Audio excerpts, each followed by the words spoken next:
gives you wings. Red Bull gives you wings.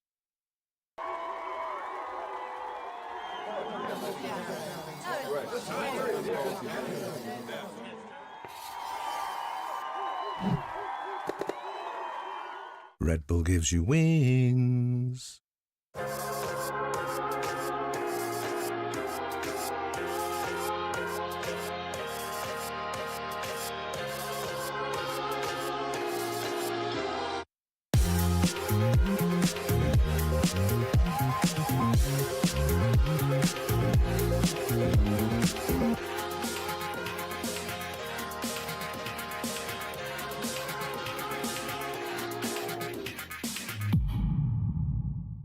Game changers. It's about competition. Pure happiness. It's like a crazy experience. We're making history. It means so much to us.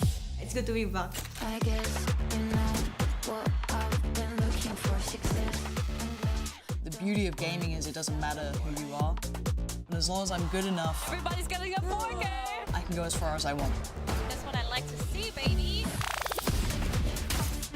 全世界都会知道我们的厉害。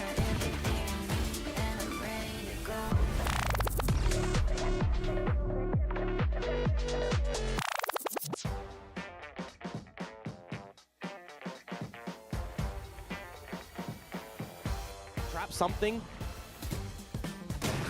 Good bait to switch.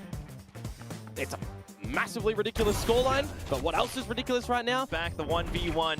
TLN knows they have to hold out closer towards A-Link because they have the wall on the other side, but still, the kill's coming through something. Uses the clone and goes up close. Yo, yo. Don't worry.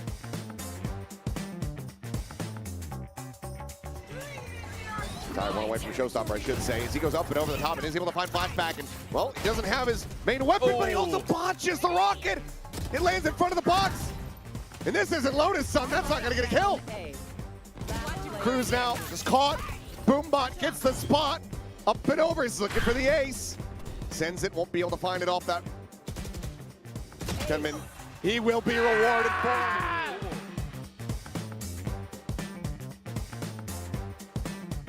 No reason for him to try to swing out here. Francis just doesn't have an angle until this very moment. Does manage to go ahead and cut him down. So this Cruz tucked in behind the box. Swings, finds one. Francis in the counter. Trades it back. 2v2, but time starting to work against him, but Francis! Hey!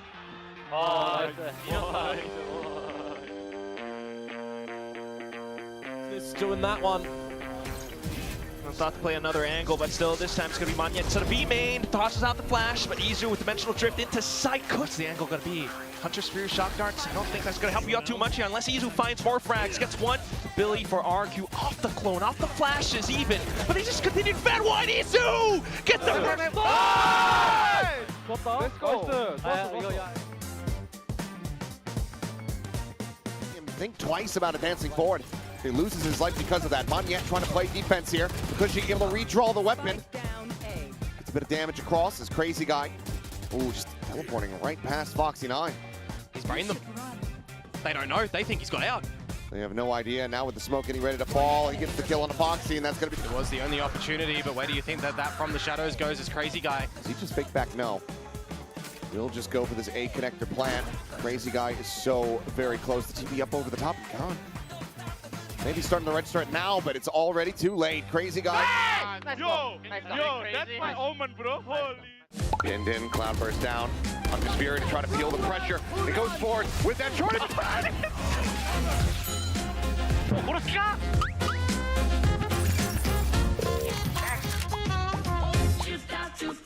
12-8. Paper Rex. A massive streak now. Get themselves up to map point.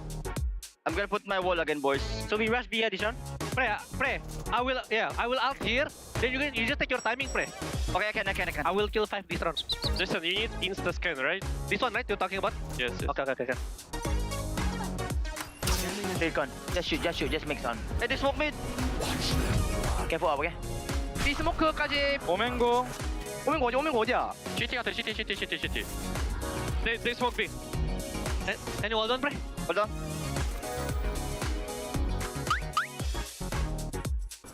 Where's my scan? What the? Where's my skin? What the? Where's that dart going? It's off the map. Completely off the map. Hey, at least got the bounce to go. Yeah. Well, DH pushing forward, able to find 2 here. Backpedaling, getting the spot out here, but getting his kill forward. Oh no.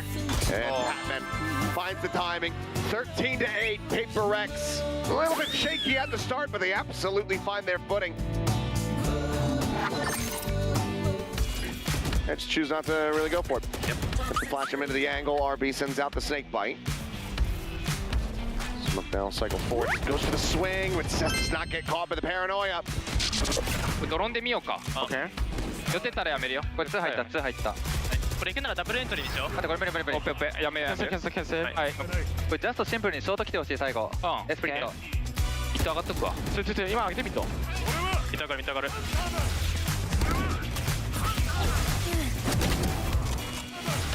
お、これ好きか。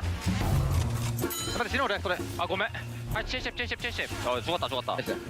Oh boy! Getting a little bit silly. But now with GN breaking forward, Fragment lobs down. Spot on a 1, so the bailout is there. ナイス。ごめんめ。ごめんめ。アングルが難かった。もう避けれなかった。そう。They're not really going to be able to scope that one out over towards C, are they? But it's down in the sewers, the murky waters, where something lurks and lies. You've got the advantage of players. But Premi, he overlooks the corner, no! Yeah, Martin now. Chill, chill, chill. Chill, guys. I give you info, guys. No smoke yet, boys. Chill long, deadlock. I will smoke long later. Do. Waiting.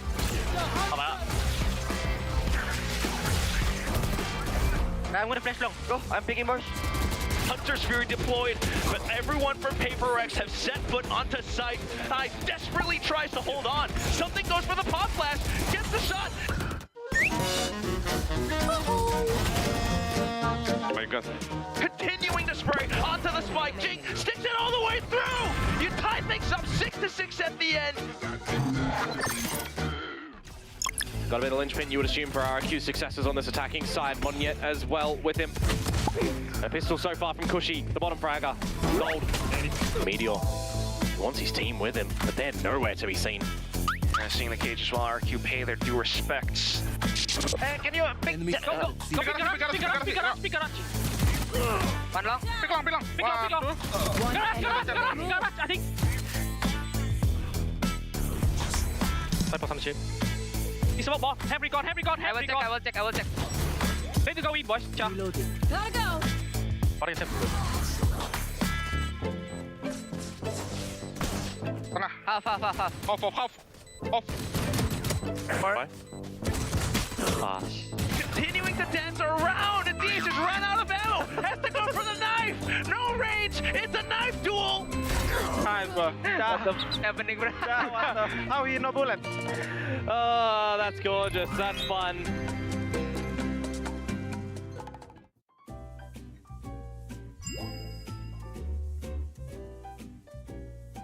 Oh. 合計8種類あってプレーオフに出た8チームの旗があるのよ。でこの8チームの旗をそれぞれなんかイメージに合ったものになんか刺していくらしい。まあ確かに食べてみないと。それ何だろう。グレープフルーツっぽくない？ちょっと食べてみようよ。先食べて。いや自分で選んだ。どういう流れだよ。なんで自分で選んだ人に渡すんだよ。これおかしいでしょ。そっちの方がおもろい。相変わらずだな。じゃあいただきます。はい。グレープフルーツ。グレープフルーツ多いけどね。ピンクグレープフルーツ。オッケー。うん。おいしい。どこ？どこ？いただきます。どこだろう。うん。美味しいこれ。じゃあ日本じゃない。フォーカスミじゃない。フォーカスミじゃない。あ違う。どういうところがフォーカスミじゃない？甘い最初甘くて中間甘酸っぱいんで、フォーカスミは甘酸っぱくない。甘酸っぱくない。甘酸っぱいだと。まあでもグレープだよね。グレープフルーツのいいところってそういうところだよね。そうね。食べていく上で酸っぱさがでその酸っぱさが癖になるからまた食べたくなるっていう。俺も T1 かな。T1 ありかも。あり。T1 ありだ。T1 ありかも。なんか酸っぱいもんね。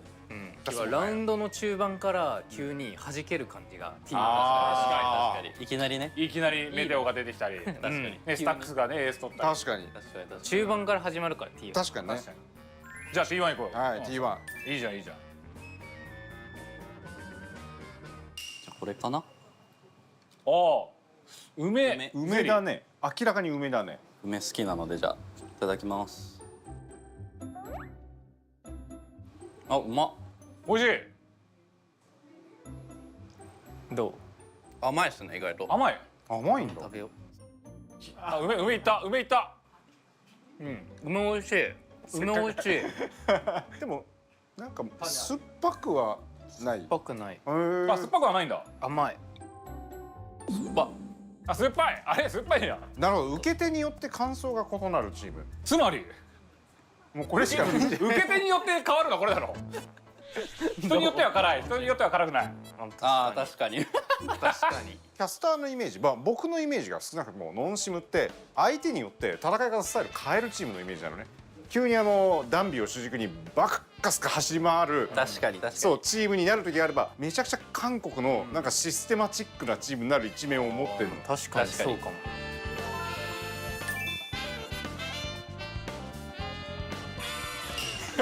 これいやこれ俺これいくよ。本当に。いやそれ俺も食べてみよう。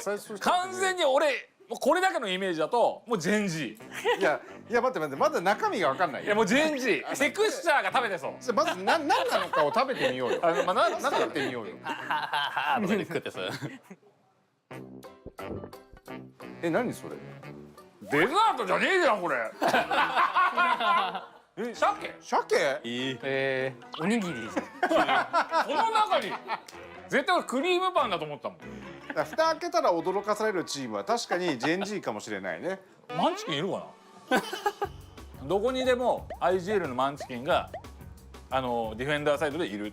だから大事な相手のセットアップが来るときには絶対マンチキンが何か返してるっていうので、どこでもマンチキンっていうのが日本の実況であるから。確かにジェンジーってその去年のキックオフの段階から一番スリフティを多く取る、ハンドガンが強い、めちゃくちゃ打ち合いに自信持ってるチームというイメージからスタートしたんだよね。だから韓国のチームの中だとより攻撃的なチームっていうところで、今年もその気配というか、プレースタイルは残ってる気がするよね。マンチキン IGL だからこそなんかできる部分があるから真似できない。真似できない。鮭よ。鮭パンって俺初めて食べたもん。何これ。日本にあったんだっていう。何これ。今俺の中でこれが浮上してる。なんで頼んでもいい。いやぴょこって出てきた。何これっていう新しい。ああ、確かに。いやなんか奥めたな構成を好みつつ、なんか驚かされる今のスタイル。タイとキルアが入った瞬間にめちゃくちゃ攻撃的なプレーするようになって、マクロめちゃくちゃうまいのに、もうなんか2対4とかでも全然勝っちゃうチーム。俺驚く。いいじゃんいいじゃん。もうじゃあ太郎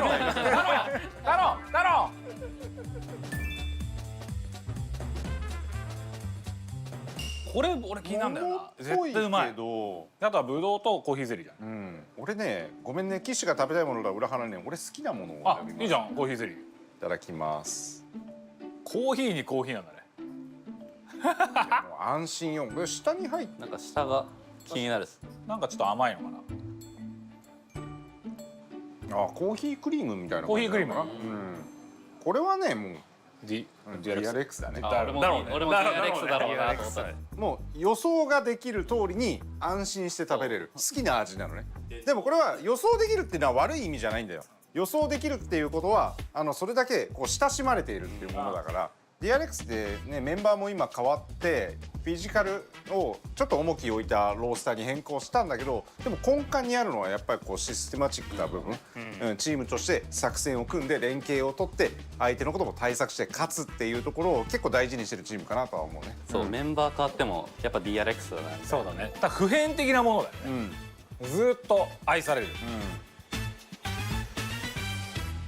DFM を探した方がいい。DFM 探そうよ。だから逆にそのシュガーゼロが思う DFM のイメージが何に近いのかがちょっと難しいよね。てかイメージ欲しい DFM の。なんだろうな。むずいな。やっぱメイがでかい。確かに。そうです。メイの存在が。メインディッシュがある。そう、メインディッシュがあって、それを際立ててる何かが。でも赤目もメインディッシュになりたがる節ない。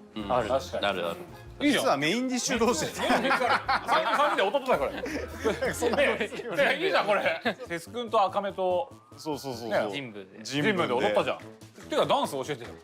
ダンス教えて。あれ全部4人でやろうよ。バラバンバラバンバラバンでしょ。バンバラバンバラバンバラバンバンバラバンバラバンバラバンでこのバンバラバンバラバンでなんかポーズしないといけないポーズじゃん。あ、そうなの。こんなんとかバラバンバラバンバラバンってやつね。そうそうこんなんとか恥ずかしいんだそういう感じだよね。恥ずかしい恥ずかしがってやっちゃうからね。じゃあ食べよう。やめてよ。季節だよ今。甘い？甘っ甘いんだ。めっちゃ甘いこれいやでもちょっと食べてメロンは甘さすぐわかるよ。それデザートのトップティアって感じなんじゃないの？といただきます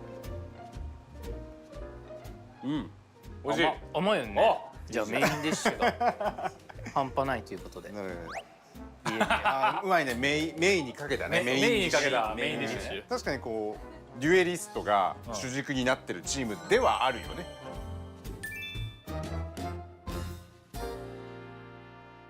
これなんだろう下のやつ。ぶどう。あでも下もしたらパンナコッタとかなのかな。じゃあこれいってみようか。じゃあいただきます。あ、いこういこう。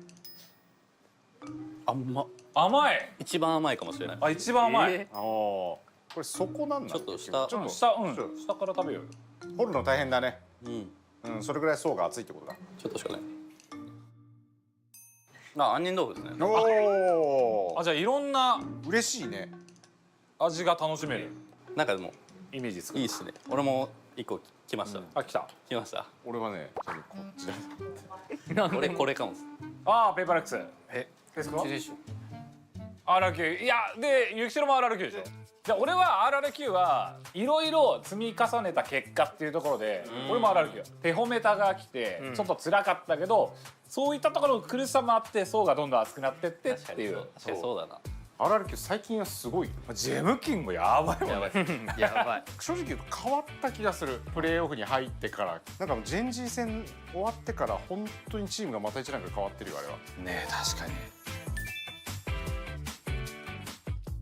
じゃああと2個。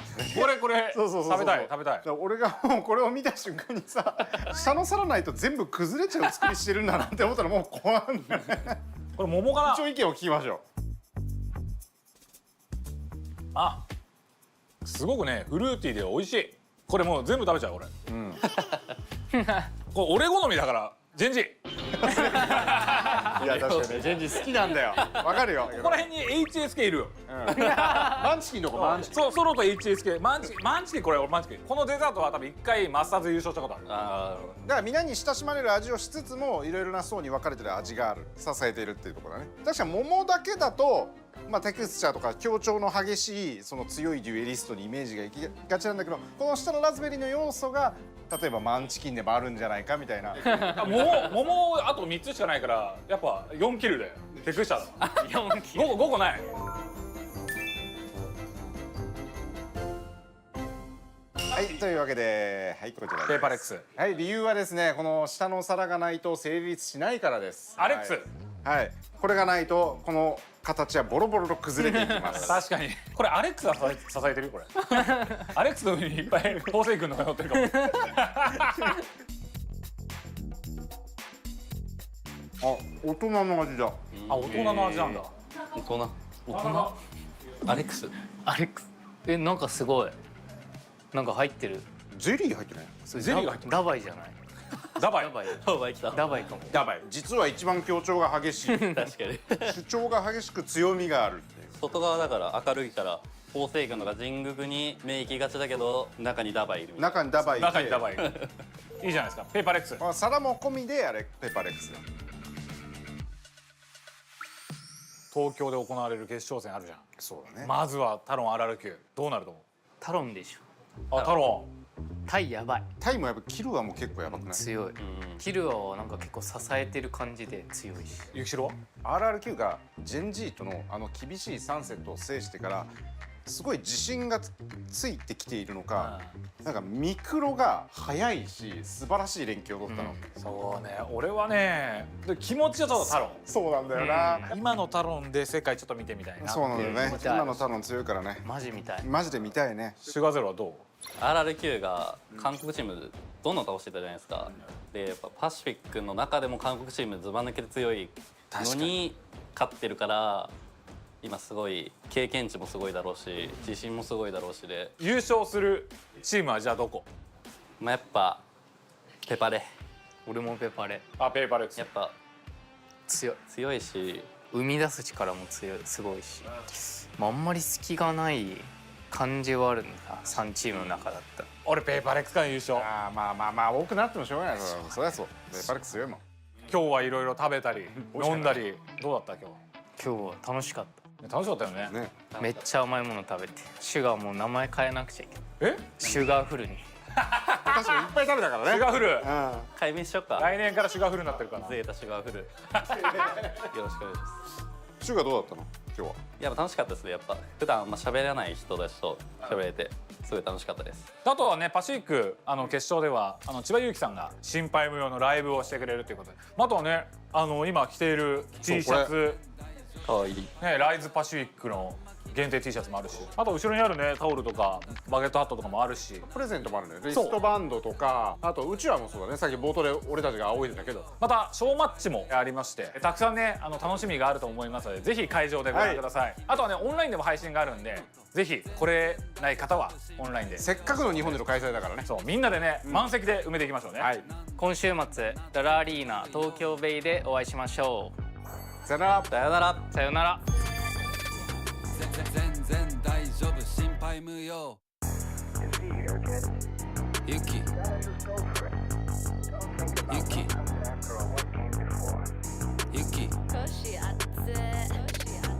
全然大丈夫、心配無用。あんま気にしない細かいこと、なんだかんだなってくなるように、どんな苦難も超えて楽勝。心配無用、心配無用。全然大丈夫、心配無用。あんま気にしない細かいこと、なんだかんだなってくなるように、別に何が起きても大丈夫。どう転んでも起きて喜ぶ。そりゃ走り回ってりゃたまに転ぶ。こけるのは怖くない、先を急ぐ。ビビって何もしないなんて損だし、まずは動く、そっちの方が得。我慢とか溜め込むのは猛毒。この気持ちに素直な俺強欲。不可抗力どうにもなんない。リスクを取りがち、取れない安牌。リスクある方がうまくいく案外。いつまでも平気、一生安泰。全然大丈夫、心配無用。あんま気にしない細かいこと、なんだかんだなってくなるように、どんな苦難も超えて楽勝。心配無用、心配無用。全然大丈夫、心配無用。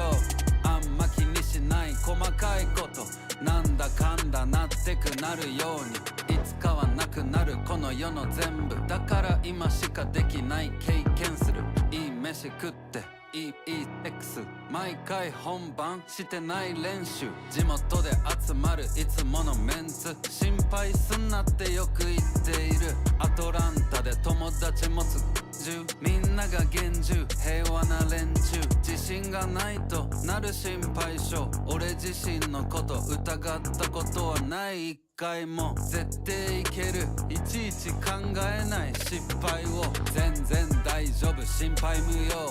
あんま気にしない細かいこと、なんだかんだなってくなるように、どんな苦難も超えて楽勝。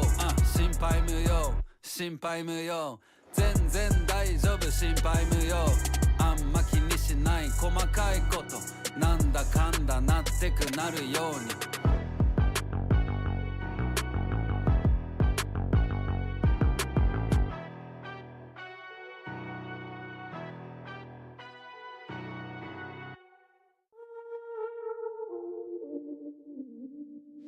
I'm on cloud nine, above the technicolor skyline.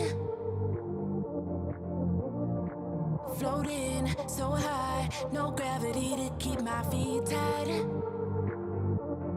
I ain't never felt this kind of mood before. It's the sort of thing you dream about. I can feel it doing something to my core. Don't know now if I can go without. I could get used to this feeling, like sunshine taking down my soul. I could get used to this feeling, like everything is lit and gold.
Konnichiwa minasan! What is up, Pacific? We are finally here. We are coming to you live from the Lala Arena, Tokyo Bay. VCT Pacific is in Japan for finals weekend, and we couldn't be more excited to be here. Mika Fab's coming at you from the desk with Big Time and Pilski. We are just so excited. We're so hyped to be here in Japan. Gotta love it. Love it. It's been fantastic so far. We're having a great time. What is going on with you, man? Sometimes you've got to wear the merch. No. You do you. You keep it on, okay? Yeah. You keep it on. This looks great. Yeah, I know. I think it looks great. Yeah, I mean, the bucket hat looks great. I think they could have chosen a better model personally than the Big Time, but I'm very excited to be here. There's lots of beautiful Japanese Valorant fans behind us here that I'm sure could show off the bucket hat a little bit better than Morgan will on the desk. I'm pretty sure. Well, as you can see, the crowd is filling up behind us over there. Look at that crowd. I'm just so excited. I'm feeling the energy already. So I'm super hyped. We also have such a packed pre-show. We have special guests coming at you. We have a lot of things to do. And I think you might be getting a little something, but we'll deal with that a little later. But first of all, of course, we do have our Pulsar Flick of the Week. Because as we know, APAC stands for All Players Are Cracked. Oh, I wasn't expecting you to drop that in, Jesus. I mean, this is going to be Flick of the season at this point, right? Yeah. We've played out pretty much the whole season. We are on the finals day here, so you're getting some pretty nice clips, and there you go. There's one from May already. Yeah, I mean, it never stops here in Pacific. I want to see a full collective montage of all of the flicks of the week throughout the year. Because it's just, I mean, it's endless here. Yeah, some of these shots are looking pretty ridiculous. That's insane from Texture. Just looks way too easy for him. I mean, especially the Phantom gameplay at close ranges, you're getting some crazy stuff. Was this the Primi clutch? I thought that was the beginning of the Primi clutch, but yeah, you're just seeing so many beautiful transfers. Yeah. This has to be an RRQ, surely, with the Bulldog. I've been seeing RRQ killing everyone. Oh no, this was a Hyun. Oh, I remember this round. Yeah, he was going crazy. I mean, it's just fantastic, man. I mean, the action never stops. Pulsar Flick of the Week personal highlight for me is it's just endlessly cracked aim. Yeah, absolutely, especially since again, we have all of these players. It is finals weekend. We're going to see so much energy from them. And I'm expecting even more wonderful flicks up on that stage.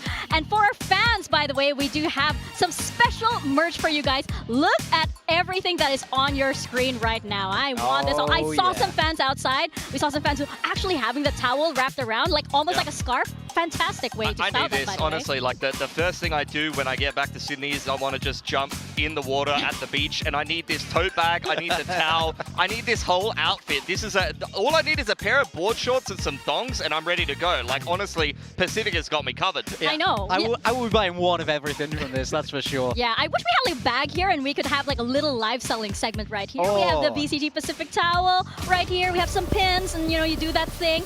But even more important than our aspirations for live selling is the playoffs bracket that we have here. Of course, we had a very, very exciting playoffs week back in our home of Sound Coliseum before heading over here. And now, of course, we are now at the finals weekend. We have TLN and RRQ today in our lower final. Yep, already got Paper X in the grand finals, awaiting the winner of this lower finals. TLN having a pretty good run to be making it into that lower finals through the upper bracket until they run into the Titans of Paper X. But look at that run from RRQ all the way through lowers. They are the Korean Slayers. Look at that. They defeated Gen.G, DRX, and T1 all the way to this lower finals. The road has not been easy for them, but they now are qualified to champs, looking to make it to that grand finals today. I want you guys to imagine yourself at the top of the year, okay? This is like kickoff or before kickoff even. Sure. And if I time traveled and I went back and I said, hey, by the way, we're having our lower finals in Japan. It's going to be TLN and RRQ going at it. Oh, by the way, it's a qualification match, by the way, for TLN to get into Champions Paris. Would you have believed me? Top 3 SEA teams, by the way. Yeah. I would have been hopeful that you were correct, but heavily doubtful, I would say. So I think it's fantastic to see both these teams here in the lower final. And as we say, so much on the line for TLN today. It's very simple. Win and you are in champs. Lose and you go home empty-handed. Absolutely. DRX are just sitting here watching this match. They are powerless. They are ultimately awaiting expecting RRQ to potentially carry them into champions here. RRQ have, of course, already qualified along with T1 and Paper X. And that's another nail biter, right? Because this is a qualification match for Talon, so there's so much stakes on the line. It is going to bring out the absolute best in all of our players, which is what I want to see here. I'm probably gonna cry, by the way, because you just mentioned this is an all SEA final, which is just, it just makes you so proud. Yeah. We can confirm, by the way, that everybody has made it. We're good. We're good. Southeast Asia. 15 out of 15, plus coaches, plus tax. we are good. We are flying over here. And I think that, you know, right now, of course, we do have to bring up something. We do have a bit of an ego check. We have to congratulate Morgan. We have to congratulate Morgan as Do I actually have to be here for crowd this? there.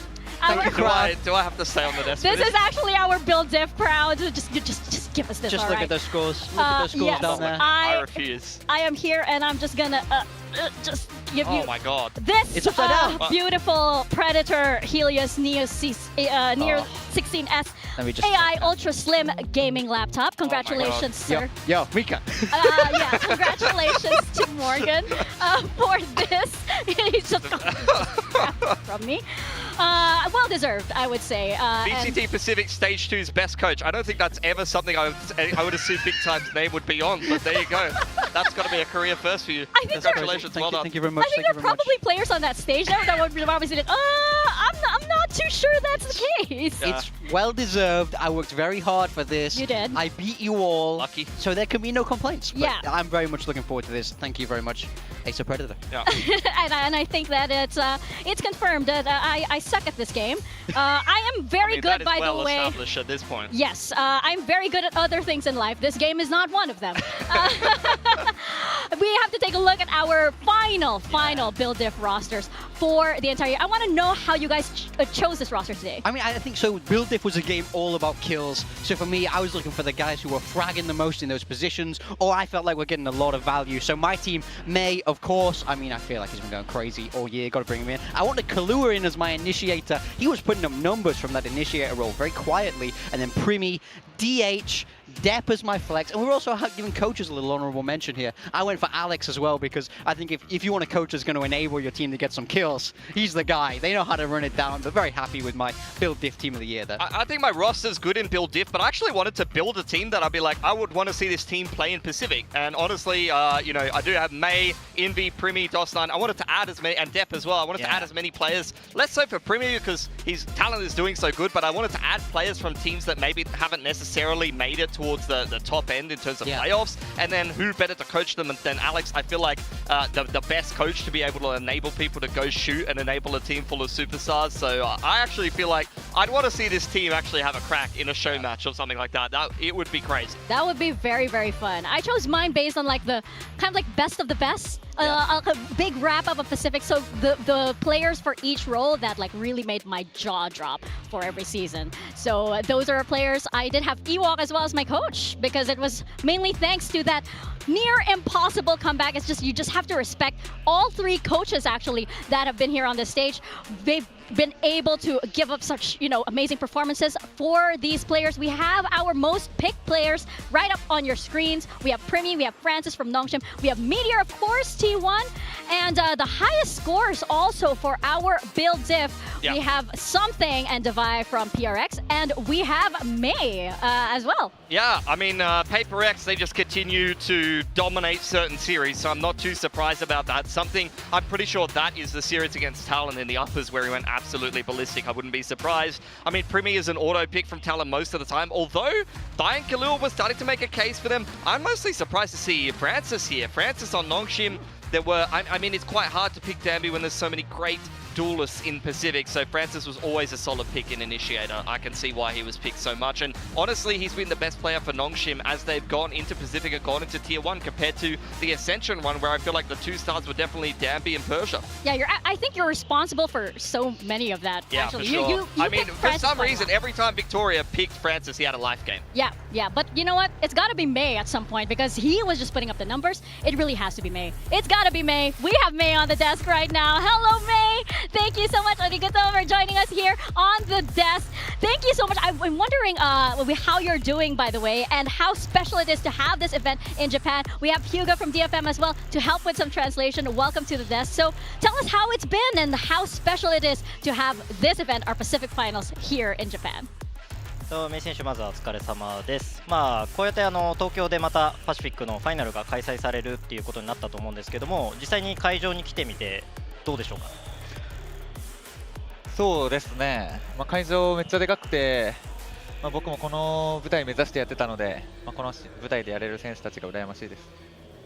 So my first impression, I thought like the venue was so huge, it's kind of like gigantic, and you know I was supposed to be here, and I'm kind of jealous to the players who are playing today right now.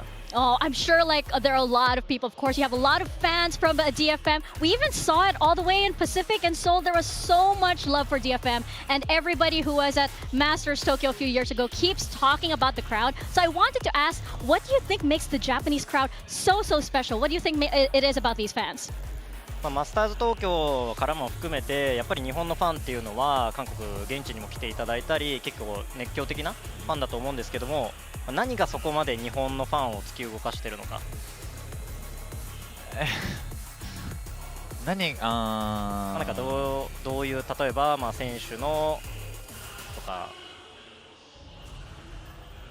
そうだな、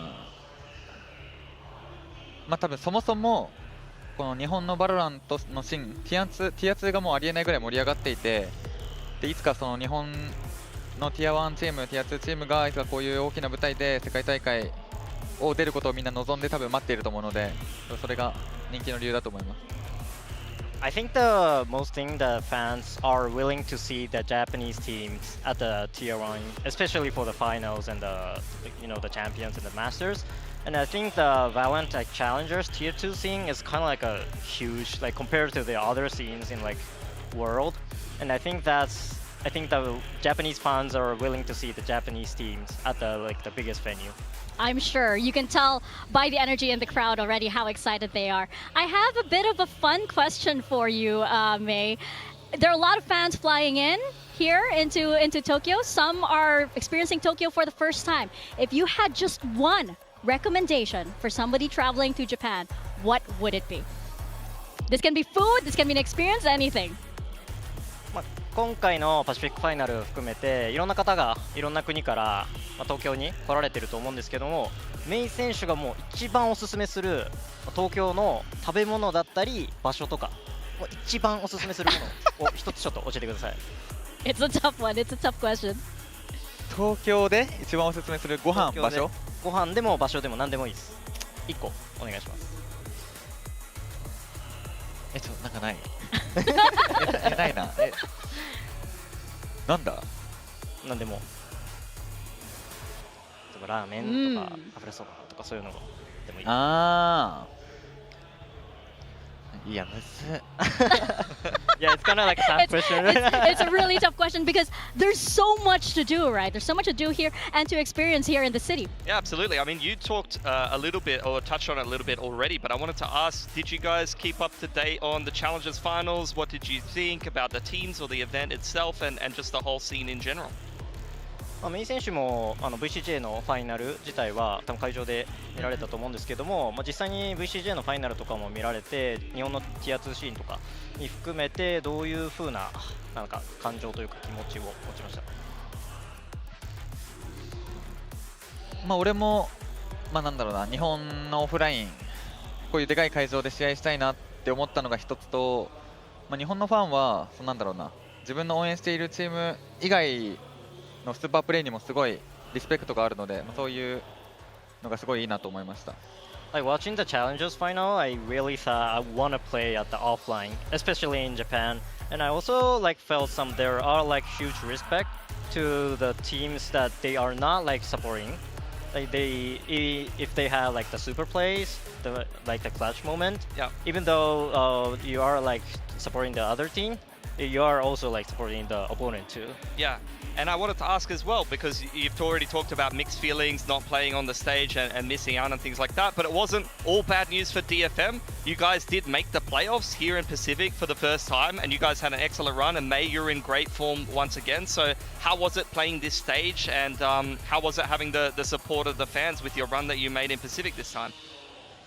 まあ今年の DFM はプレーオフ進出、初のプレーオフ進出も果たして、メイ選手個人としても結構いいパフォーマンスを発揮したと思うんですけれども、実際にメイ選手視点で、ファンの方含めてなんかどういう風な、今年の DFM の道のり。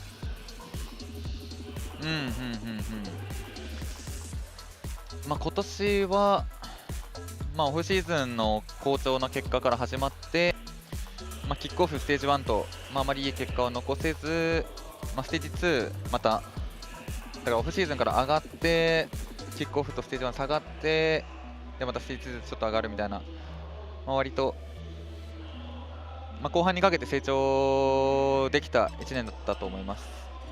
So starting off with the off-season, Chengdu, there was an invitational tournament. We had kind of like a success. We lost at the Paper X at the grand final, but after that, during the kickoff in stage 1 was kind of like a downward. But during the stage 2, we know, we went to the playoffs, and I think overall we had a great season. Yeah, a fantastic season indeed. Final question before we proceed to our next little segment, and this is something I think that needs no translation. TLN or RRQ? 勝利予想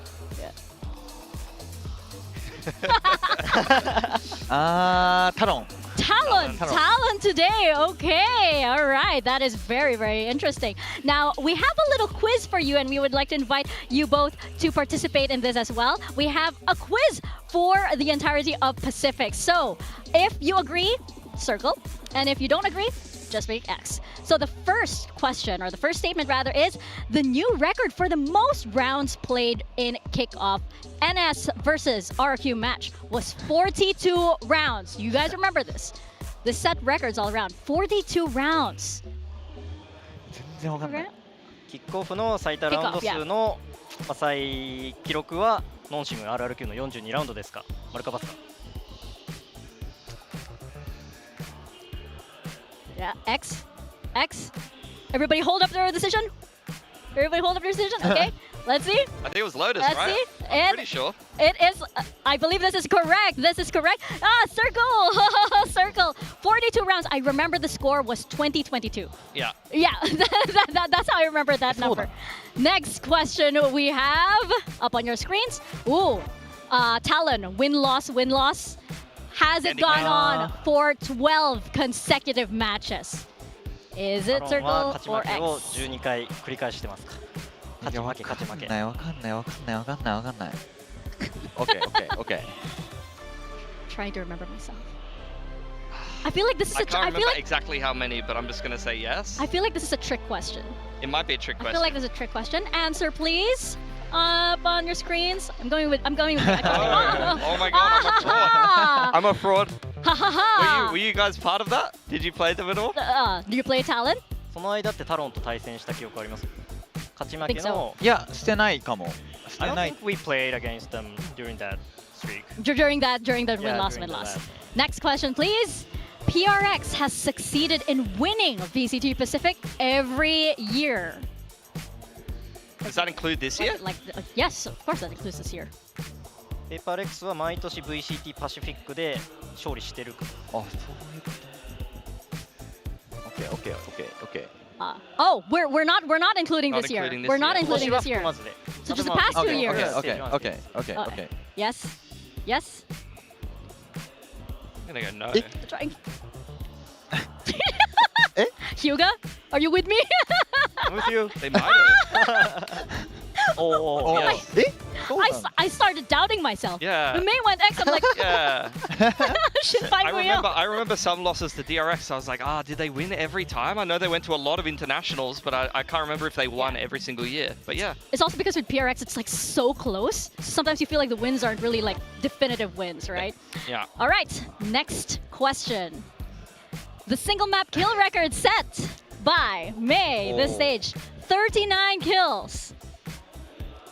ステージ2でシングル I believe. の記録は39キル。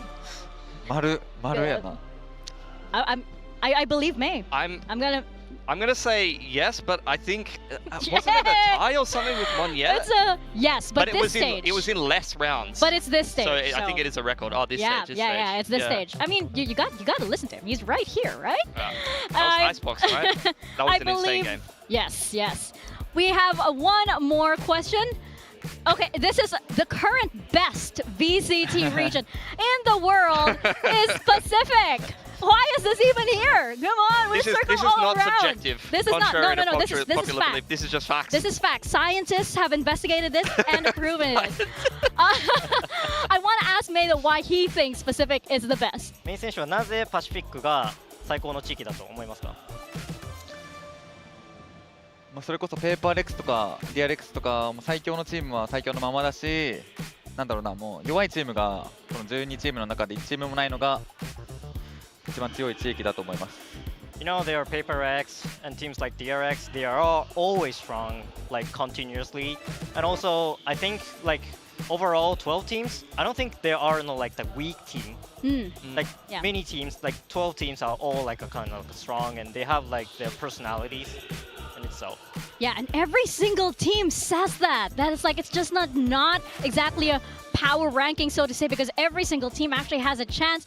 May, thank you so much. Thank you so much, Hyuga. Arigato for joining us here on the desk. We have more surprises for you guys. As we mentioned, this is a very, very, very packed finals weekend. Thank you so much for joining us here on the desk. But guess what? We have another surprise for you guys. We have a show match coming up. So as you can see, we are setting up for an amazing Pacific show match for you guys. You're going to be seeing some familiar faces on that stage, and I'm really, really excited to be seeing a lot of them here to open Pacific. Yes, I'm looking forward to this game as well. World versus Japan. You did have, I believe, a whole qualifier for the Japanese team, right? That they had to play through. So, yeah. Really? I think that they've had a couple of different teams and they've all played through the qualifier. Oh, they mean business. Yeah, they are not here to mess around. Team World looks stacked, but Team Japan are here to play. They want to win on home soil. Wait, what was the qualifier for Team World? I don't think there was. I think they just... Nepotism. We gotta love that. But it's so exciting to see these names back on the stage, right? You have CGRS back on a Tokyo stage since his famous run in Tokyo Masters. Yeah, I mean, it's always exciting to get to see him play. Honestly, this Team World team is actually insane. Like, I would love to see them in a real serious competition, because it's going to go crazy. What do you mean? This is dead serious. This home soil, Morgan. You don't think this is serious? You think they want to disappoint all these people? They had a qualifier. They had a whole competition for this. Very true. Laz was playing. They beat Laz to get here. Did they really? That is impressive. Fair play. Really? Apparently. Yeah, that's why he's not I here. haven't fact-checked this. I'm just, I'm pretty sure.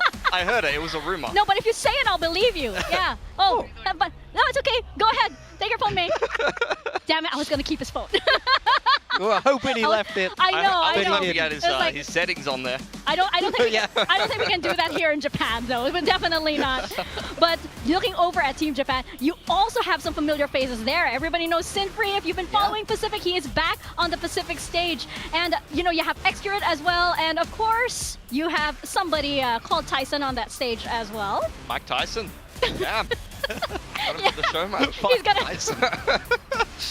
float like a butterfly and sting like a bee, you gotta have it. As well as Suzu from Game Changers too. So it's gonna be really, really fun. They will be playing on Corrode. So what are we expecting from this very serious show match? I'm expecting Bunny on Raze. If he's not on Raze, I'm going to be disappointed. This guy is an OG Raze Satchel merchant. Yeah. Look, Raze is not too bad on Corrode. You could definitely see it, although they're going to have to play at least 2 duelists then, if you don't have TenZ on duelist. I think TenZ has been playing duelist in like every show match as well. I'm a little bit worried for Team Japan. They got a couple of people who are kicking it up into Radiant here and there. I know Zinfree has definitely done that, but I've seen TenZ play against the average Immortal player before, and it's not pretty, so I'm a little bit worried for Team Japan here. Yeah, I think that one thing I'm looking forward to the most from Team Japan, I want to see what Jasper looks like. Yeah, I mean... True. But what do you mean? What do you Who mean is Jasper? you want to see what Yeah, Jasper looks like? That's what he looks like. no, He's going to rock up, he's going to put his little mitts so- on the keyboard and the mouse, and he's He's going to so play the cute. show match. I want to know how they're gonna set his like chair and everything. Yeah. With, He's going to need with some that, extra cushions. Yeah. But because I want to know, it's like, is this a full body picture that we're seeing here? Is this a headshot? I'm hoping it's like a massive inflatable suit, personally. I want that to happen. Yeah. You Oh, have no idea how bad I want that to happen. But I got to shout out my girl Suzu as well, because seeing her from Game Changers now is playing here with players like Xcurid, with Tens as well. She, I remember some of her amazing plays on the Neon, and she just charmed the Game Changers crowd so well, just because she would actually reenact Neon on stage too. Well, I hope we see that again today. It's just another arrow in the bow of Team World, I guess. Yeah. She was begging them, like she was begging Riot, don't nerf Neon. Yeah. Don't. She made a plea while we were doing an interview, like no nerf. I mean, to be fair, it wasn't her fault. It was definitely... I noticed a timeline of Danby posting clips on Twitter of what he was doing with Neon from the first-person POV perspective, and then Riot immediately nerfing Neon after that. So I'm pretty sure it's on Danby. I sent those tweets to Riot directly. I said, this can't be allowed to happen. Is this Jake, please stop this now. Stop this madness from happening. Yeah, we all know Jake Shin is in charge of the balance, of course. Well, since we have so much stake, invested, who do you think is winning this? Since you're one of the major shareholders that we have here in Pacific, In the apparently. show match? I mean, I gotta go Team World. I mean, Yeah. come on. Tens, CGRS, Yeah. Suzu. I mean, this feels like an untouchable team in my mind. I'm a little bit worried for Team Japan. At the same time, though, they've already got some reps under their belt. They've been playing in a qualifier. They've got some cracked players. I swear to God, every other day I'm seeing some guy in some kind of aimers club from Japan posting clips on Twitter. It looks like the most insane thing I've ever seen. I'm like, do it on LAN, bro. Let's see if they're going to do it on LAN, bro, today. It definitely could be something unbelievable coming out. Also, you got to mention they do have that crowd buff. The crowd's going to be going crazy for Team Japan here. That's You true. can see it's really starting to fill out now. Still some more people coming in, so I think the atmosphere is going to be insane for Team Japan. The best possible six-man is on the side of Team Japan right now. Oh, yeah. And we know how important that six-man is. We Yeah. saw it in so many other events. So 100%. This is like however many Zeta guys behind us. They're all going to be bringing that same... And DFM, there you go. There it There you is. go. That's our crowd. They're ready to go. Yeah. So how can you not cheer for Team Japan rather in this setting? But hey, Team World, they've got so many fans as well. So we can't wait to kick this off. We are starting off with the show match. VCT Pacific Finals Weekend is about to begin. So we are going to send it to the stage for our show match, Team World versus Team Japan.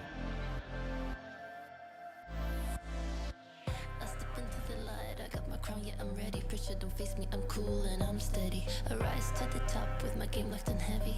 Celebrating everyone, your bubbles confetti. I'm the boss, babe, watch me flex on the scene. Classy and fierce, living life like a queen. Such a boss, babe, yeah, I'm stacking up my green. Every move I make, yeah, you know what I mean. I'm a boss, I'm a queen. I'm a boss, I'm a queen.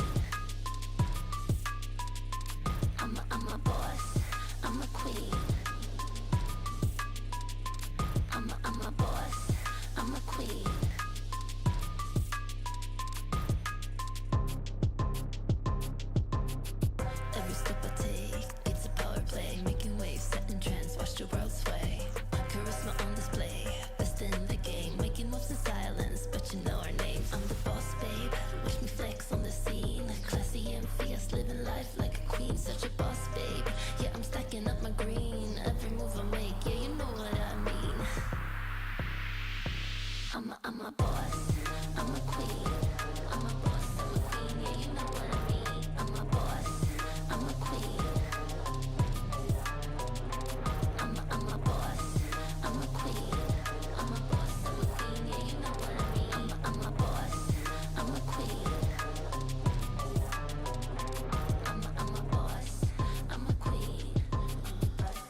I'm a boss, I'm a queen. I'm a boss, I'm a queen, yeah, you know what I mean. I'm a boss, I'm a queen. I'm a boss, I'm a queen.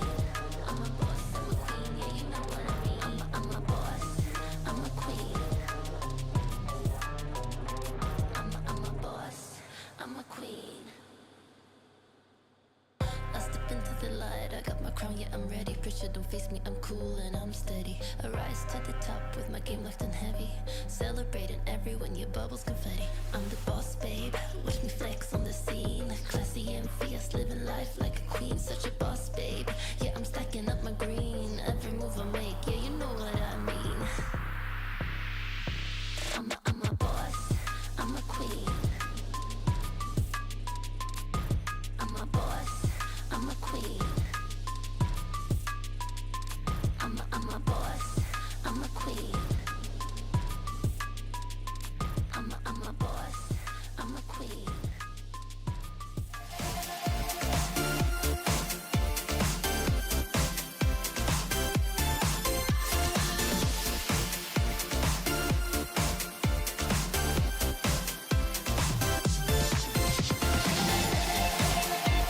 Minasan, konnichiwa!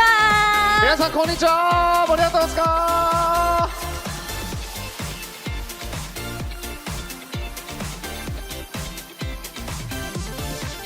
Hello, VCT fans, and welcome to Japan! あ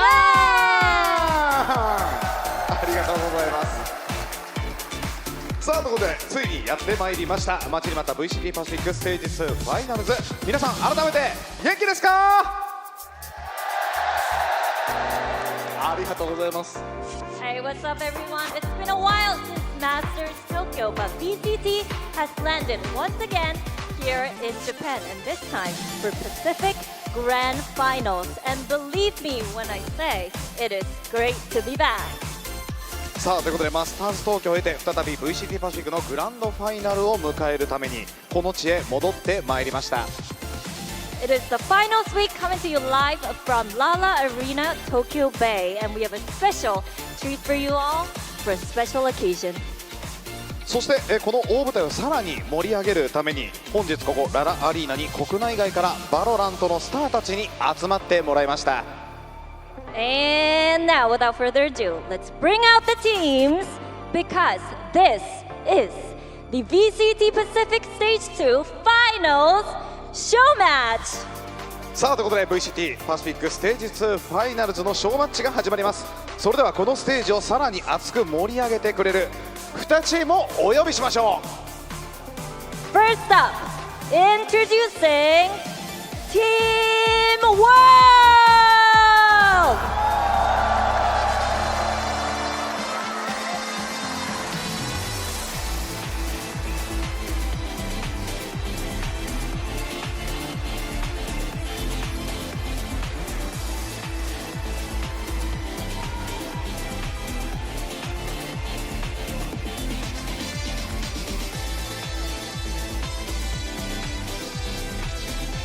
Welcome, welcome, guys. Okay. さあそして対するはチームジャパン。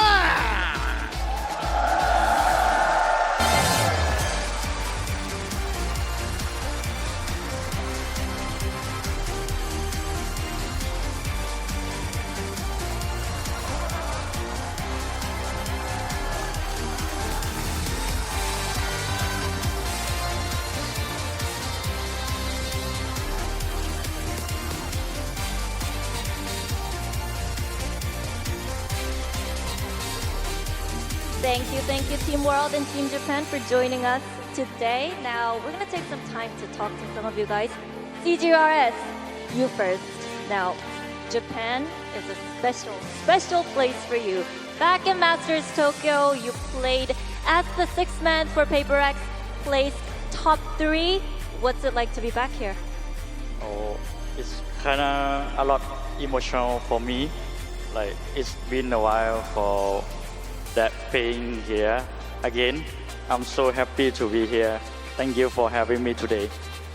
マスターズ東京では6マンとしてペーパーレックスのメンバーでトップ3に入ったという素晴らしい思い出があると思うんですけれども、そんなこともあってすごく思い出深い場所にこうやって戻ってこれてすごく嬉しいですし、今とても感情が高ぶってます。呼んでくれてありがとうございます。Are you ready to win once again? Yeah, of course. 勝ちます。絶対勝ちます。ありがとうございます。さあ、そして続いてチームジャパンにも聞いていきましょう。ジャスパーさん。どうも、バロラントのスターです。すいません。 Hi everyone, I'm the star of the VALORANT. ちょっとチームジャパンっていうすごい重たいものを気づいたら背負ってしまってて、でも日本のストリーマー界背負ってきてるんで絶対に負けられないなと思うんですけど、大田さんちょっとテンズに一言いいですか？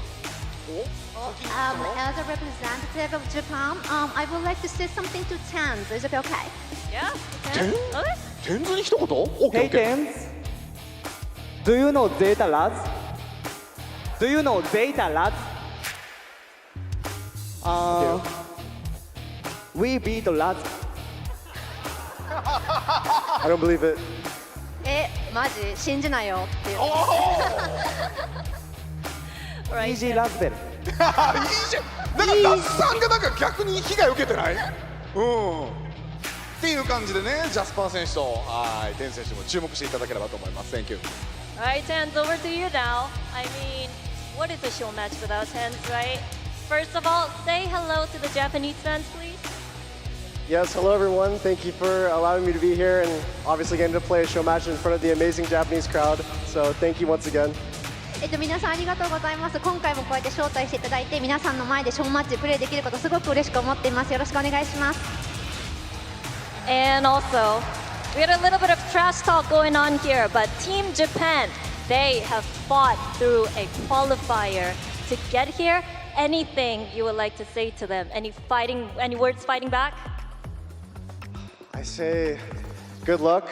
I think they'll need it. なんかトラッシュトークがあったんですけども、みんなせいぜい頑張ってねだそうです。そんな顔で言ってましたね、瀬さん。頑張ってねっていうね、テンツからのコメントでした。ありがとうございます。さあ、そしてこちらチームジャパンから全選手にもお話聞いていきたいと思います。さあ、全選手ね、パシフィックの舞台で再びねその姿を見れることが本当に嬉しいです。どんなお気持ちですか？いやー、なんか懐かしい感じしますね。ショーマッチではあるんですけど、やっぱりこの舞台に戻ってこれて、なんかまたチーム日本としてなんか日本を代表して出れることはすごい嬉しいです。ありがとうございます。 So we are so happy to see your face on the stage of Pacific Region Grand Final like this, and he's so happy to be back on stage like this, and he's ready to fight. Oh, ready to fight. ありがとうございます。さあ、それでは両チームともですね、勝利への強い決意が伝わってまいりました。今日はどちらのチームが勝利をつかむのかとても楽しみです。Alright, it seems like we're ready to go. You guys ready to play? Yeah. Well, everybody, turn it up because it is now time for the show match. さあ参りましょう。パシフィックファイナルズでしか見られない特別な一戦です。それではショーマッチスタート。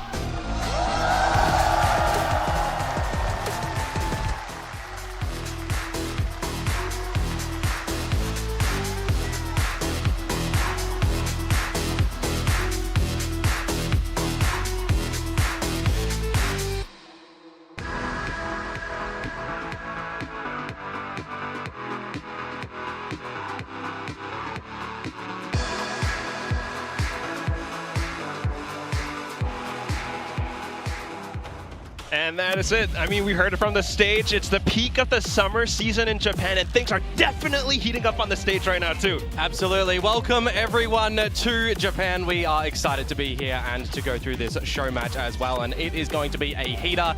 These guys know stage. They play games. They know Valorant. Are they good? Well, they got to show us this one, and that's what makes it exciting. A banger show match to have here. For sure. I mean, you have Stack Team, of course. First of all, I mean, you got to put some respect on Laz's name. But the fact that they took him out, they qualified, they've got some reps in, they've got the crowd behind them.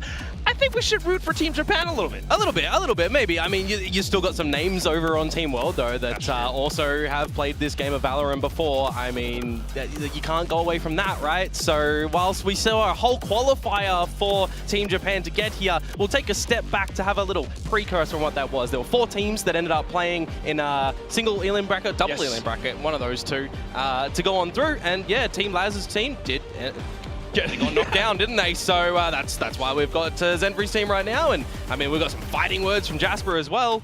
I'm ready for this. Yo, the dude is giving me chills for sure. I think there's a lot of fans in the crowd as well. Apart from Laz, they also took out Crow's team, another ex-Zeta player. They also took out Akko, who used to play for Zeta GC. Those are some pretty big names. I think it's pretty impressive that they actually made it all the way here. I expect to see some coordination actually, despite this being a show match. I mean, you talk about that. Road was played in the game against Laz. They won that 13-7. So that screams clean to me. They've been practicing, they've been prepping, they've been ready behind the scenes. So it's not like Team Japan are coming in and just going to sit down and play. They're going to be absolutely ready for Corrode as the map for our show match. And now we heard it on the desk a little bit earlier, Quack. They're expecting 10s on the duelist. No. We're having a debut for 10s here on the Fade. CGRS back to the Gecko. And Bunny, well... no raise, but the Waylay, that's kind of hot too. Yeah, I mean, I've been hearing that he's been playing some Neon a little bit. Waylay will be very interesting to see. Xcurate back on the Chamber too. Back on one of his lovely agents that we know there. Suzu, no Neon, unfortunately, but on the Omen, and flipping on over to Team Japan. An assortment of agents that they're coming in with, but it is the exact same agent pool that they did run in their qualification games to get here. Exact same! So it's the exact same. So they've prepped this. They've played this before. They're not going in dry. So that's going to be awesome to see what they can deliver here. We got the Wingman onesies with the Co-Streamer boots as well. It's pretty cool to see that they actually do have the Devil Clutch High jersey sporting for Team Japan. Of course, you got the CGRS Paper X jerseys as well. But I mean, the fact that this is going to be the exact same agent lineup, they're coming in. I'm expecting to see strats and such. I'm a little bit disappointed that we don't have like a double duelist, some hijinks though, you know what I'm saying? I mean, it's a show match. I want to see like a knife kill or something. Oh no, we'll probably get something like that. We're going to get some tomfoolery in this map. That is 100% going to be for sure. Team World, they're going to start us off on the attack side, and Team Japan on defense. And this is just looking like it's going to set up for a big brawl immediately this B side. Yo, that means Zenfree is going to have some work to do if he is indeed set up for it. Japan, you said they have the lineups, they have the same strats. Hoping to see that come through. 5 more seconds before it actually starts. 3, 2, 1. Let's kick off the day here in Japan. Team World, Team Japan, and at B. Oh my god, jumping in with the sword, Bunny instantly refracts. And then the smokes come up, hiding inside of it. Surga should have spotted it, but he just goes right through. Surga coming back in for the right click. Suzu nails him instead. Looking for the plant now. Little bro wingman. CGRS sending that one out instead of cooking Pepper. They're on the other side of the map, so they're going to have to waltz in through spawn. And that's just perfect coming through as well. Another kill. CGRS, the fact that he's on this get-go, crouches down, gets the kill, pistol gets picked up. That looks a little bit too clean, to be honest with you there, Quack. Team World just coming in, shooting up a storm. Bunny getting out the shorty, taking the ghost of a fallen opponent. I mean, it's kind of as easy as does it, isn't it? It's one of those things that you just don't really expect. I love that CGR is still on the Gecko as well. I mean, 6th man, that was the whole story through Masters Tokyo. The fact that you have the Gecko, you're playing alongside Wingman who just gets the plant, he pushes all the way through towards the back of Arch. That's like another, like, you actually have a 6-man in this agent lineup. Oh no, 100%. I mean, it's not like he's playing an agent that he just does not know. In memory, of course, that final for CGRS, the full 5 maps, the 5 different agents that he comes out with. Xcurate on the board, though, with the Fabled Chamber. Do have a stack from Japan on the B site, though. Do they have the range? That is the question. Not quite. 10s beginning to tap across the site. The last one goes down. Just a little bit of damage, but not enough, really. So we've gone B twice so far. Twice. Is it going to happen again coming onto this bonus round? Now that we've got the weapons, every kill that comes, this crowd so far already just getting excited. I'm waiting for Team Japan to get something happening as well to see how electric they'll get though. Certainly expecting it. I mean, that's the question though. Now that you've seen Team World head to B side twice, do you still continue to stack up, especially when you have the full buy? No. Right now they're going to look to do what you should kind of do on Corrode as well. A little bit of mid control if you want to. Play with the extremities.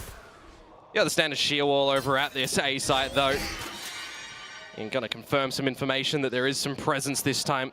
So for the rotations from Team Japan, they might want to look for a little bit of information soon at least.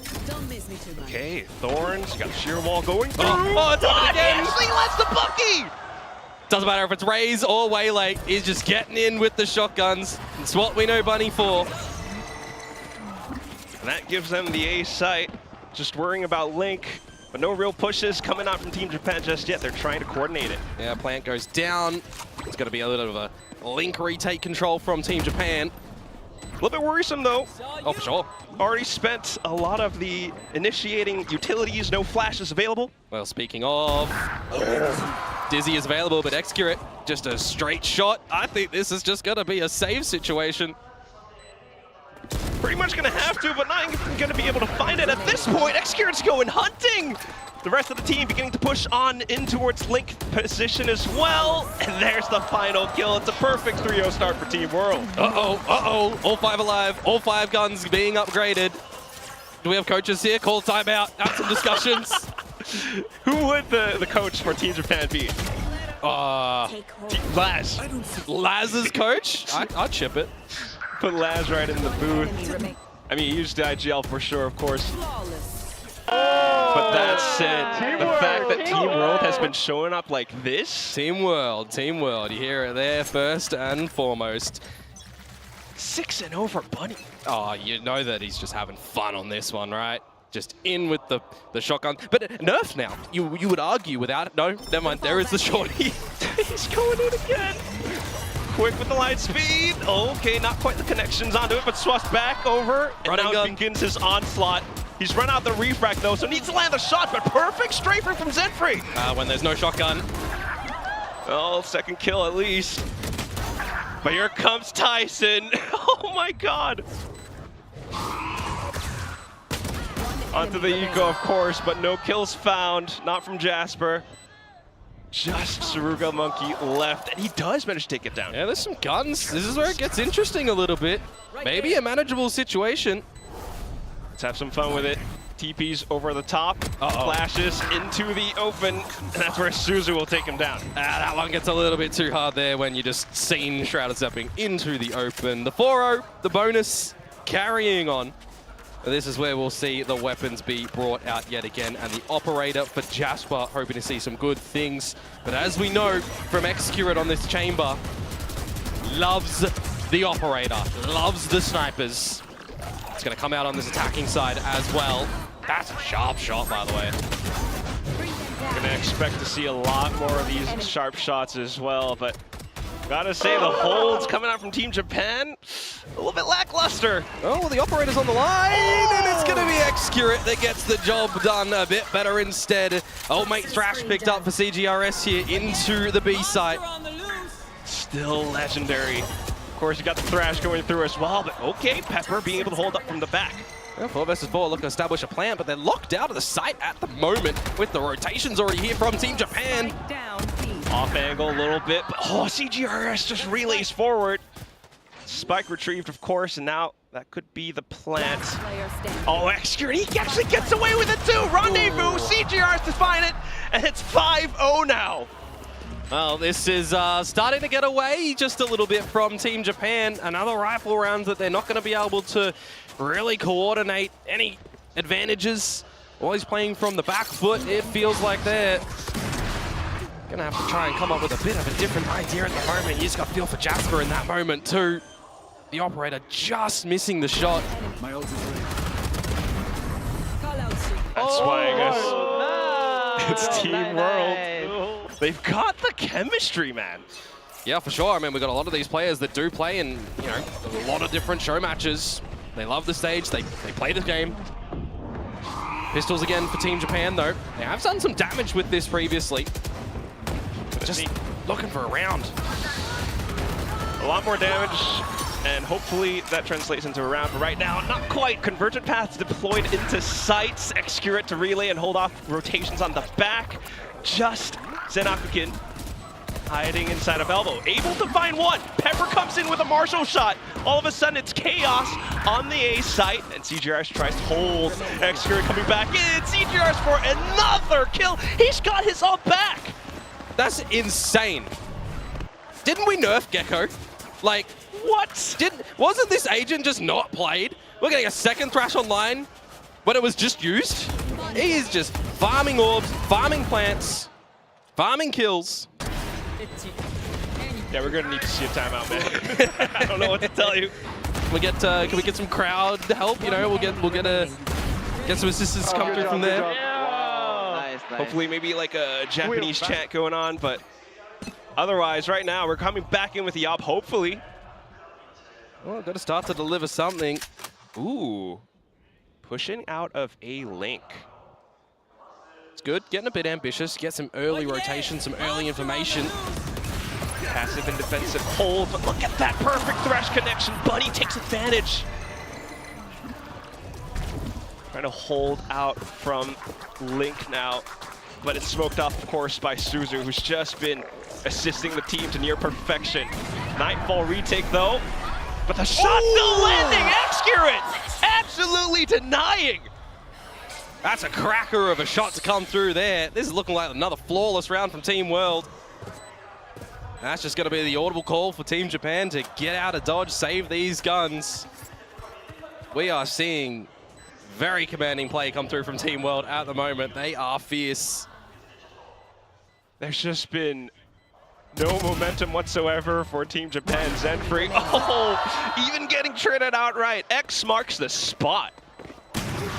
Well, eventually will be felled. Jasper on the board to hold on to this op as well. Oh no! Not going to be able to. Now we're just rotating operators. Shoutouts to Game Changers as well. Suzu, who used to play for Zeta Division back then, now onto Fennel. She's IGLing. She was the Neon last year, but now you can see she's bringing a whole different tool set to this game as well. You know, you got to be not happy with this one, though. That's for sure. We're just seeing massive coordination at the moment from Team World too, right? It's unbelievable. The pace at which they're playing, the fact that they kind of have thought out these rounds too. I mean, it is attacking. Well, you know, the thing is, it's very paper-esque at the moment. They are just going. They are W gaming right now in every single round on this attacking side. Bunny is getting sent in. We got another player later that plays Waylay on this map that gets sent in too, by the way. Just non-stop. Oh my god, Excurate, he actually finds the shot. It's inside of the smoke too, but Zenfree trying to hold off from the back of Link now. Able to take the first, but gets seized, and he's way too low. Tens pushing up front. Do they know that Sugar Monkey's up from the top? It doesn't matter. The shots were not landing, and CGRS finds the flicks instead. Zenakukin now the final one left. Does find one kill, but he's out from mid. And they're just all watching him. Triple stack. We don't get to see it from his perspective, but you saw it on the map. Oh yeah, another clean one to come through from Team World. This is where you might just start get just a tad worried, right? Show matches, you're putting up numbers. Look at that! I'm gonna say this because I want to jinx it. I don't think I've seen in history a show match end in a 13-0. That's true. So it shouldn't happen here, Quack. Right? Right? You never quite know. I just can't believe my eyes with how Team World is playing. Did they like practice? Did they scrim? Don't know. Do not know. Bring them down. Bringing out the tour de force though on Excurate and Bunny. Back to the shotgun. Back to the Bucky. Immediately refracting as well, so some info found. It's drawing quick rotations away from the B site though. It's all right. They continue to push. We're learning Fade 10s. It's okay. I mean, I respect the Prowler check into the smoke. The rest of the team taking elbow, of course. But look at these pushes. They just go in together, coordinated as heck. Zenfree trying to hold. 2 kills so far. Let's a fourth! Goes in for Nightfall. Connects onto Excurate. He tries to stick onto the defuse. Will he find the ace? There it is! Zenfree has done it! First round on the board, Team Japan. Zenfree getting everything done. We've seen some hot shots in this server already in this show match from Team World, but that is something special to come through there. An ace from Zenfree when you're thinking everything is just coming up World as well. But it's on the side at the moment, just the headshots galore. Impeccable. It's a lovely welcome back to this stage as well. Previously playing for DFM. No, Thanino, I jinxed it. You're welcome. So we do get to enjoy this show match a little bit more thanks to you, Komodo. But once again, it's quick with the entries. Bunny getting shut down by Zenfree. Well, it hasn't worked again. Maybe we've got to reassess the situation on just sending it in. There is a Viper's Pit that has been used on the other side of the map, by the way, for Team Japan, as well as that mid push that is very successful from Jasper. So now you've got this 5 versus 3 to really push Team World into a bit of a thought process. Cornered right now, yeah. Viper's Pit on A, you got the sheer walls over on B. If you're thinking about mid, someone could have pushed down now, so they're kind of just trying to send it into B with this Nightfall. Oh, hello. Not going to stick that one. Didn't actually look like from the POV that Jasper was a bit aware of that, but it's all good. Nightfall evaded. No progression from Team World into this B side. It's on lock and key. Or is it? Rotations start to fall just back a little bit. 30 seconds left. Would be the right call. I actually wonder if they knew where Suzu did use from the shadows, because they're looking towards spawn for a little bit. I felt like Jasper maybe just didn't actually see her. Yeah, trying to check, but there goes that wall. Still the biggest obstacle in the round, apart from the Viper's Pit. Time running out, and they will just look for picks at this point, but Jasper is able to fend them off. Well, the operator from Excurate getting some damage, but no flick in this one. Another round over towards Team Japan. After the 8 in a row from Team World. Trying to answer back, try to make this one competitive, get closer, have a good defensive half. Oh, just the allocation of the crosshair, like, that feels second swipe. You know, you got a little swipe in the beginning and then it's, oh no. Arm swipe. Arm swipe. Or wrist flick, you know, depending. True. Gotta go for the full 180. Jasper quite happy with that one. So of course they retain the off because of it. Third thrash for CGRS now. Oh my god. This is the problem that I had when we thought of Fracture in the mix with all the ulti points. He's got him, but he did TP away, so it's gonna be safe. Still though, does leave the site weakened now. There is a sheer wall just to protect it, but they've managed to push through Link too. More importantly, Steel Garden and Dimensional Drift. You can fashion a good retake here as Team Japan, you'd assume. Kind of hoping for it. Good spot to deploy it. Does clear out the site. Now you got to worry about Link. Or second thrash coming out. Worry about the actual thrash going on in. Oh, missed. And because of that, Excurate takes a bit more space. Playing the angles now. CGRS takes out. Gets taken out by Zenfree. Dimensional Drift from Jasper, trying to clear out space. Actually, Gate crashes back. So it's a big presence. Buddy trying to get some chaotics into this. But Suzu will quickly dispatch of Zenfree. Jasper now with this off. Oh, it's just tens. Absolutely love, by the way, that Bunny is not scared to just get up in your face.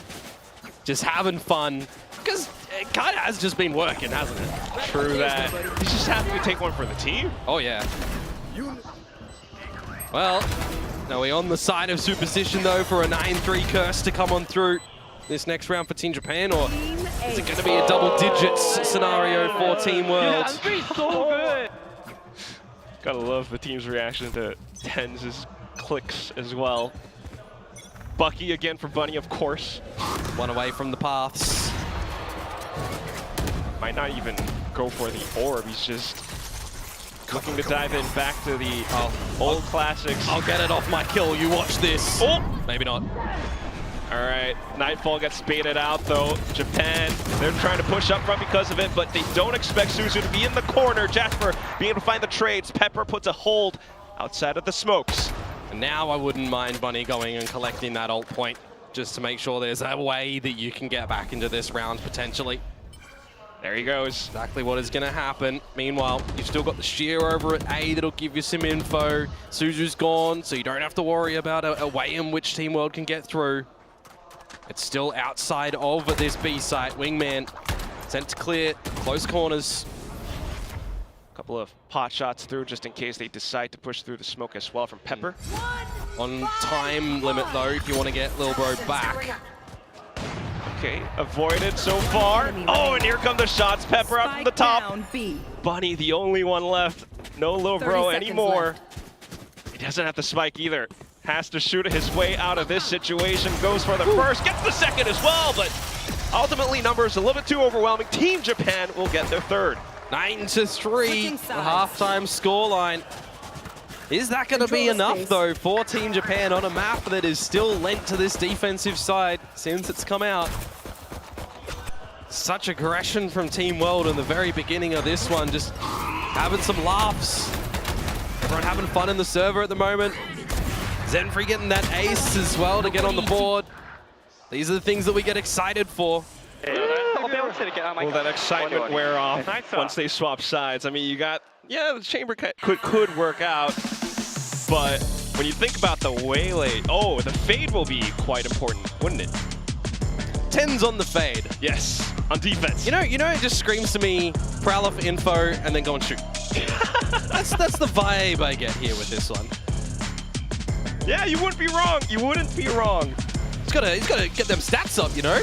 Come on, we've got some history here from Tens just on these show matches. We got to get some numbers in there. You're letting Xcurate get more kills than you? Are you sure?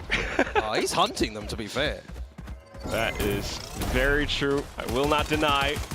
Right now, trying to conceal CGRS's position as well, but he gets spotted out by Suruga. Japan going for a push down mid, maybe a stroll in towards a Link. Suzu trying to fend them off with the paranoia. She does connect the shots! One kill only, though. Bunny. Bit of a chase out from the back. Oh, they're also low bar Pepper at the moment. Bunny, a quick clean one. And that brings us into 2v1. Just Pepper left. Has to find a shot onto Tens if he's to make this round competitive. Oh, they're going for it. I told you there would potentially be a knife to come through. Doesn't get stolen in the end by Bunny, but hey, I like the attempt, Tens. Not gonna lie. He's bottom fragging, though. Oh, yeah, let's just have the pessimistic quack come through on that one. Where you're 10-3 up, but you missed your knife kill. Bad, Tens, bad.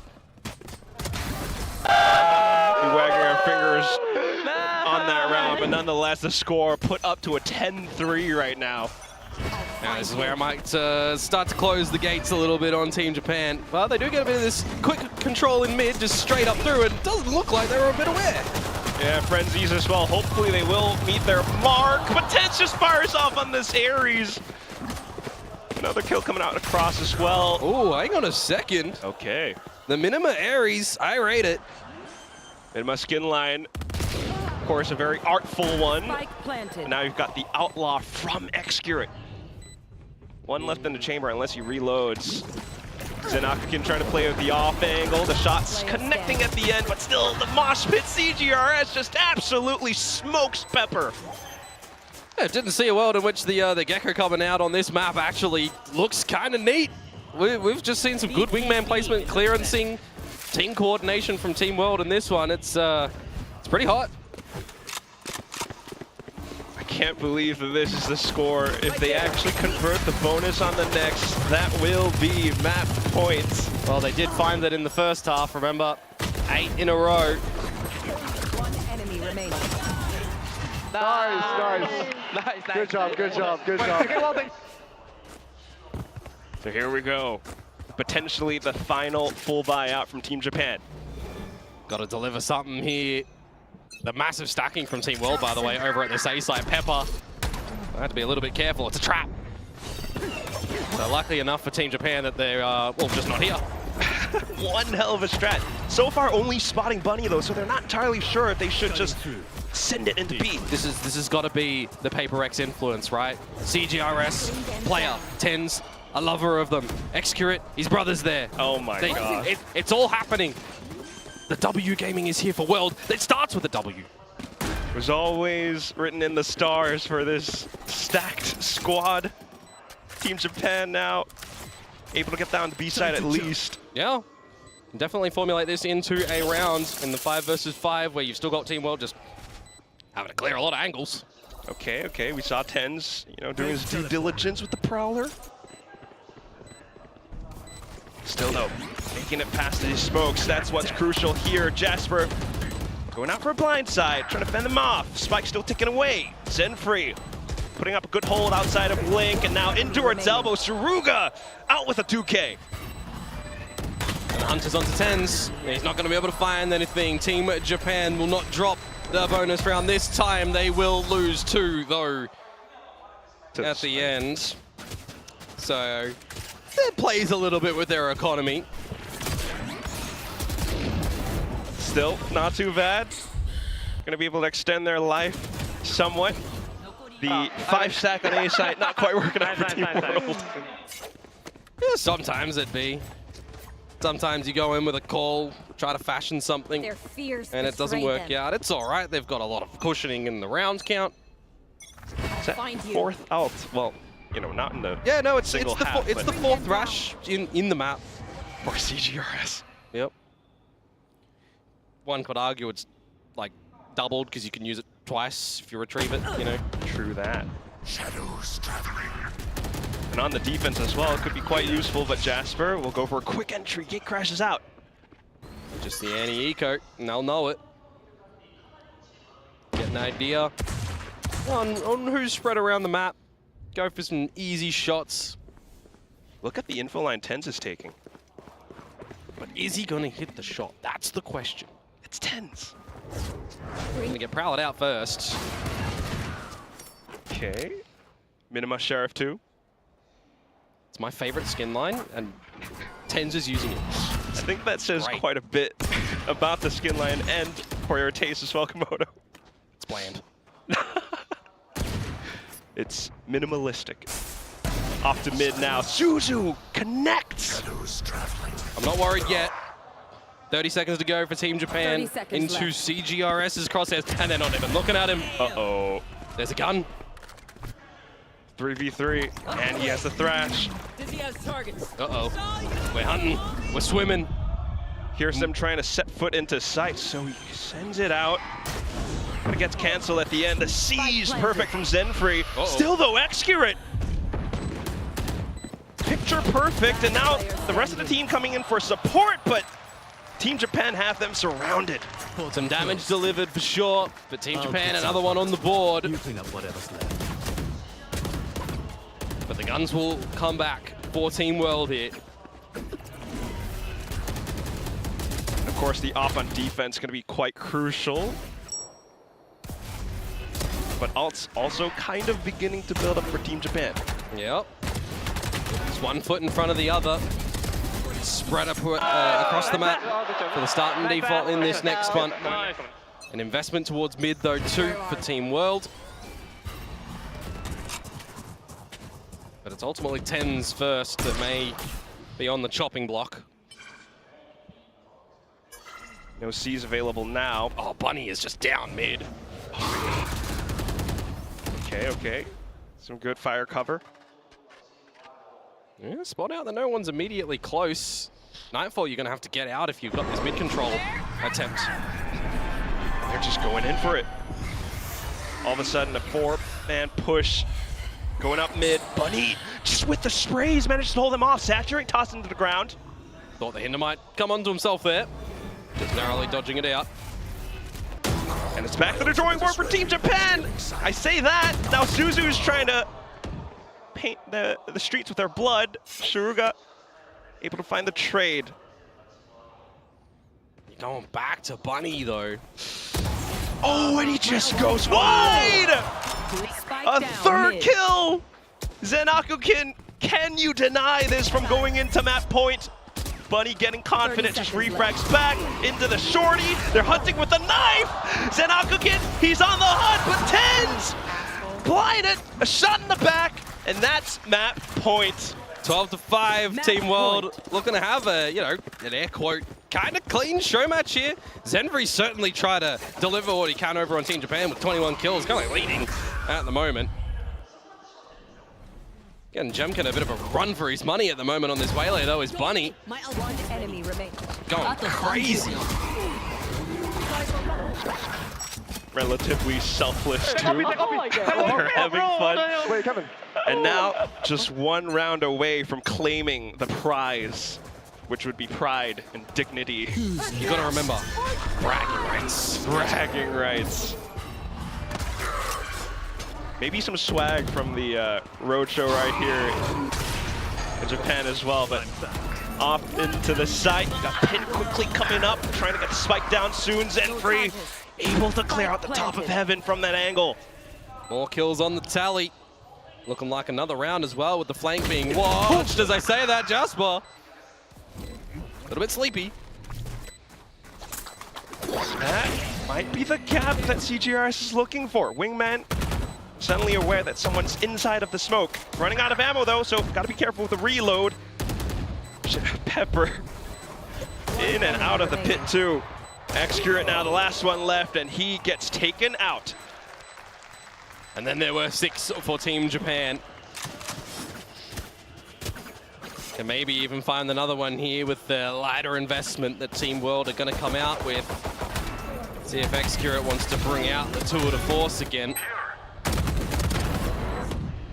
But little by little, Team Japan on this attacking side starting to find what they need to do. I think the trickiest one for them to deal with is Bunny so far because he's always pushing somewhere. Yeah, it's definitely changes the pace, doesn't it?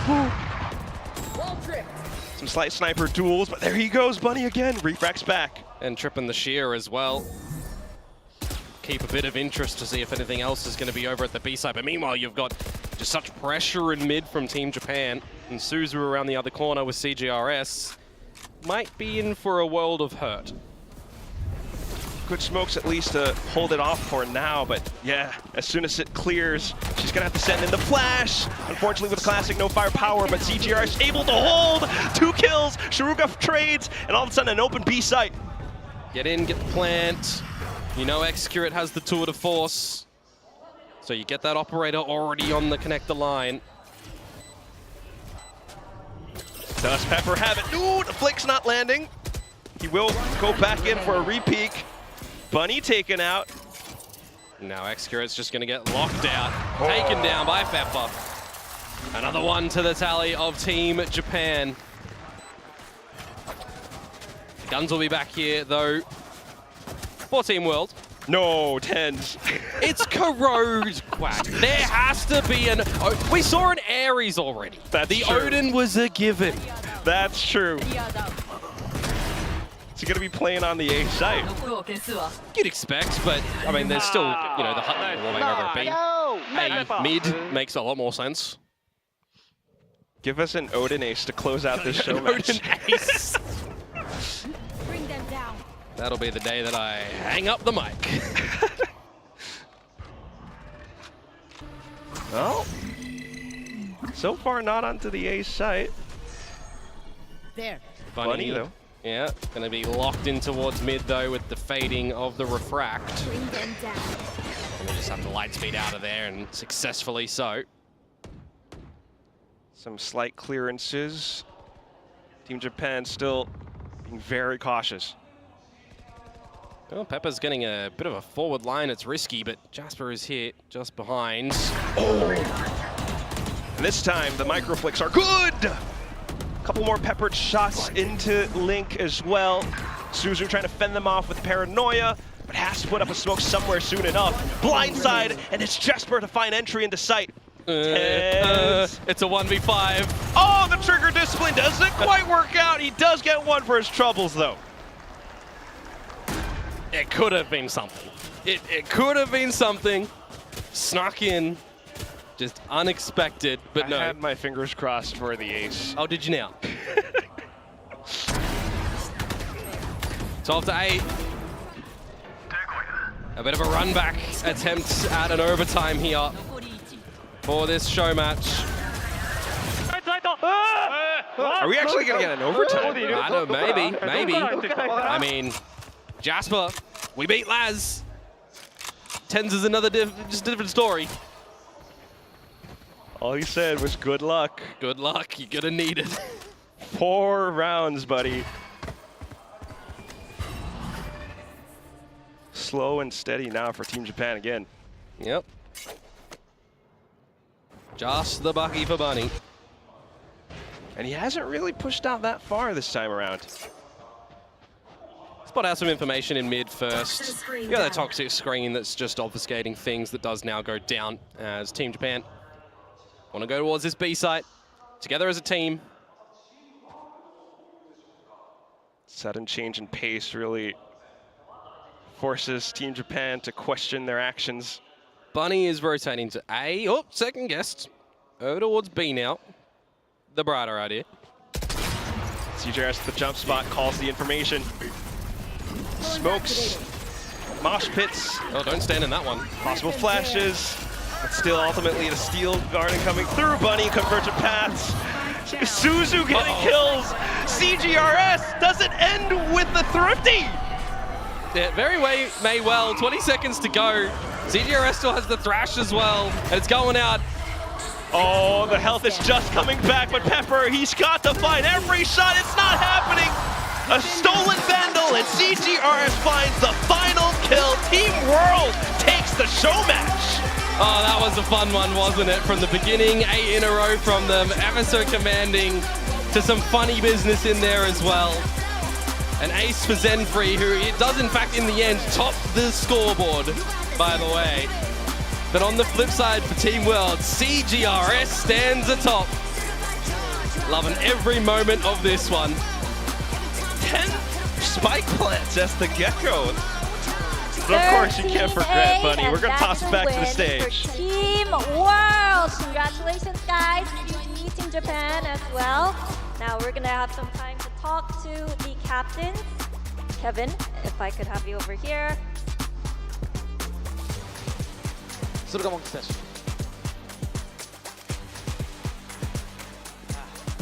GG guys, thank you for an amazing performance on stage.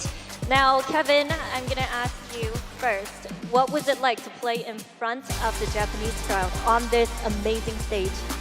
I think it feels amazing because it brings me nostalgic that I can play in the stage again. It's been so long I play in the stage, so yeah, and then it's always been my dream to play in the Japanese stage because last year I watched my little brother playing in Master Tokyo, so I really want to play in the arena, so yeah, it's really amazing for me. エクスキュレート選手、ケビン、こうやってまた日本のステージですけども、ビッグステージでプレーができるなかなか思っていなかったので、ステージに立って、そしてプレーができるのも嬉しかったですし、日本はマスターズ東京の応援で来てたんですね、弟の。なので、その日本という土地でこうやってプレーができたっていうのはすごく嬉しかったです。Yeah, yeah, it was really nice to see you back on that chamber. You still got it. Just one more, as you mentioned, we have the lower bracket finals happening right after this. And the winner of today will go on to face Paper X and of course your brother Forsaken. So is there anything you would like to say to RRQ and Talon? I think do their best, RRQ and Talon, because I think it's gonna be a banger match because it's very important for both of them, especially for Talon. So yeah, I'm really looking forward for these upcoming games. で今日もですね、自分の弟フォーセイ君が所属するペーパーレックスの試合がこれからあるということで、この試合についてなんですけれども、もちろんどういう試合になるかわからないですけれども、もうビッグマッチ以上のメガマッチということになると思います。特にタロンは負けられない試合になると思うので、どちらが勝つか楽しみです。ありがとうございます。さあそして、続いてチームジャパンの、駿河モンキー選手にキャプテンにお話も聞いていきたいと思います。まずはこのパシフィックでのステージでの試合でしたけども、振り返っていかがですか？強すぎでしょどうなってるんですかどっかのこのチームでどっかの予選勝ち上がってきたチームですか？次回どっかのチャレンジャーズでいやめちゃくちゃ強かったです。ギリギリまで現役の選手が多いんでね、はい、ちょっと一旦訳してもらいます。Yeah, the board was crazy strong. Were they like qualified from somewhere in the region? Why you guys are so good? Because me and Tyson never won show match before, so we really want to win now. 実はテンズ選手と自分はショーマッチで勝ったことがないんですね。一緒になのでどうしても勝ちたかったです今日は。なるほど。いやでもね、僕これも個人的にエクスキュレート選手なんですけど、こんな強いチームは初めて見ました。I've never seen such a strong team before. ありがとうございました。Thank you. Respect, respect. さあそして菅本選手最後に本日ねこの後ローアファイナルRRQ vs タロンが行われますけども注目ポイントなどぜひ。僕さっきチームメンバーで裏で喋ってたんですけど、なんか僕たち事前にピッケムを予想したんですけど、なんかどうやら全夜勤が今ピッケム予想当たってるらしくて、なんか RRQ をちょっと注目したいと言ってたんで、ジェムキン選手とやっぱ元チームメイトなんで、そこを注目したいと言ってましたね。僕もやっぱもうちょっとタロンも好きなんですけど、RRQ ちょっとジェムキン選手やっぱ日本で活躍したんで応援したいなと思ってます。So this upcoming match versus Talon versus RRQ, there's some few members who used to be play with Jumpkin. So most of the people from Team Japan are ready for RRQ today. Okay, thank you very much. Thank you for the interview and thank you for an amazing game. GG guys. Now thank you to the both teams, and it seems like everyone is ready for more Valorant action, right, Uda? さあということで、改めて両チームのね素晴らしい試合のおかげで会場も盛り上がりました。優勝トロフィーを掲げるためには今日の試合に勝ち、決勝戦へと駒を進めなければいけません。そしてそこにはペーパーレックスが待っています。Now today we have two teams taking a shot at the Pacific Trophy, and the winner of today's advance to the grand finals, where Paper X awaits. We're about to find out our grand finalists for tomorrow. It's going to be RRQ taking on Talon, and that is one game you don't want to miss. さあということで応援しているチームが勝てるように最後まで皆さん一緒に楽しんでください。それでは改めて両チームに大きな拍手をお送りください。Good game!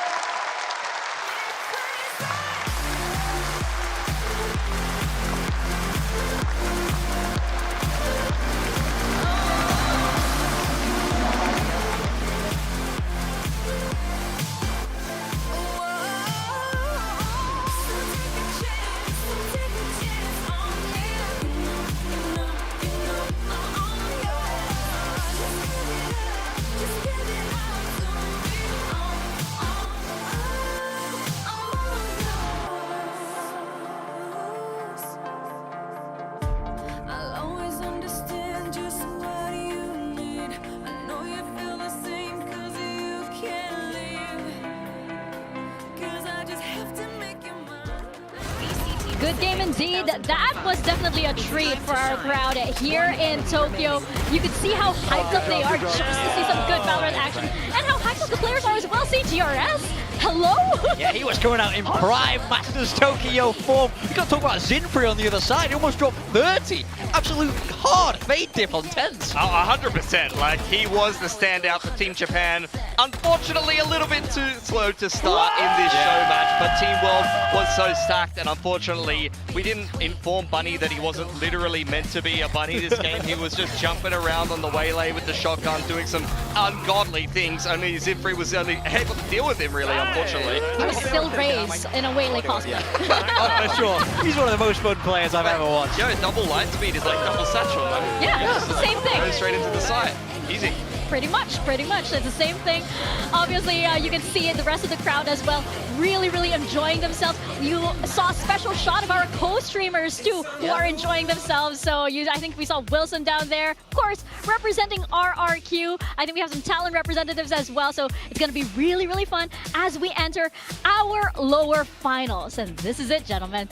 Our lower finals, and you just have to appreciate on how much of a cinematic run both of these teams have been on. Talon and RRQ. You look at these two teams, Talon started the year with this rookie, quote-unquote, roster, and now they're one of the cleanest teams in Pacific. And RRQ, the IGL changed to eventually take the Pacific throne, and now they're known as the comeback king of kings. Yeah, I mean, Talon, you know, they started this year kind of making the best of the pieces that they had. They had the Korean Americans mixed with the 3 Thai players, and then bringing in some new rookies, bringing in Thai, bringing in Kahlua. Thailand, a region that is is so full of talent, and it's worked an absolute treat. Even into this stage, a couple of changes role-wise for them, and for me, Talon has never looked better. I feel like they should be taking this game. We really want to see them qualify over into champs. Of course, DRX would be a great representative from Pacific, but I feel like if it's not now for Talon, then it's never. That's the big thing. There is pressure on these shoulders. This game could not be more important for this young roster, but I have to agree. I love this roster so much. They're so fun to play. They're so explosive. They have so much firepower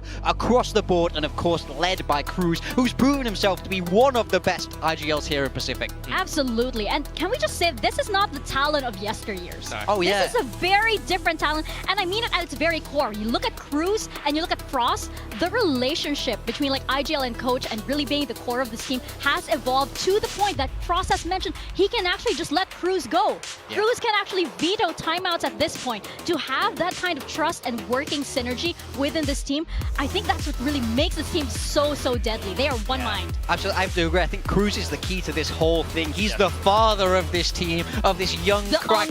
You know, it's kind of like, you know that meme where there's from Ninja Turtles, was the 4 Ninja Turtles? Yep. Yeah, that's what this team reminds me of very much. But I mean, it's stacked across the board. You're trying to attack into these guys. Where do you go? Nowhere is safe. Primy's there on a Sentinel. Yep. That is going to be in your face on the Duelist. I mean, I love this roster and all to play for them today. Look, Cruz is fathering a lot of players, but he's going to have to father this team today if they want to be winning, Mika. I think that RRQ, this is a team that everybody tends to underestimate. For some reason, there's a team that you'll never really suspect, right? Because RRQ, they aren't exactly the cleanest. They're definitely not the most consistent, and there's a lot of things that need to go right for them to go right.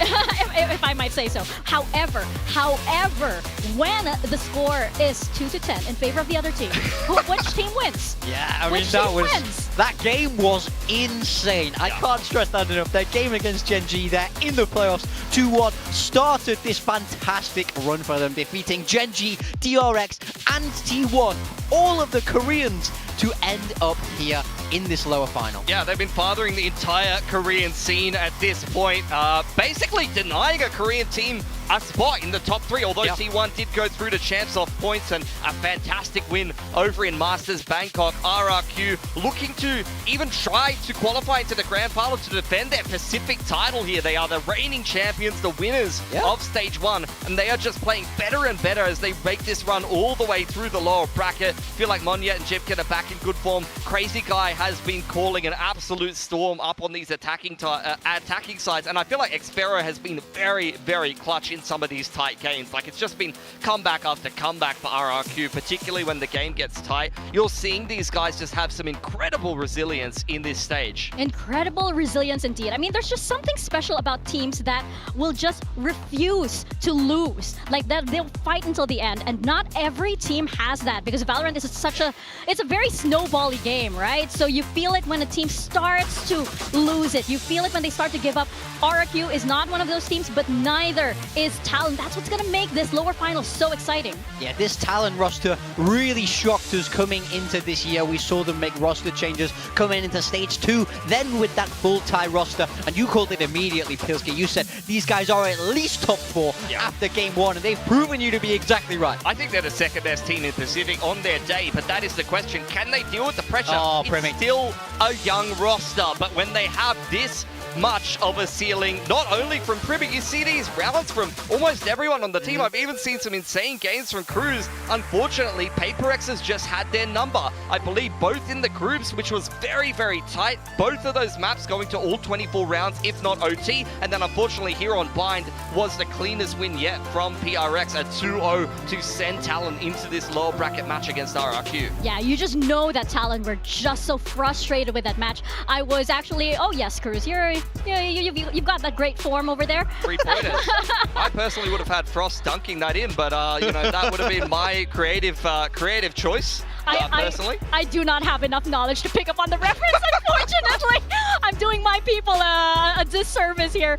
But talking about Cruz over here, He is one of the most decorated players in Pacific. Yeah. We shouldn't forget that he was one of the players on that squad that first put Pacific on the map way back in Champions 2021 when he was part of X10. Yeah, even pre-Valorant, like there are plenty, there's been plenty of talent in the TAC FPS scene in Thailand for the longest time. They've been one of the strongest competitors in terms of churning out talent in Asia, and you've seen what they've been able to put together pre-franchising and then going into franchising. Talent obviously being the main name brand team to represent Thailand, haven't always been a full Thai squad, but now going back to being a full Thai squad. I think that this is the team that has the most potential that we've ever seen represent this Talon roster. Yeah, I love that move from them. I think it's clear to see just how much talent there is within Thailand that they've brought up into this team.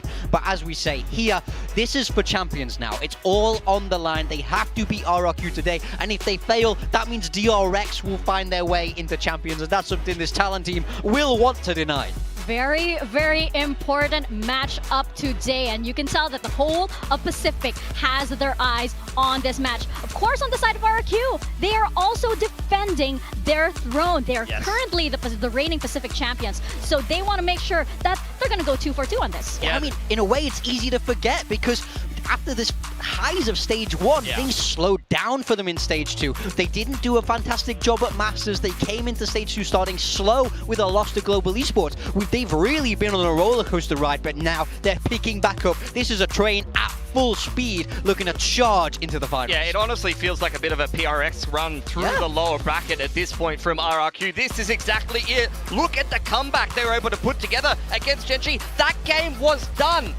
That was like a 95%er. You should not be able to come back from that. Then they go up against DRX, who smacked them in the group stage, and they 2-0'd them. And then yet another game against T1. That series was so bloody close, and they showed even more resilience. And look at this. The two things that you want to highlight here for RRQ is that Monyet's so cute. No, honestly. Jemkin, look at him! The double duelist with Jemkin and Monyet is obviously the defining part of RRQ. But look at this attack win rate. In the group stage, really struggling, not doing so well. In the playoffs, not only has Crazy Guy been electric, but their attacking sides have been phenomenal. If they don't walk out like this, I will be severely disappointed.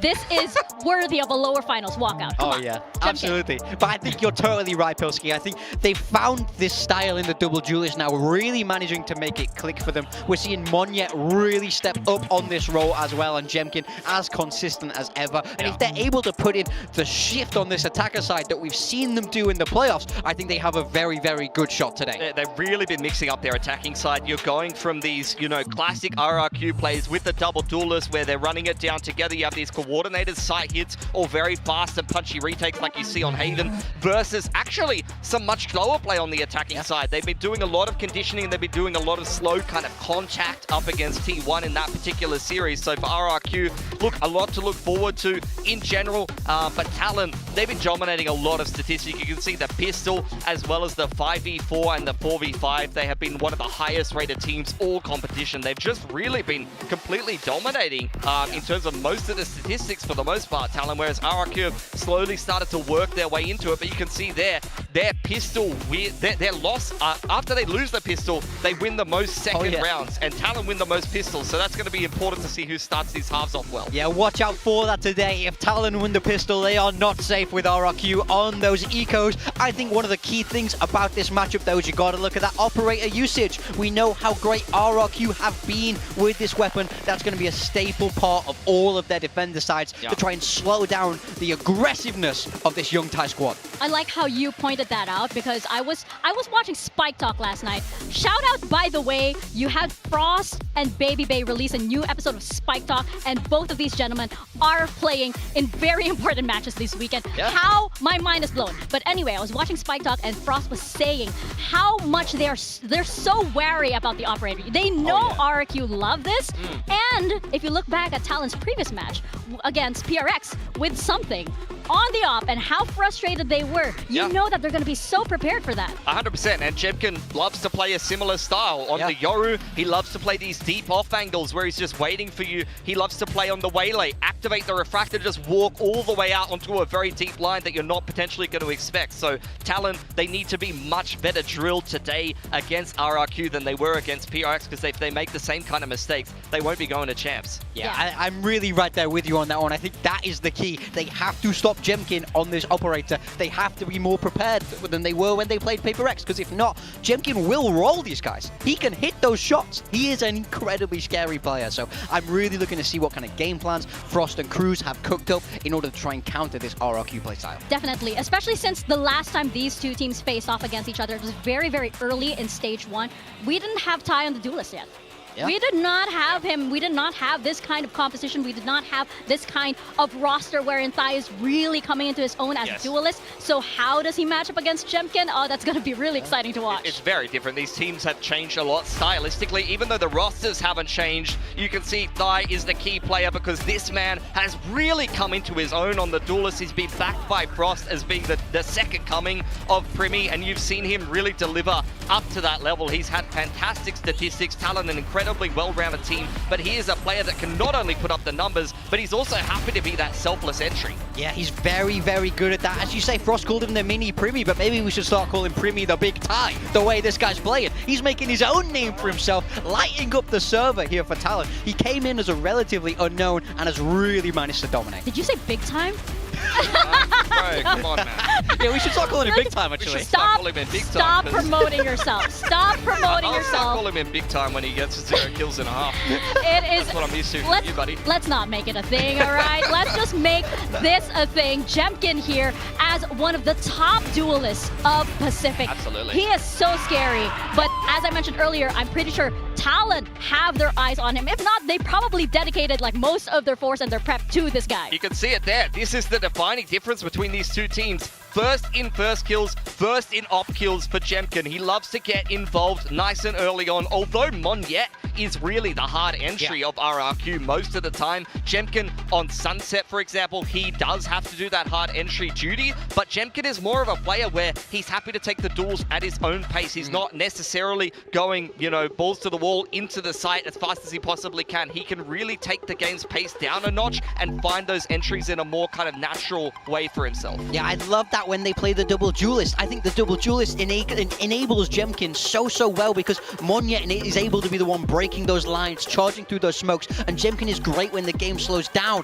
That's why he's so good with that operator. So I hope we see plenty of double duelists today because that will really allow Jemkin to pop. That's what makes that dynamic so interesting, right? Between Jemkin and Monyet. You have Monyet potentially causing chaos up in front, and then Jemkin, oh, hey, he's in the back with an up. What are you going to do? Are you going to shoot Monyet jumping around, or Jemkin in front of you? And then you also have Monyet maybe in the back as a lurker. But can I take a moment to glaze two of my favorite players here in Pacific? Absolutely. These two IGLs represent the very best of SEA FPS. And I think that recalling Timeout, the episode of Timeout way back when, I think it was stage 1, there was this face-off between Frost and Ewok, and they were talking about who's the best IGL. And Frost was like saying, no, Cruz's IGL. At that time, Crazy Guy was not announced yet, and Ewok said, no, I'm going to veto you. It's my IGL. Here we have it right in front of us. Yeah, I mean, Crazy Guy. Put some respect on these guys' name. This is the beast from the east, ladies and gentlemen, all right? Not a Teo merchant, except when he opts to pick it against T1, and then he slaps them with it. This guy's dragging has been fantastic. Their attacking side win rate has improved by 20% since the group stage. Crazy Guy is one of their better players at the moment. He's putting up numbers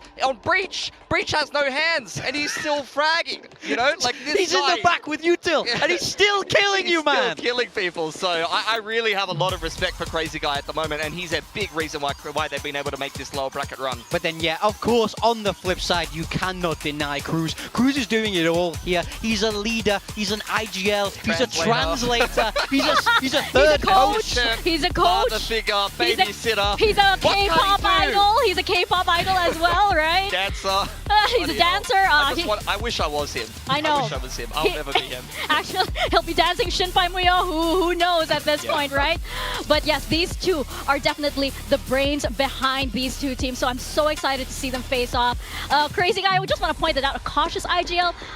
if you like Odin's in your face, like, you know, over on Lotus A side look, and just spamming, sure, I I've seen call that plenty of cautious. Odins from Cruz on Corrode as well. Not sure Yep. that I necessarily want to see that today, but Cruz has been doing a fantastic job with this team as well. He's got a lot on his shoulders, but Talon, they look like a very well-drilled team. At times, they're a team that has had to rely more so on the structure, on being unpredictable, but something to touch on is they haven't really had to shift their comps up as much this particular stage because they don't necessarily need to. They can trust a more consistent playstyle rather than catching their opponent off guard with the veto or anything like that like they used to have to do because Cruz is doing such a good job and they no longer have a lot of those language barriers that they've had to deal with in the past. I mean, I think the thing is they still have that in their back pocket. It doesn't matter if they've not shown these mix of comps. You know it's Talon. You know that they could bring them out at any time, and that really does add a layer of depth to the veto and the agent select, even if they don't choose to act on it. A few things to touch on here with this map win percent data. Not playing Ascent for Talon. They do not like Ascent. For RRQ, they will not play Lotus. These are the permabans for both of these teams going into this series. I'm really looking at Sunset in particular for Talon. It was a map where Dai really did not look comfortable on the Neon, and if they are going to permaban Ascent, they're going to have to show us a much better Sunset than they showed against DFM. Yeah, and on the flip side, I think Bind could be trouble for RRQ there, yet to win it at 0-2, and we know how much Talon do like that map, so I think those are going to be really key battlegrounds where you really want to be able to steal those away from your opponent to have a good shot in this best On the of flip five. side, I will argue devil's advocate to that though. I actually like RRQ's bind. They play this execute heavy style. They did lose to DRX and PRX if I remember correctly, or maybe it was another team. They lost to some pretty good teams, and Talon is also 0-3 in the last 3 on bind, despite the fact that they do enjoy that map themselves. Yeah, I'm wondering also if Haven is going to make a showing because Talon have mentioned that that is the map where they had their breakthrough. They're extremely confident on that map, and when they took it up versus DRX, you know, they were like, okay, this is our best map. Why pick this against us? So, hey, ego pick. So it's going to be very, very exciting to see what maps we have coming up for our lower final. A best of 5 as well. Now, endurance comes into play here too. Best of 3 is entirely different. So once you have that first ban out, what happens next? How do you play the mind games? So remember Ascent and what was the perma? Lotus was the perma for RRQ. We get Ascent from Talon. I would have liked to see them ban Sunset and show us something different on Ascent, but they don't want to risk it. This is a pressure game. Less risks potentially coming in for a pressure game. Talon would be the team I'd expect to take those risks, but they've opted not to, which shows, I think, some degree of confidence in what they're already doing, right? I think it especially shows that they must be more willing to play their Sunset now. I think if there's going to be changes, that's where I would expect it to be. But we know the rest of the maps that are going to come out, we're going to be starting here on Bind. But I just want to carry on about that best of 5, Mika, because it is so different. Teams don't get a lot of opportunities to play these throughout the years, so your endurance is tested. In this day and age as well, these teams all have performance coaches, their caffeine is managed, their food is managed in order to be optimal for 5 hours in a row potentially. I heard that Talon do not actually take caffeine. They stay away from it just because of like crash. Yeah, exactly. The highs and the lows. You don't want a sugar crash or, you know, caffeine crash in, you know, map number 4 or something. I mean, it's worth mentioning as well because Talon, this is a couple of rookies on this squad. They haven't had the opportunity to play as many best of 5s. RRQ played their way through a couple of best of 5s. They won a best of 5 against Gen G to take the Pacific title last time around. In terms of that map pool there, I don't think any crazy surprises. I think Sunset being left as a decider, that's going to be a big question on Talon because they didn't look great on it against DFM. I think Bind to start things off though, Talon being very confident to pick that despite the fact that they're 0-3 on it in the last couple. And look, RRQ, I actually like their Bind and they've opted to start out attack. And then Haven being that second map, it's the only map where Talon actually plays the old roles that they played in stage 1, right? Primy's on that duelist and you see Cruz take over that deadlock.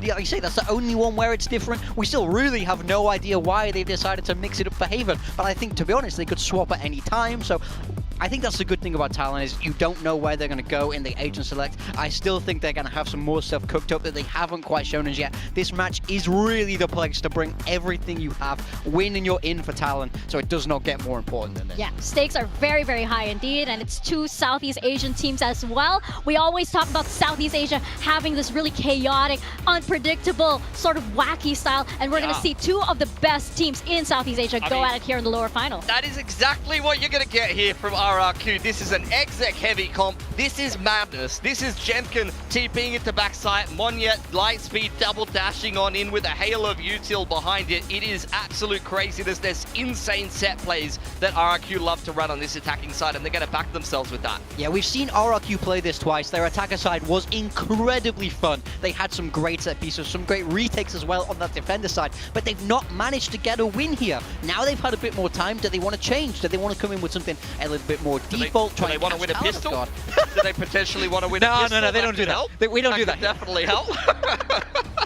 But for me, I think the onus is really on RRQ here. This, in my mind, map should go to Talon. So RRQ want to start strong, start that upset, and I think a win on Bind would be massive for them. They're also a very snowbally team, right? So like Jemkin and Monyet, they have to get that entry just right for them to set the tone for this first map, right? Yeah. Because RRQ, they're so dependent on that. And once you start getting into the map and you start flipping the sides, if they don't get that early energy in, it could spell doom for RRQ on map 1. Yeah, very much so. There's one thing we know about RRQ is they are more resilient than they've ever been. Yes. So they shouldn't be too deterred by a slow start. But this is an entirely different environment. Just look at this crowd. Look at this stage. It's going to feel much, much harder than it was back in Korea, back in Sangam to mount that comeback. Yeah, and you guys mentioned about the two rookies on the side of Talon, right? As we bring up our predictions, on the side of RRQ, you know, you have Crazy Guy here playing on the stage for the first time, but I would say that, like, he's been so hungry for this. Yeah. He thrives in environments like this. We're looking at our predictions. We are split with a few choosing RRQ, but we're mostly Talon. I actually didn't think that would be a majority Talon.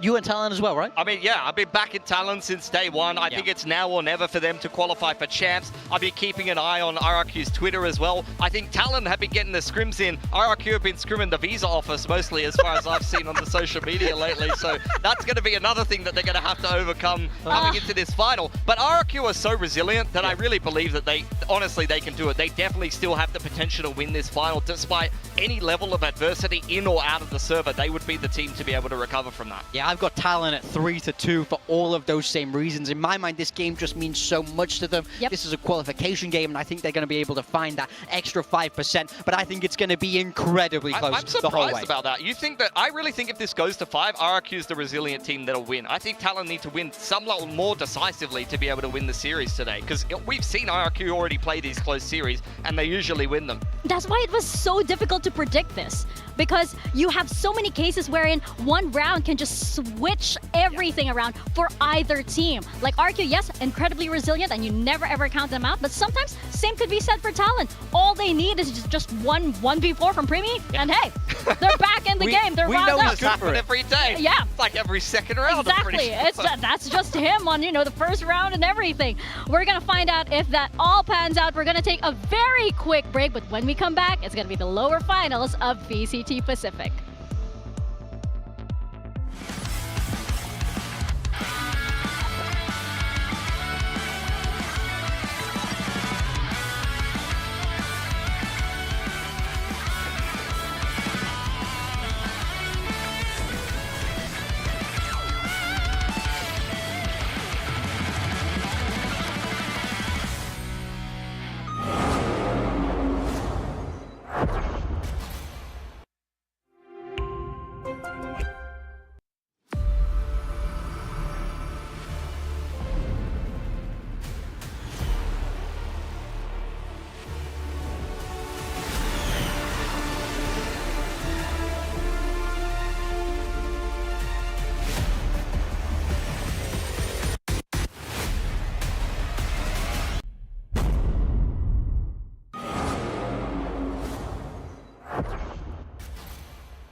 Red Bull gives you wings.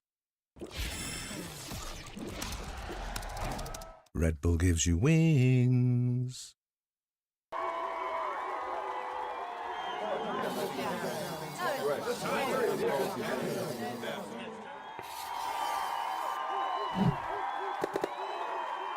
Red Bull gives you wings.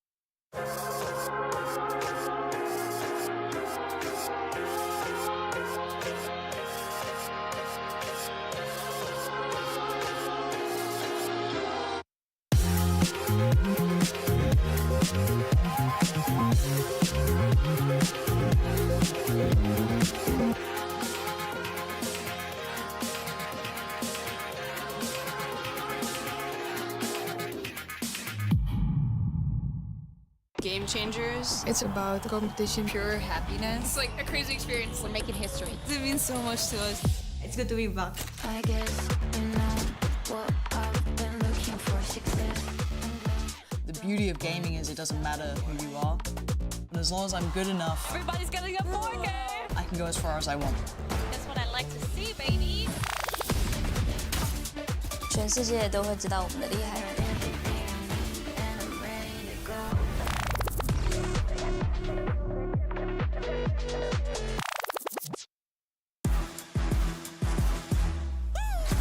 Nothing like us can't hold us down. Ain't nothing like us can't hold us down. Ain't nothing like us. Victorious, warriors, warriors, warriors, warriors.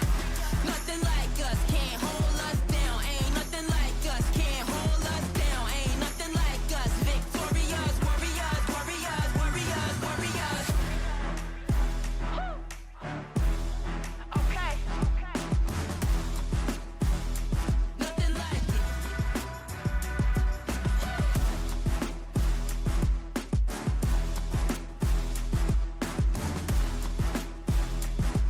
Let 'em know.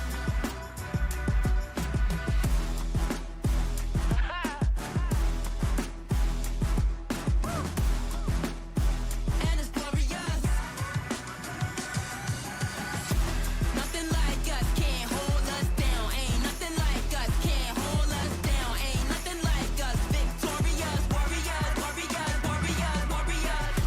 Nothing like us can't hold us down. Ain't nothing like us can't hold us down. Ain't nothing like us. Victorious, warriors, warriors, warriors, warriors.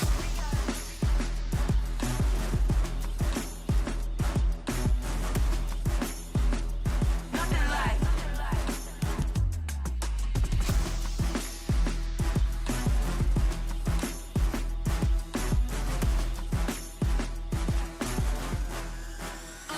Can't hold us down.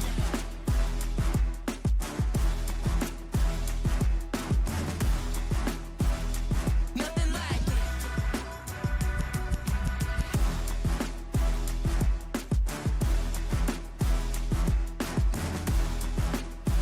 And it's glorious. Nothing like us can't hold us down. Ain't nothing like us can't hold us down. Ain't nothing like us. Victorious, warriors, warriors, warriors, warriors. Nothing like us can't hold us down. Ain't nothing like us can't hold us down. Ain't nothing like us. Victorious, warriors, warriors, warriors, warriors. Can't hold us down. They looking at me cause I'm different, gifted, lifted, dripping. Love the way I whip it, spin it, win it, get it, just admit it. You ain't got a lot to kick it. Showed it, looking at me like I'm next, like I'm her lotto ticket. Never catch me slipping, cuz you know I came a long way to the league from the bar. You were there when the presence of a real superstar. I chose to look the other way. A lot of people out of pocket. Long nights and long days, now the kids sitting proper. I'm fresh about the hood, yeah, you know I'm from the ghetto. Put some respect up on my name before I catch another text. Whoa, I wish a player would. You ain't even on my level. Cause when you on the top, everybody wanna test you. Until then, apply pressure. Always been a problem, always been a go-getter. They gon' keep complaining, begging on me till I'm fed up. I never let it playing games of blind pressure. Pressure. Pressure.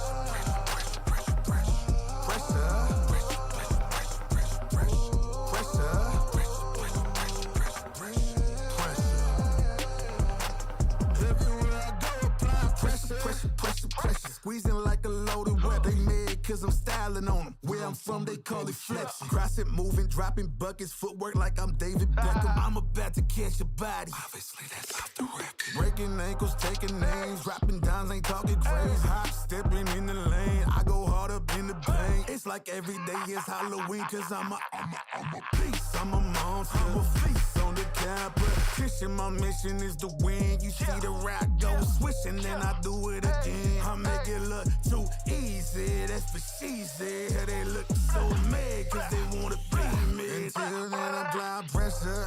Always been a problem, always been a go-getter. They gon' keep complaining, begging on me till I'm fed up. I never let it playing games of blind pressure.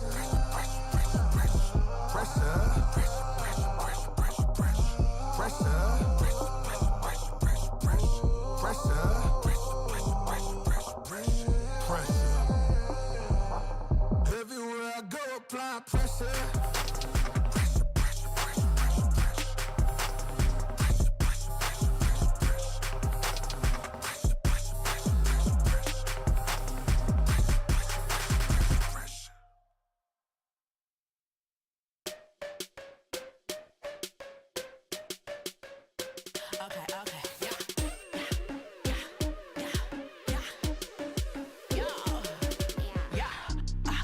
Get to work and we be rocking hard. Game, set, match like a superstar. Taking over, yeah, we're taking full control. Make our own rules, we phenomenal. Blink and you might miss it, that's a touchdown. Knock it out the park, we too tough now.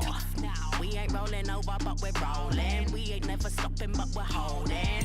And my game be flawless, hot like a Danis. We be playing only winners, never misses like, yeah. Super, super, super, yeah, we're supercharged. We be on another level, touching stars.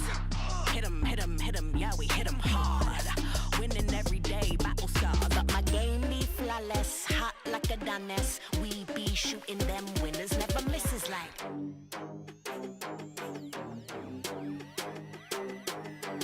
Yeah, super, super, super, yeah, we're supercharged. Switch.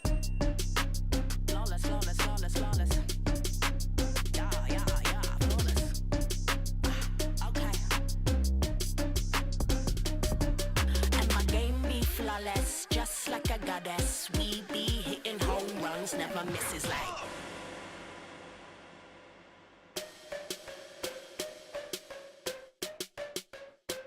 Okay, okay, yeah.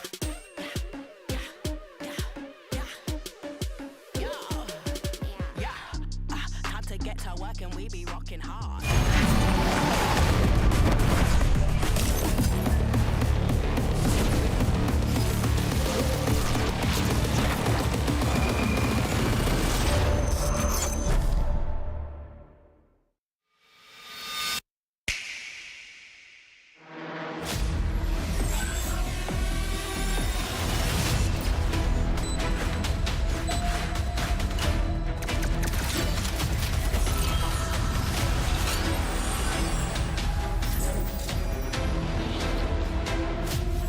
Let's fly.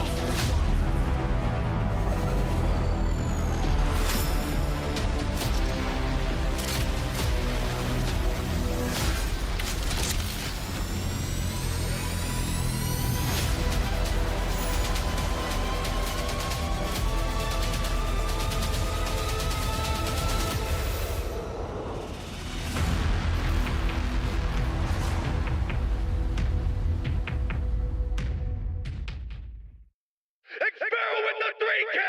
Get the RRQ! Their first ever trophy in VCT Pacific history! I can still vividly remember the moment we won stage 1. And I remember all the moments of struggle that followed. Ever since last year I joined RRQ, we were making little changes, like piece by piece. Like we always were trying to improve a little bit. So like after a year of playing, I think we built really nice roster, and it really shows that the potential that we have now, and also that shows that why we are top 3 team now in Pacific consistently. มีทีมไหนไหมที่พัฒนาได้เท่ากับทีมเรา ก็น่าจะมาจากผลงานทีมเราตอนนี้ครับ แล้วก็ผลงานตัวผมเองด้วย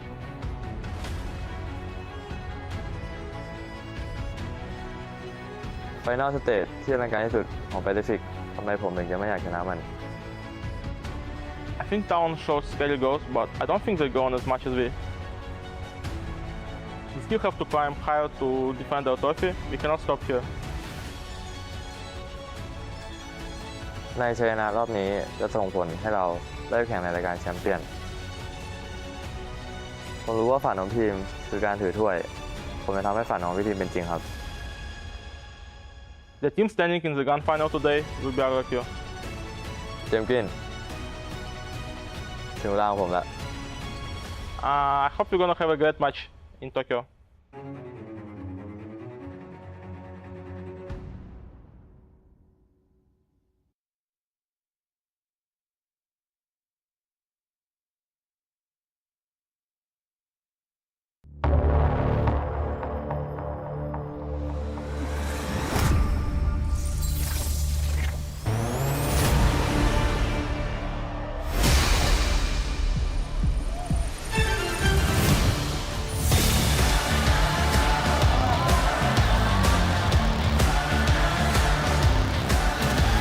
TLN.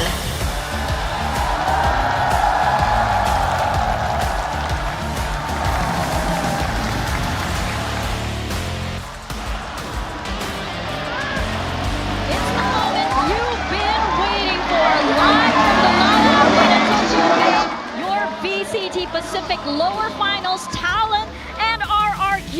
The stakes have never been higher for Talon. This is their most important match this entire year. They win this, they qualify to Champions Paris. They win this, they go to the Grand Finals against PRX. Yeah, this is the pride of Thailand here on the stage in Tokyo. It is their opportunity to qualify for champions, but to do so, they must beat the current reigning champions of Pacific and cement their position on the international stage. But of course, we can't forget who currently has the crown to begin with. The champions of the Pacific stage, RRQ, are here in full force to defend their crown. They have proven throughout the entire year that even in the most impossible of games this whole year, you can never count out the comeback kings. Yeah, they've had a historic lower bracket run here in Pacific, defeating 3 Korean teams, looking to make it all the way through to the final from the lowers and go back to back as Pacific champions. They want to end this year on a massive high. They've had a rocky stage 2, but it's all coming back together. That double duelist is popping off like crazy, being led by Crazy Guy. Now this team are just looking unstoppable. It's the very best of the best in Southeast Asia on that stage this entire weekend for these two teams. In the lower finals, we're seeing the coaches come out right now, the brains behind them. We're gonna see who gets to outplay and out-strategize the other, especially in such an important BO5 such as this. Absolutely, and this one's personal for Frost. He really wants to win this game for many different reasons. For Ewok, this will be the culmination of incremental improvement over years and years. No, Okay, oh my lord. Hey, okay. Come on, we gotta add a little bit of spice, right? It's the lower final. Let's do it. Why not? We're seeing the map veto up right now, and as we can see, we are starting things off a bind, going into Haven and Corrode, potentially Icebox and Sunset to follow. Yeah, just awaiting the assistant coaches to complete the huddle. Both of these teams have fantastic coaching staff and fantastic rosters, just absolutely stacked. Some of the best non-Korean teams that we have in Pacific, and now at this point with the top 3 all being SCA, the best teams that we have in Pacific. Very, very true. Once again, looking at the map veto, no surprises. Both these teams have permabans. They're sticking to it. As you said, Mika, starting out here on Bind, this is Talon's pick. They love this map, even if they've not been so hot on it recently. RRQ not managing to find success. And again, a best of 5. And hey, if we're lucky, we're going to be treated to an all 5 maps, but we'll see how the players are able to set the tone for this entire lower final. We know that these players, you have some veterans on their side, but you also have players that are stepping on a stage like this for the very first time in their career. Yeah, a lot of rookies. So when you play in front of this many people, it feels different, man. That white noise that gets pumped into your ears, you cannot stop the noise of a crowd like this. The pressure is amped up. You get those knots in your stomach. so they really have to perform when it matters the most. Yeah, today. there's no easy chance qualification for Talon at the end of the day. They had to play the very best team in Pacific, back in Korea, in their comfort zone, in the environment that they're used to, and now they are tasked with a hard matchup against the current champions of Pacific in an arena in front of a million Zeta guys. I don't know how many people this is, but so many people chanting. It's a different environment that they're going to have to adapt to, and I want to see if they can deal with that pressure, because if they can, then there's no doubt they can do damage at champions as well. Exactly. This is the test run for champions for this squad, right? You can see Cruz there. Is that Cruz? He's grooving. He needs to get into the zone, and we're seeing the agent select on your screens now. Okay, both these teams making changes. Huge changes, and this is a mirror. So both of these teams in agreement on what the best comp will be. Both of them changing from a quite heavy execution-based style to a double duelist style where they can be a little bit free-throw. We can let the individuals actually change things up. It has been a samey kind of veto. No change-ups in the veto, but both teams changing up their comps going into this game. For me, it's funny how in sync these coaching staffs are. Last time on Bind, both playing Deadlock, Astra and Gecko, and now swapping to this mirror comp, so all to play for here in this map. Oh, gonna be so exciting. Talon says, let's meet you up in front, RRQ. We're gonna kick things off on Bind. We're gonna toss it over to Quack and Komodo for the call. Thank you very much, Mika. Hey, I'm Quack. This is Komodo. And of course, just to re-emphasize how high stakes this is again. They win it, Talon wins it, and they are in for Champs Paris. If they lose, it's DRX who get it instead. Yeah, it means so much for what this series is right now. And of course, for RRQ, they want to defend that trophy. They want to get to that grand final back against Paper Rex as well. And in saying Paper Rex's name, they are in agreement right now on the stage. Both of these teams playing the Paper Rex comp. I mean, that kind of, you can't beat them, join them mentality right now. We see it from Talon previously when it comes to Lotus, for example, with their pick as well. But I am so ready to make some noise here, and I hope all of you watching are as well for this final between Talon and RRQ. And it all starts here on the map of Bind, a full best of 5.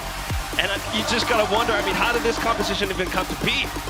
I mean, it is a strong comp. You want to get some duels out. You want to get comfort out. We hear from Talon, for example, they want to put their players on comfort roles, comfort maps. In a best of 5, you might not get that opportunity a lot, but it is the pick that they opt for here in the start. Bind they choose, RRQ on attack, and it really makes you wonder as well, did they expect in this server right now the teams to be seeing, a mirror, for example, to see any changes? Talon have not made a single composition change on any map this whole stage. Every time it's been the same comp from day one to now. Everything sharpened and refined to a point, but now some slight changes. So far, though, starting things out slow from RQ on the attack. You're seeing Jemkin over towards Showers, where you used to see the Astras lurking around for these guys. Just trying to draw attention away from what might be happening at B at the moment, where Talon are opting for quite the stack. Puts pressure on Jip Boys just at that A site by himself. That's right, different agents possibly, but ultimately the core principles remain the same. So slow and steady, but this 4-stack, as you mentioned, just waiting for RQ to make a move. They're just not going to budge at the moment, Talon. Happy to sit where they are currently. 4 players, you want to get this information early. As I said earlier, Jet Boys as well. He's going to have this pressure around him on this A site when he starts to see a little bit of this utility. So I like the ambition from Talon already. They see nothing around B. They go lurking, they go looking. Currently RRQ are not prepared for this, but by their own timing, they start to get into A. And that will be plenty of information as well. They timed this flank just right. It could be good, but Crazy Guy gets a whiff. But unfortunately, it's going to be Cruz who finds the shots. The trades come through, though. But the spike's still dirty. Out from U-Haul, Thigh with the shots out. And Jet Boys being able to find a leg. And he's locked in, isn't he? Xpero down for the count. We know that Talon are great in the pistols. They are the leaders so far. But RRQ, we know too, this second round when they drop the pistol, they have some magic, they have some spice. And that's what they're going to try and throw in towards this one right now. Comes all through in the statistics. But ultimately, with the weapons purchased up, it should be good. I mean, they played it so safe on this defense. It gives a little bit of the whole get to the choke point and explode when they're not seeing anything over towards the B site and execute heavy style to deploy on this double duelist comp. Gonna have to see some adjustments for RRQ. Oh, that's a shocker for Primi. Unfortunate whiffs there. Jemkin, that's going to be a Marshall possibly picked up. Still, though, players coming back in to possibly refill space as well. RRQ going off somewhere else. You do now have to be a little bit more careful as Talon, because just losing that one member means you have to cover the map a little bit more individually. And you do just have to really be aware of what might be happening. A single Prowler available for Killua at the entrance of Hookah is where RRQ all lie. I don't know if I like this, Okamoto. Close range, the duels might not support Talon in this spot. The pink shell's coming through, and Cruz ultimately gets blinded. JitBoys though! Stinger spray! Cushy coming in for the trade. Hops into the sky, smokes Caterpillar forward, maybe into elbow. The trail might reveal. But he's just going to be locked in here, isn't he? Sensational mollies that go down there as well. And just gets it in the ends too. A round that could have gone wonky for Talon. But they recover it in the end. 3 players alive, 3 weapons to this next round, where we'll see the buy for RRQ. Just not too bad at the end of it all. The double kill from JitBoys hiding inside of the smokes. No, nicely done. Good haunt for assistance. It's just making sure that you're kind of playing together in the scrap, which both of these teams, I mean, they've showcased, right? They're able to make good adjustments. They're able to be very reactive. And we do definitely need a lot of reaction for them in this series. 3-man creep up at the moment. Through a short, looking for the flash. Oh, what a haunt. What? That is disgusting. Killua has just absolutely caught Crazy Guy. Hook, line, and sinker. But die to find the kill. Perhaps then a desperate push from RRQ. Up B long now. Walled up perfectly by JitBoys. Slight decay. There. Gun barrel spotted though, so they know JitBoys is locked into Hookah at the moment. As the plant goes down, Killua, that haunt, he threw it from the B site, and he's still there to find a frag. Jemkin playing on the lurk as well. Gets spotted out, that's a rifle picked up now. A full 5-man squad. Yes, 5v2. And they're looking to find a successful retake. Hops upwards though, and it's Monet's attention drawn away. Turns back around, 2 kills so far. Make that not quite the 3rd. Cruz coming back in. Just Cushy left, and he doesn't quite have the position. Another kill for Cruz, and it's Talon with a perfect bonus getting picked up. That is quite immaculate, the fact that they're able to pick that one up. You got to talk about nerves, you got to talk about there still being 3 rookies on this squad. You got to remember, Primi joined tail end of last year. Yeah, there was a champs appearance where he got some frags, but there was a bow out, right? We've got a young roster here on Talon.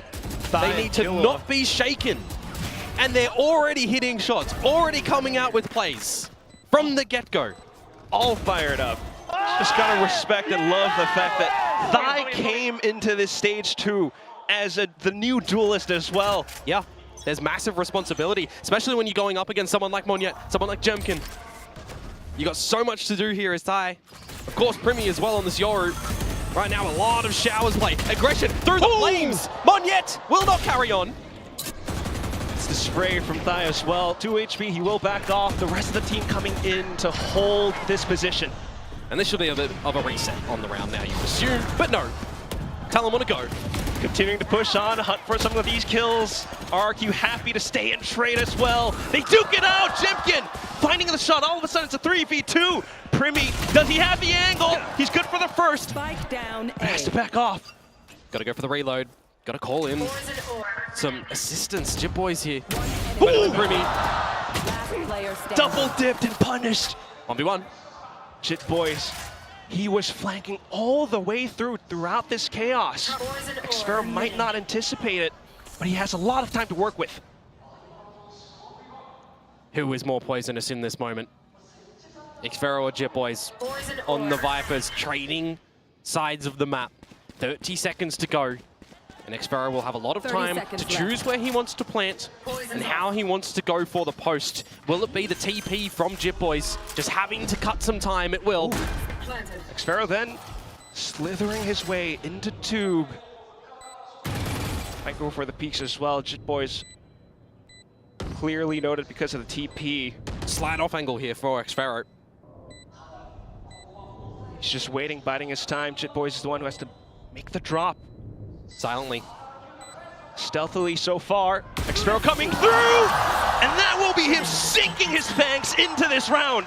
That one is a bit of a rough one for Talon. Overplaying their hand in the showers, going for some hungry fights where they didn't necessarily need to do so. The first round on the board for RRQ here in this lower final is going to be a thrifty. You're going to give them an opportunity. You know they're going to be hungry for it. You give them a way in which they can start to feel some comfort on this stage, start to hit their shots, and you really have to be careful on how far that crown is going to allow them to go. But an operator out for Primi right now could keep things in check. Looking for a possible angle. It's dimensional drift though, and he backs off. Jemkin looking to scout out on the site. Scoping everything that he possibly can. They got the front side of the site, but they lose Monyen immediately. Now it's going to be a gate crash out. Jemkin still beginning to plant his foothold. Primi back out in safety. Missed a crucial shot there. Just as this plant goes down in the 4 versus 4. You have a bit of utility still for die for Killua. Primi 2. Gonna need to be able to string those together for a successful retake. Jemkin trying to start this to hold with the off angle, but unfortunately taken apart. And thus begins Talon's onslaught. The trades going through. Xpero tucked inside. Turns back around, but shot out from the back of his skull. 2v1 as Crazy Guy looks to fend it off on the spike. Got it half. Orbital Strike is going to blind the visions here. Still getting a shot at the thigh though. Cruz, he has the spike half, but he chooses to hold the line. Going back into it. Crazy Guy goes for the swing! 2 to 3 now as Crazy Guy clutches up for RRQ. We have seen such a step up from Crazy Guy these past couple of weeks in Pacific. He's so level-headed in the Red Bull clutch moment there. Through the orbital strike of his opponents. Getting down the stim beacon, running through. You got that half defuse there. 1, 2, 3, then go for the check. Very nicely done for Crazy Guy to deny Cruz the defuse. To keep this one close. And it will reset the economy of Talon as well. So we should be looking at a tied scoreline here. Unless we see pistols again with a bit of potency. And that was an orbital burnt as well. Nonetheless, RRQ finding their confidence now. Playing a slow default. Time to jump. Gotta remember, in the losses that we've seen on buy-ins recently for Talon, 2 of them against Paper X, right? Getting a bit close in the first one to DRX2. Then you pick the composition that got the better of you. You do your homework to figure out what works, but that's what RRQ has done as well. Currently, though, an opportunity for Killua to take out Xpero, and he can't do it. Phantom at close range. Still, though, Thigh able to find some shots, but ultimately Cruz. Paint Charles went through the TP. Just the 2 versus 4, you know that Ty is here. Primi over at the B site. Now he makes his presence known. There's some slight damage in this round. Anything extra from Primi would be good considering the economy of RRQ. Fast TP though, so his position's been noted. And it's gonna be Jemkin with this Outlaw that could deal so much damage as well. I mean, you've still got Incendiary, Orbital Strike if you need, Showstopper if you need, Satchels to pop him off. You've got the Incendiary lineup already from Crazy Guy. Oh.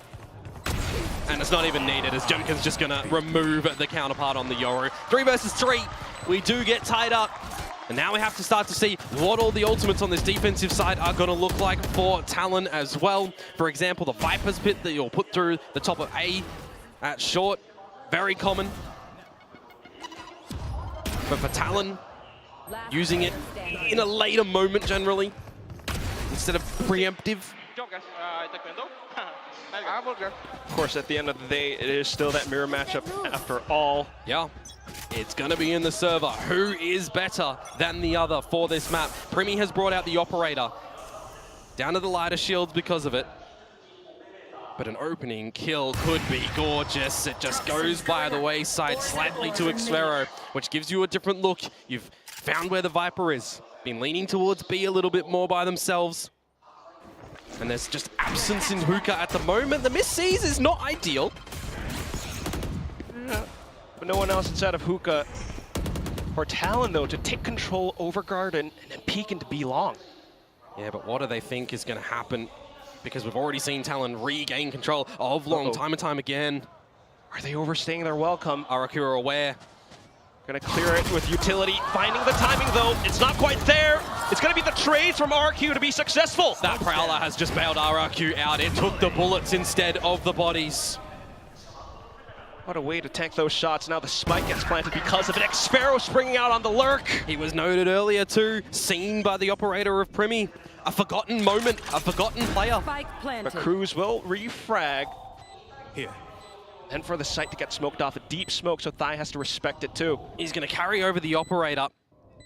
If they can get this, they can pick it back up, but just by the timing and locked out by the sky smoke, you've just got to call a save, you'd assume. Or maybe not, 2 versus 2, but time's a ticking. Yeah, maybe a little bit more doable now. Not too much in the util department for RRQ either. Thai with the swing. Can Cushy hold it down? Showstopper deployed to try to buy space and time. He fires it into the corner. Bang, boom goes the dynamite. Safety from the Showstopper in there as well. There was paint shells, but Thai has just called the right spot. What a comeback in the round of itself for Talon. It looked done. It looked like they were going to go for a bit of a save when you have the lurk of xFaro finding a kill on towards Primi when they're trying to skedaddle back over to this B site. You think that in the 2 versus 4 it might be done, but guys, you got to remember, I've harped on this stage as well. Teams with the Vandals. We've seen so many shots through smokes be tracked backwards. Talon were a team that never used Phantoms. They never did. They changed that 2 weeks ago. They started to pick them up. A welcome change for sure, and now Primi back in with this op. Big chunk at the economy if you can convert this round. You catch Crazy Guy first again. And you've still got that drift for Primi if you need to, a spot onto xFaro. You've got player advantage as Talon. Just don't give an opportunity to RRQ, who now need some really big mid-round decisioning. Called from a leader in the grave, and Thai is getting so much information with this crawl. So many different lines getting taken up. Primi marking down B long. Notes the Prowler, but no support. Monyet looks for the entry. Primi taking down the shots. Shitboy is getting eliminated. But of course, you still got the rest. Thai off of this flank goes and pushes up front. The spike carrier has been dropped. Only one left is Monyet now, and unless he can frag himself out, it's not gonna happen. And Talon move up to a 5th. Very convincing to come out from them there. Primi hitting the shots on the operator, getting out of dodge as well. Drifting for the extra information when you've got RRQ slightly disconnected with the Showstopper going in towards the site from Monyet. Feels like he has to dig extremely deep there. And the spike is just left in Hookah as well. Not aware of a very quick flank from Thai. The awareness of positioning from Talon in this round, very nicely placed. And we look towards RRQ, down onto the eco. Actually, not too much of an eco, bit of an investment actually, to see if they can steal another Thrifty-esque round. And well, xFaro's just spammed on down there. They're all getting spammed on down. Yeah, you don't want to set foot into the smoke again if you're RRQ. Well, it comes from the heavens, but now you're sent there. Uh-oh. Close range, though. Yeah, bait and switch approach. Gonna get Primi a little bit more forward onto the market. Oh, just taking more lines. This is just Talon getting very aggressive. Timing on this incendiary is great as well. Pristine Stim Beacon for added support, and they just hold down Mouse 1 Thai with a 3K in this round. Very nicely navigated for the, call it an anti-eco there with a ladder investment for RRQ, just enough to still facilitate a buy into round number 10. This is the time where I was literally about to say it and maybe bite my tongue, but we need the timeout to come through from Ewok and Warbirds to get some comms into the team. And that's exactly what's going to come into play in this next round. Let's see what the adjustments will be, because Talon right now are just putting up one hell of a stronghold across the map. They push, they get information, as well as Primi's op, which is really lovely sight now. For sure. He's starting to feel a little bit confident with the lines he's taken and the way that the team are moving around the map. Gotta remember this run that RRQ went on though, man. This lower bracket run, just continuation in rounds, in map wins, in victories, slaying the Korean teams. Well, there's a bit of a newsflash. Talon not a Korean team. Are they gonna be a slight Achilles heel in a new battle for SEA and Pacific? Because there is so much on the line for Talon on this series. Certainly wanting to get a shot through RRQ's heart. Take this map back home. Destroy their chances on getting another trophy, backing it up, where Paper X are eagerly awaiting who the victor will be to try and get another victory to continue that train, which is probably 3 universes over with the way that they've been running that one. Yeah, that train is going hyper speed. It's gone way past the moon. Still though, to go back in the game, the full buy from RRQ now. Trying to look for a quick pace play, but Primi goes in and denies it outright. No one already on the line to protect Jemkin. That's a bit of a lapse there for RRQ. Just expecting that the utility would force Talon back. Now you've lost Jemkin, no drift to scope out. The pit is towards short, which I highlighted a little bit earlier that may come in play. Do you feel a little bit locked out here as RRQ? Cushy gonna have to find some more with the Haunt, with the Prowlers. The elevated off angle from Thai as well, marking showers. Not seeing anything towards B long, so... And you're just gonna keep rinsing and repeating this one way as well. The timing though for RRQ as it drops. Okay, smokes, Nightfall. A lot of the site cleared out, but elevation, it's there for Thai. Doesn't matter if he's revealed, it's just an angle that Monyet can't adjust toward. Paint shells denies the spike plant too. So RQ, they are backed into showers. This is C's for Killua with 30 seconds to go. They can start to contend with just bopping them off the site, locking them in, but it already feels like RRQ have gone for the save call. They cannot, with 20 seconds, get into this site. Now stacked, still with a pit towards short. They're going to protect their economy here as best as possible to try and survive with 3. Just to hide inside of market 10 seconds to maybe talk it up for the next round. And that's going to push Talon up to leading at this half, no matter what now. Which you would say is exactly what they're looking for. Cruz. Yep, just missed the timing on a crazy guy. So it does mean that RRQ are going to carry those 3 weapons over into the next round, which also here, Quack, means that the timeout falls aside from RRQ.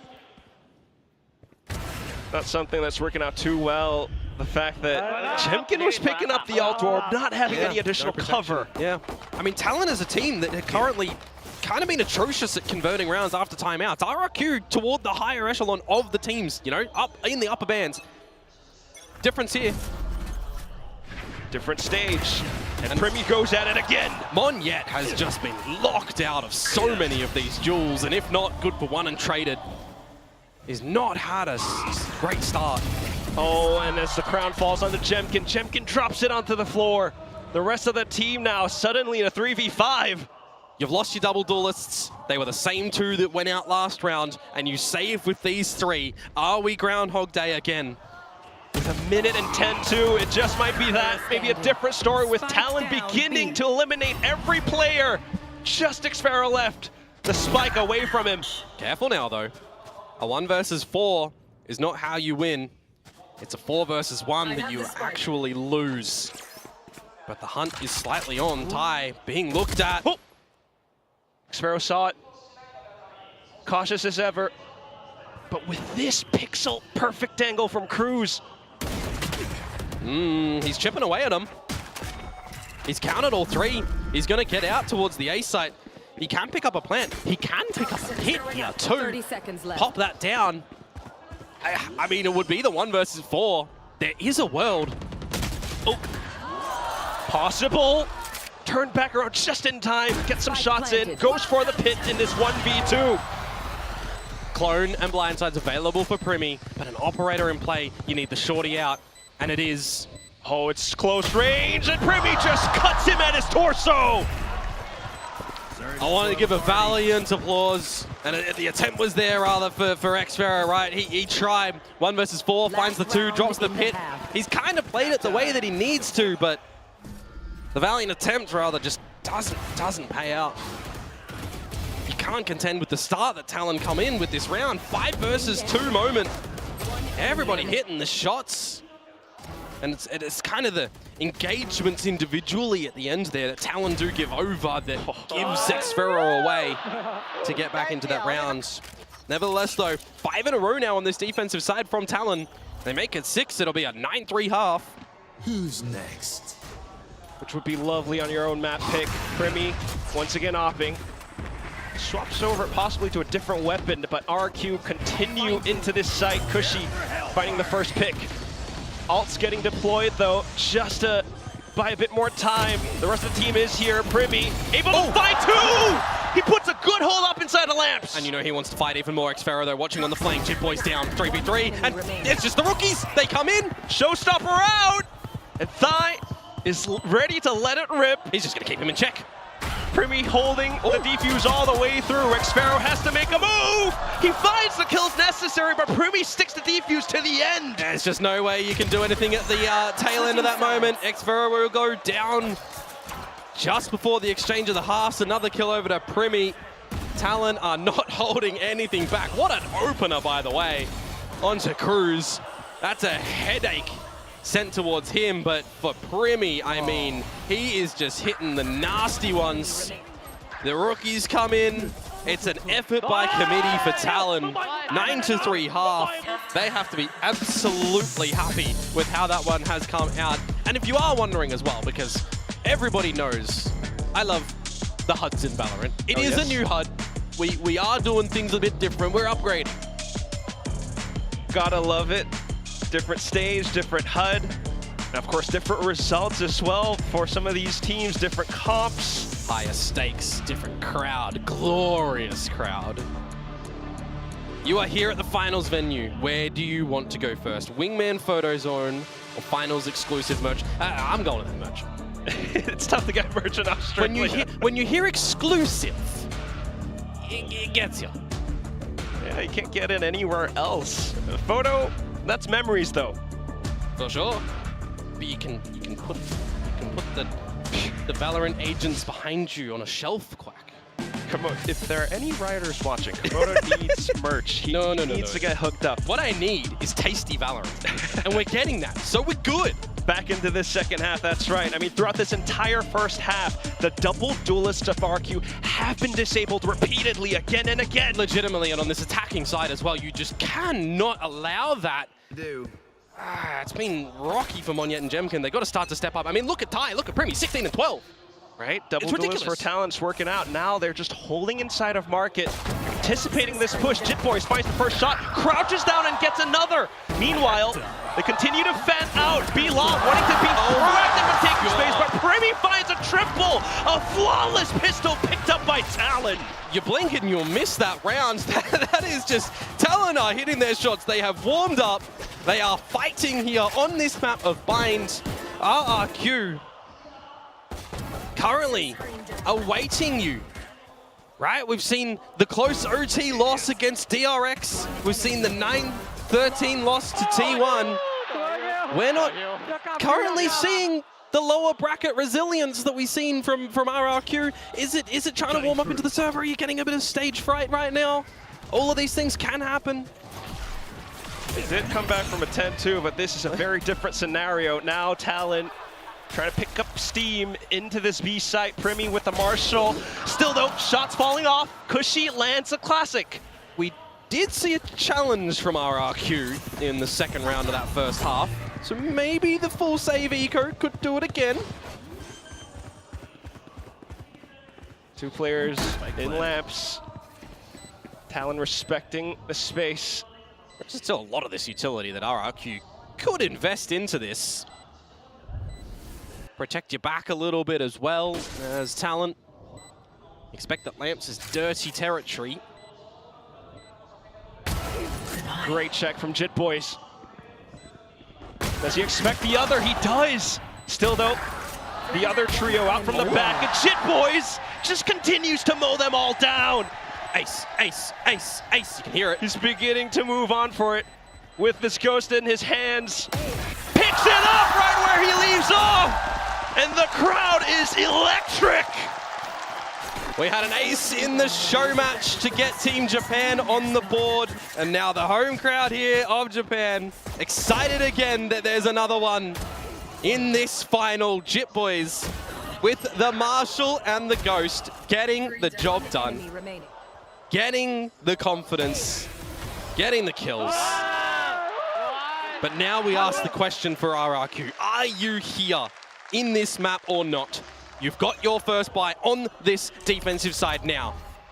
But your window is closing. 11-3. We'll check the Prowler for now.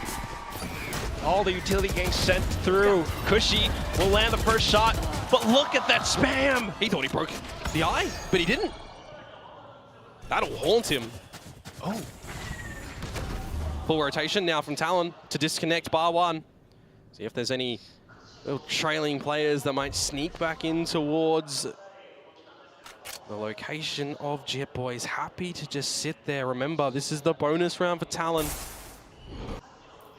Hookah is where he'll just lie. Poison's off. But for the Tire squad to creep over through A with that wall currently up. Oh, he heard those sprays, so now he's looking for the kills. Meanwhile, off to this A site, Crazy Guy taking space up over by Bats, trying to deny the spike plant, and he manages to do it. Yeah, this time with the Phantom, so no tracking on that one, but plant down. He starts to play with the time as Talon. He starts to protect. Cruz is going to set himself up for this incendiary, you would assume. And Jit Boys just elects to rendezvous with his team, but ultimately a little bit too late. RRQ, they begin to spread out, and they're marking into A short where Talon are just lying in wait. Spike has been halved. The lineups might be good, but it only buys that much time. Jit Boys goes in for the swing, able to pick up the first, but not the next. Cruz, now vision obfuscated, goes out, and he gets taken out. Yeah, one might argue that the incendiary came in a little bit too late, but it did buy a bit of time. Got it off from the full defuse, but the half just enough in the air in the end. Gets close though. A couple of kills in that 2 versus 4 moment, down to the 2 versus 1 for the Poison Orb to go up. Luckily so. That round's on a nice edge to being stolen by Talon. But at least RRQ do win that. 1 foot in front of the other. But at the moment they need to start to sprint. This will be a marathon later.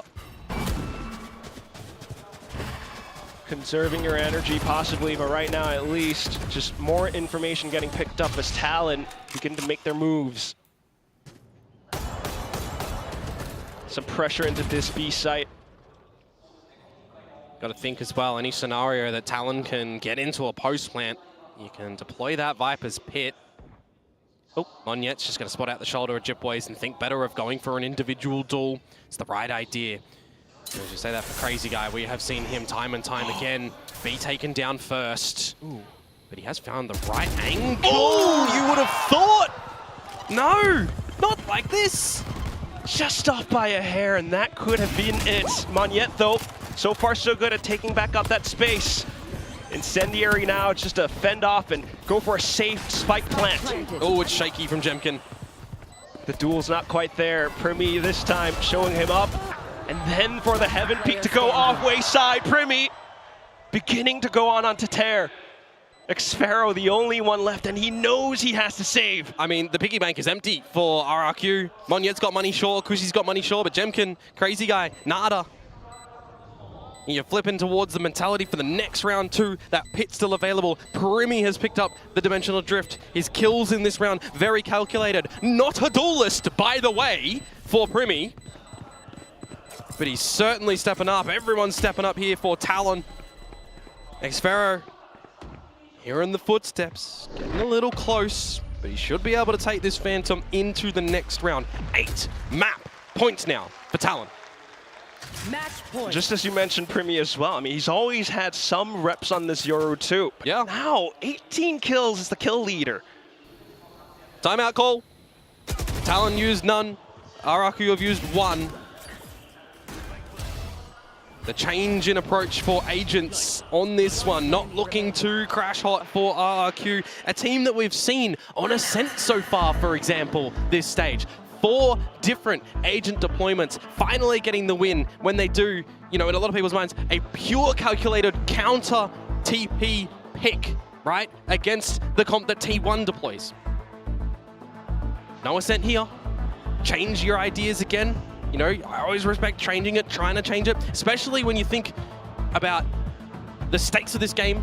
You think about going into a massive final, you want to defend your trophy, you want to get into that grand final first, you got a best talent. It's always a risk changing the comps. But right now the reward, I mean, that is ever so in the favor of Talon. 100%. You just saw it throughout this first half, that much cushion to work off of. Not only that, onto this attacking side, the calling from Cruz so far, just to go for that B pressure and then to rotate back into A. Unfortunately, not quite expected by RRQ. I mean, going into this round as well, right? I've highlighted the dimensional drift. It's just going to pilot the way in towards this site. You'll get the plant, you'll get the pit down. You got to do something early, you feel like, here as RRQ. Gonna have to. The gun's not quite supporting them, so just taking up more space up over by Lamps. They push on out. Primi, of course, with the drift, clears out the site. Jemkin, though, finding a bit of reprieve. So far, so good, but then taken out by Jit Boys. Monyet comes in, looks for the spray transfer, but it's not found. Cruz picks it up instead.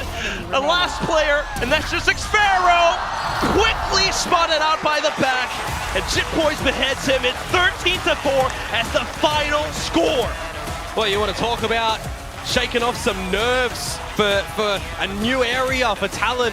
I mean, this is a new Talon at the moment. We've seen so much from them this stage so far, such growth. And coming out with map 1 of their own choosing on Bayern, 13-4. That is a statement. There's going to be some necessary talks for RRQ before we get into Haven. Yeah, I mean, you're just seeing how the double duelists, Jemkin, Monyet, they weren't quite firing off, especially in this first half. Why? Because they were constantly disabled. Meanwhile, it's Primi, it's Thai who are firing off. I mean, that 61.47% percentage attack win rate at the moment is it's going up. That's not that RRQ that we know. Anyways, that's it for this map. We're going to send it to the desk soon. Forgot those highlights. Just so much of it going off. I mean, you see it again in this first half. I think another thing that we kind of should highlight is Primi beginning to pick up this op. I mean, so far the desk was mentioning all throughout, right? Jemkin with the op. How about Primi? Tell us, desk.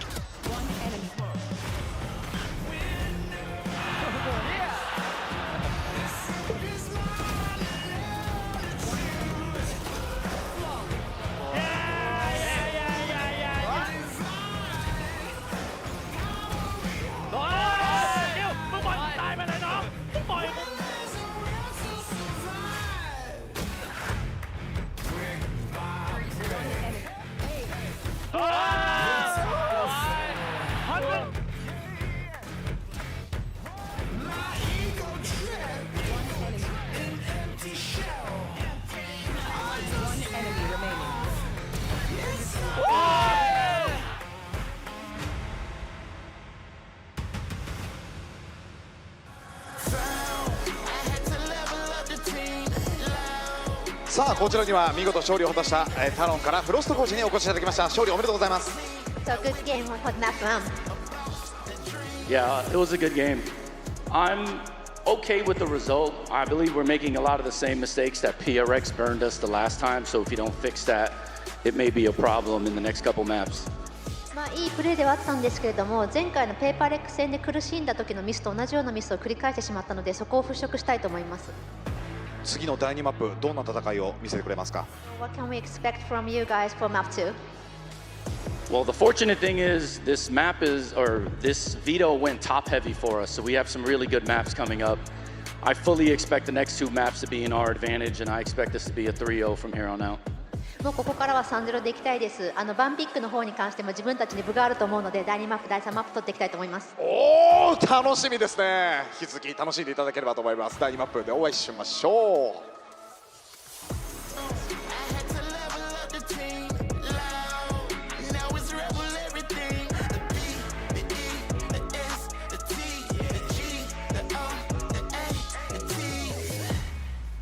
Now it's rebels on your scene. It's the season with the time light. So by the tell them get their mind right. Hi everyone, it's Victoria and I'm standing at the Pulsar booth with none other than the Susanto brothers. Now you all know Execute and Forsaken. Great seeing you guys both here. Jason, you're not playing till tomorrow with Paper X in the grand finals. What are you doing here today? Are you just hanging out with your bro or are you checking out the competition? I mean, I don't really have time to hang out with my brother, so I just trying to practice with my team for grand final match later. Yeah, and how about you, Kevin? What are you doing here today? I know you had the show match, but how's everything? I think everything's been good, but it's kind of tiring these days because I went a lot with this Tyson and all the friends. So yeah, I hope I can finally win some show match with Tyson today. So yeah, it's gonna be fun. Yeah, I think that'll be really great together with Tens. But I noticed you're carrying a backpack. What's in there? Oh, you wanna see? Yeah, Let's take a look. When you've played FPS as much as we have, you have tried every mouse, every shape. And we know shape matters. Shape is key. This one has both our experience, our family name, the next piece of our legacy. Built for the big stage, for the biggest moment. The Susanto Brothers Mouse. And it's the Pulsar Susanto X mouse. Now, the Susanto name carries a lot of weight here in esports, and you guys have not only built your careers under the Susanto name, but also you built this together. Especially for you, Kevin, as the eldest brother, what does this mean for you and your family? Yeah, I think it means a lot from us and our family because it's been a long journey for me, especially in the sports. I've been competing for 7 years. And then, yeah, it's like finally our hard work is pay off. We have our own mouse, so we don't need to overthink on change mouse again. And then we also can pass our legacy to maybe our future family or my little brother, Jojo, or maybe Alvin can use this mouse also. So it's really, really cool and amazing. That's really cool that you have more brothers that you can share this with. Now, the design is incredibly unique. Jason, I want to ask you, what were some considerations in the look and feel and maybe features that you're really proud of? Actually, for me, I think the most that I'm proud of this mouse is the shape. It really fit well on my hand. The first time I tried it, and it was really comfortable to play with, and it doesn't feel like any pain when you use it. So I think it's really well made by the Pulsar in terms of the shape. And secondly, I think about the color, I think it's really special and unique because mostly all the mouse is like single color, but this one have like mixed color between black and pink. And the last one, I think the click, I really like the click. It's really fast response and yeah, it's just good. Yeah, and how about you, Kevin? Yeah, for me, I think it's a shape because grip is so important for us. Because sometimes before this mouse is coming, we always complain about, oh, this is too big, this is too small, blah, blah, blah, blah. But finally, we can find our perfect grip. And also, I like the sensor. And then also, of course, the design is really cool because it's so unique. Because it's rare to see this kind of color. So yeah, I really like it. The mouse wheel is super cool with the way you guys have decided to design it. Now, I've got great news for those of you who are watching and want to upgrade your gear. The Susanto X mouse is available starting right now. You can go to pulsar.gg/Susanto to get a mouse of your own. Jason, Kevin, do you have any message for your fans for the next generation of players who are going to be using your Susanto X mouse? I think for you guys don't have to be worried. As long as you guys have this mouse, I think you're gonna be pounding a lot of people on rank and you will play good for sure. Yeah, guys, if you want to have Susanto DNA blood and then to join our family, just buy this mouse and use it, okay? I would love to be Susanto brother. I'm gonna get this mouse. Now, Jason, I've been seeing you use this mouse on your stream. Does this mean we're gonna be seeing you use the mouse tomorrow on the big stage? Tomorrow, maybe. You guys have to see. Oh, okay. Well, I can't wait. Thank you guys so much for sharing your stories. Ladies and gentlemen, the Pulsar Susanto X Mouse. Ooh, Pulsar definitely bringing it. They're making collaborations with all of the pros. And now they have the Susanto Brothers mouse. We have Stuart here from Pulsar to tell us more about it. Now tell us why you guys chose to do a collaboration instead of just like, you know, one for Jason, one for Kevin. I think, well, a big part of it is we do want to do mice with pretty much every pro out there, because every time we do that, it gives us a little bit more insight into what they're looking for. But in this case, I think the two brothers were so in sync with what they wanted that it kind of made sense for us to fuse the two together and put it into one product. Melded perfectly. Of course, they must be related in some way. So what do consumers get when they get this mouse? What can people expect when they unbox this? Well, actually, I've got a couple units here I can kind of show you. I'll hand you one. All right. Ooh, one? this is it. Boys over here can have one. Wonderful. Thank you. Eight. Oh, look at this. Oh, I should have done this live. This is why I'm not a live stream. A little bit taped up. Yeah. I do like the black and pink. There we go. Very, very nice. And I can see that it has Forsaken on one side. I don't know if the camera will pick it up. And then Excurate Signature on the other. Nice. Yeah, that's right. I think so. The two were really adamant that it was going to be something that was, number one, shaped by them, built by them, but then also leaving their legacy on it. I think Kevin's really big on this, so we wanted to make sure that we captured both. I think the only thing that was very interesting for me was they both agreed on the shape, so I guess they have the same size hand. Yeah. So Genetics. I think you get the mouse, you get a signed card from them inside, and it's also got a really cool like pink cable as well. So Yeah, that is fantastic. I mean, this is definitely flashy. One thing I wanted to ask is, because I have a brother myself, and I think everybody growing up with siblings will know how hard it is to cooperate. Was there any fighting on it? Did they disagree on any aspects of the mouse? As you know, I'm also a brother myself, so there was a healthy amount of like brotherly banter, right? One would win out over the other, and it's not so much like a compromise, but at the end of the day, I think they both ended up with something that they wanted on the mouse, their own imprint, and it ultimately made it happen for them. Yeah, to close off, I want to represent the elder siblings over here, the eldest one. So was Kevin calling a lot of the shots and Jason just saying, yeah, whatever he says?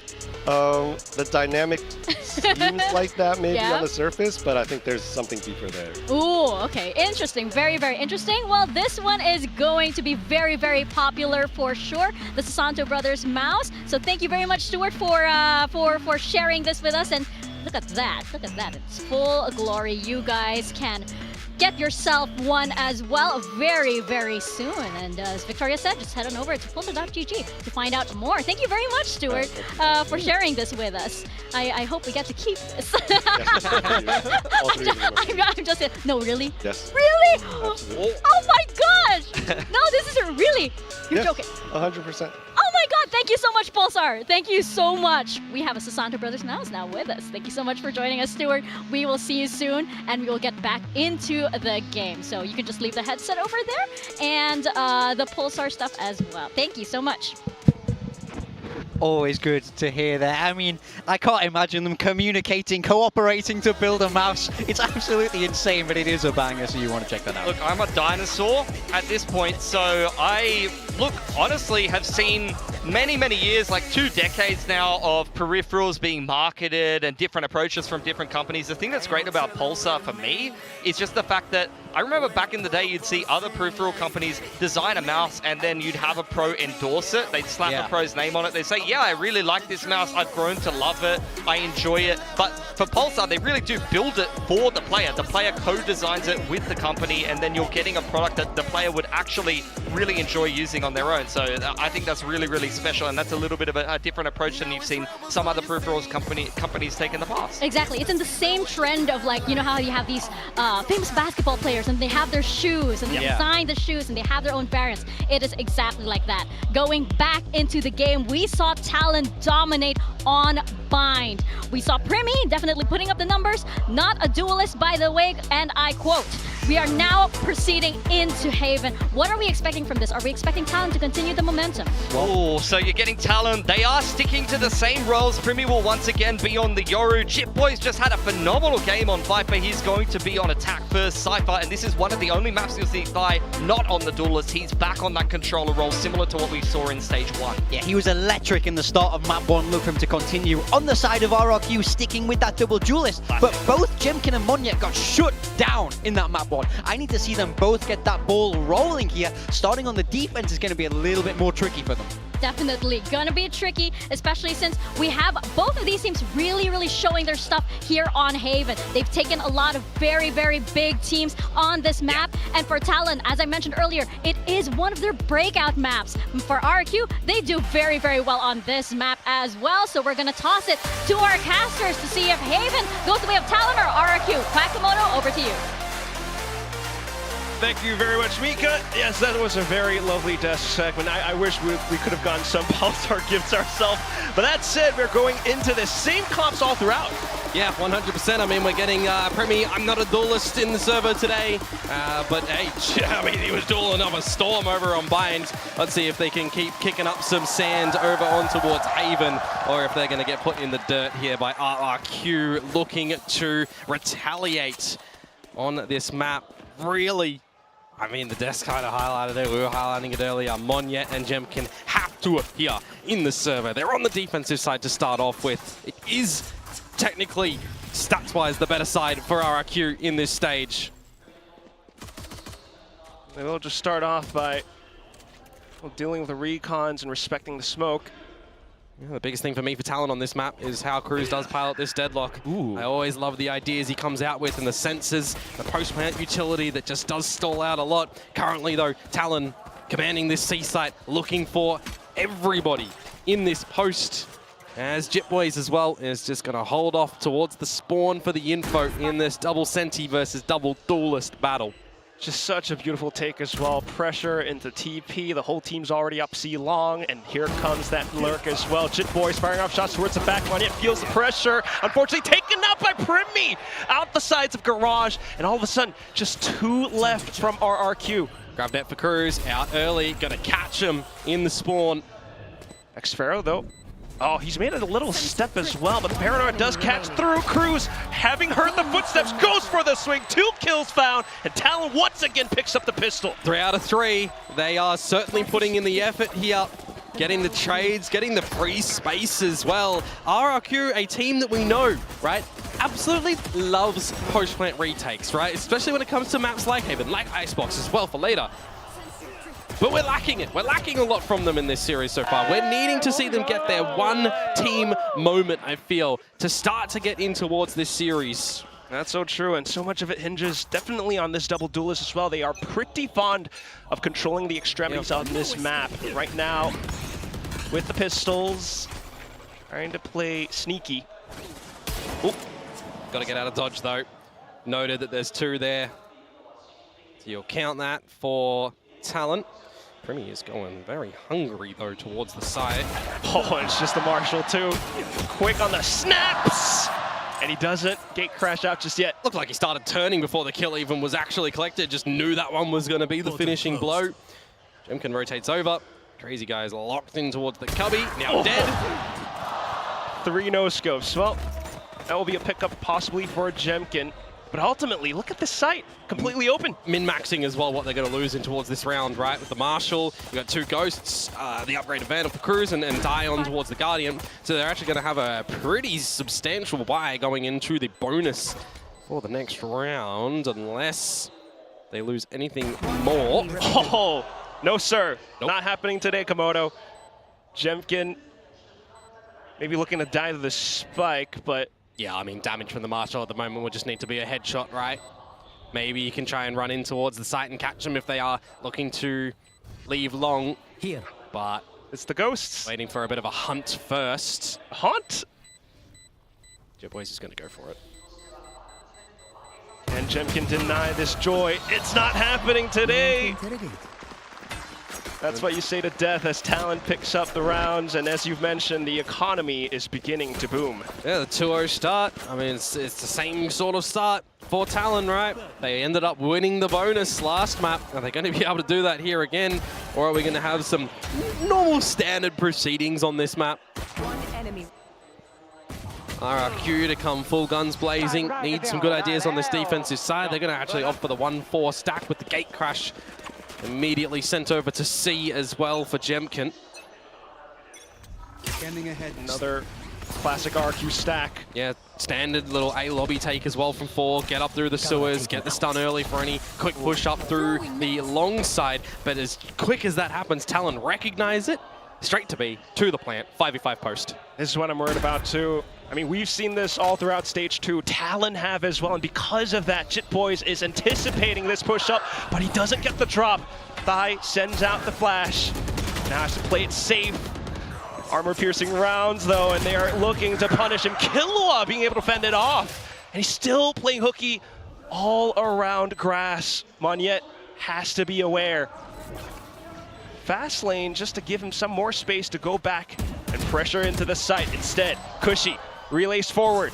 And now for Primi to hold into this off angle. Monyet goes for the swing, and Xfero gets the last kill. The spike getting defused. Oh, there's some kills that come in there from Killua, but he does get a little bit outrange there by Monyet, who has eyes on the prize to get in towards the site because the defuse needs to come on through. Xfero was locked out through the C link to get in towards B by the wall that Cruz throws down as well. So you're actually looking to be a kind of strong post plan. If Jitboys actually find something with the stinger and window instead of getting taken down into middle timing, could have definitely been a change up on the round. But you got to give credit where credit's due. RRQ, yes, it gets down to the wire. They still come out with a kind of clean retake at the end. Annihilation online for Cruz, one away from the drift for Talon. It's back towards the A side play for a little bit of the early proceedings for RRQ, forcing Jemkin away. Oh. Cage is up as well, Annihilation threat at hand, and they feel the need to push into long, but that's where they get eliminated. 2 down, Monyet and Cushy. A little bit of damage on the Primi for sure, but do you just already call for the save? They are looking to run away with tail between their legs. Just not a good go at that one. Yeah, you burn the Annihilation, sure. Gets a lot of space for Talon, but it's another round that they get on this attacking side, right? I couldn't agree more, Komodo. I mean, no chance, no shot, but right now, needing to hold on to these guns. Not too bad from Jemkin. Still though, what a call, what a play from Cruz. It's a good idea, and together with a team as well. They lose Killua at the end. Jemkin will have a dimensional drift going into the next round, so will that incentivize RRQ to once again go aggressive around A? Do they want to change it up? Do they recognize currently that they are seeing some damage in these retakes, are seeing some damage in the later rounds? Do they even want to opt to use it for that? There's a lot of ideas that RRQ do chop and change up, especially on this map. So hopefully being able to see that come through. But otherwise, for now, just a round where the A split works out fantastically. Yeah. I mean, would have even been traded just in the replay by the Annihilation. 3-1. To the C site we start for Talon. You got some aggressions up through the guts of B at the moment too, so RRQ looking to get a little bit fast themselves, perhaps. Maybe now need to with the immediate drift that comes over towards this C site from Talon in the garage split. Possibly a heavy hit. Monyet trying to delay it with the fast lane, but into the smokes, Primi. Trying to pop out with these flashes. Cruz just gets the spam so cross, and the hair goes even more. 3 players down from RRQ. That is so destructive. The dart comes a little bit later in from Killua as well, and they got a good reveal out onto Xfero. Everybody hitting their shots at the moment for Talon, and I mean, yeah, Jemkin and Cushy can attempt this retake, but you are really just waiting for Cushy, seeing nothing in the garage. Sonic sensors as well, though, so even though he might be able to slip through some of these spots and cracks, it might not be enough. RQ know they have to be cautious with the numbers advantage that Talon has, so they're going to call it to a save instead, but Take a look at Cruz's position. Yeah, he might just route the wrong way though, and Cushy might be able to escape some damage. Not too bad on the first, but Cruz will be able to pick it up. Yeah, loses the gun at the end there, and now Jemkin position revealed. He's already got the drift. He just lose the gun and have to reinvest where his teammates kind of need the money, so needs to hold onto this gun. And he will look to do so nicely. Cruz to fall at the end. 4-1 to Talon. They are having a great lead again, but are they going to still just keep propelling on this one? RRQ not really having any great successes. Even that bonus round was, you know, it had its problems, it had its wonkiness. They do weather through at the tail end of it. But these aggressions that we're seeing from Talon at the moment have really not met any answer. When we've got some aggression from RRQ too, Cruz or someone else on the team very quickly coming out with just a clean call for another great just taking of space elsewhere. And that's why we have this timeout, ladies and gents. I mean, Talon through the map V, though, they were the one who elected to start on the attacking side, and things are going swimmingly for them thus far. There's a lot to discuss here for RRQ, that's for sure. I mean, they haven't been met with this much force throughout the entire stage 2. They were the ones who dished out the damage, but this time, just a new look coming out from Talon with all these pushes. Yeah, I mean, they've gone into some teams with a bunch of structured style, right? Slow and calculated, more often than not. Right now, Talon are calculated, but they are not slow. So it's a very important timeout for RRQ to really just reinvigorate things, get re-energized. Is it going to happen with a lopsided buy? Maybe not, but it could. We already saw a thrifty from them last map. Ooh. The first one that they got on the board. Losing Jemkin though straight away with one of those guns. Not ideal. At least they managed to spot out some information towards C, so a slight stifle to that. I must wait. Talon then rotating across, but re-dipping back into C. Oh, Xfero trying to get a little bit more curious outside. Deaths get spotted out. And now they're just going to try and potentially catch him in the garage. He will be locked in as Ty first was trying to get his kill on the board as well. Plan goes down. Primi for another. Kill onto Jit Boys could be huge. Might be a weapon upgrade. Oh, if he keeps going towards the front side of the window, though, he might be able to dodge all these players coming at him from behind. They're thinking that he's in the spawn. Now they're going to realize it, and he's going to get out of it. That is... That's crazy. Protected by the trip, too. Look at this. Jit Boys turns around in time. He does not know how lucky he was. He'll eventually be felled. And that's a potential weapon pickup, but Killua is right around the corner. Monyet, Xfero, trying to hold on to these guns, but ultimately robbed away. Yeah, you were thinking it might be a bit of a consolation prize for RRQ after that timeout there, taking 2 guns into the next round, but they're not going to, so it will be the 5-1 scoreline for Talon. And now we're going to have to hopefully see if the timeout there is going to actually be, you know, impactful coming in towards this next round. Well, I do see an op getting pulled out by Jemkin, but otherwise, so far, the more dominant duelist across this entire series has been Primi. Yeah, he is just kind of unleashed at the moment here. Makes me question a little bit if he can carry it on when they switch roles back for the next couple of maps. Ooh. Or if they're going to just recognize double duelist or Primi Yoru is great and run with that. Well, for now at least, start on with a quick push again into the C site. Still though, the shock dart's not dealing with the trips, might prove to be chaotic. Hunter Sphere out from Cushy, and it does slow down this push. It does mean that with Cruz dead, there's not a lot of post-plant utility to be the protector for Talon. Losing Jit Boys here as well would have been a massive blow, but he's just going to remove Monyet instead. One heck of a heads-up duel. Means that Garage is going to be a little bit dirty. Jemkin comes in to deal with it. So another avenue of entry for RRQ, but then Talon pushes back into spawn. More space getting taken up. Hunter Sphere to buy more time. And the spike continues to tick away. Dimensional drift out, but Primi deals with it. Turns away just in time, looks to hold the angle. Gets blinded. Killua taken out. The spike ultimately gets defused as Jemkin comes up huge with the goods. Ah, needed to deliver it in that one though, didn't he? In the drifts, calling to the team where they're peeking, what to do. Just the two survivors at the end for RRQ as they meet with that number on the scoreboard as well. But with just the accumulation of rounds from Talon that we've seen so far, they're going to have another buy in towards the next round. Starting to still see a little bit of life in this one from RRQ. Having some good trades, having some good plays. It's so hard, man. I cannot wait anymore. Is this going to be the start where they get in towards this one? Jemkin with the operator now in hand at the position where something, time and time again, ripped Talon a new one on this map the other week. That's why they've just gone across in towards sewer. Instead, the flash is good. Checks coming through as well. Annihilation getting sent across. And it's 3 kills getting picked up by Talon. A 4th with the Annihilation, shoving Cushy into the coffin. You know what?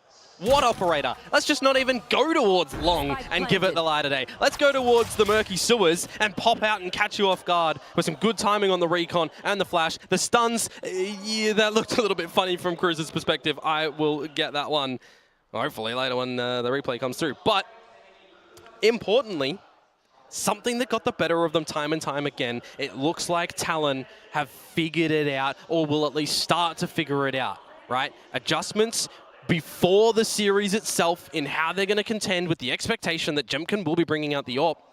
Now, though, does seeing that give RRQ the idea on what they need to do with the AWP in their hands later on, because they'll recognize the talent. Yep, they're changing it up.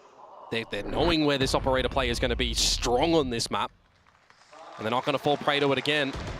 So as Xfero will hold on to this Phantom for the tail end of this round, it will be another situation where Talon are going to look a bit commanding on this side of the first half. Now going to be chasing the lead if they possibly can. There we go. Still a strong set play nonetheless. Yeah. And that's kind of what this matchup comes down to as well. Talon's growth outside of the server.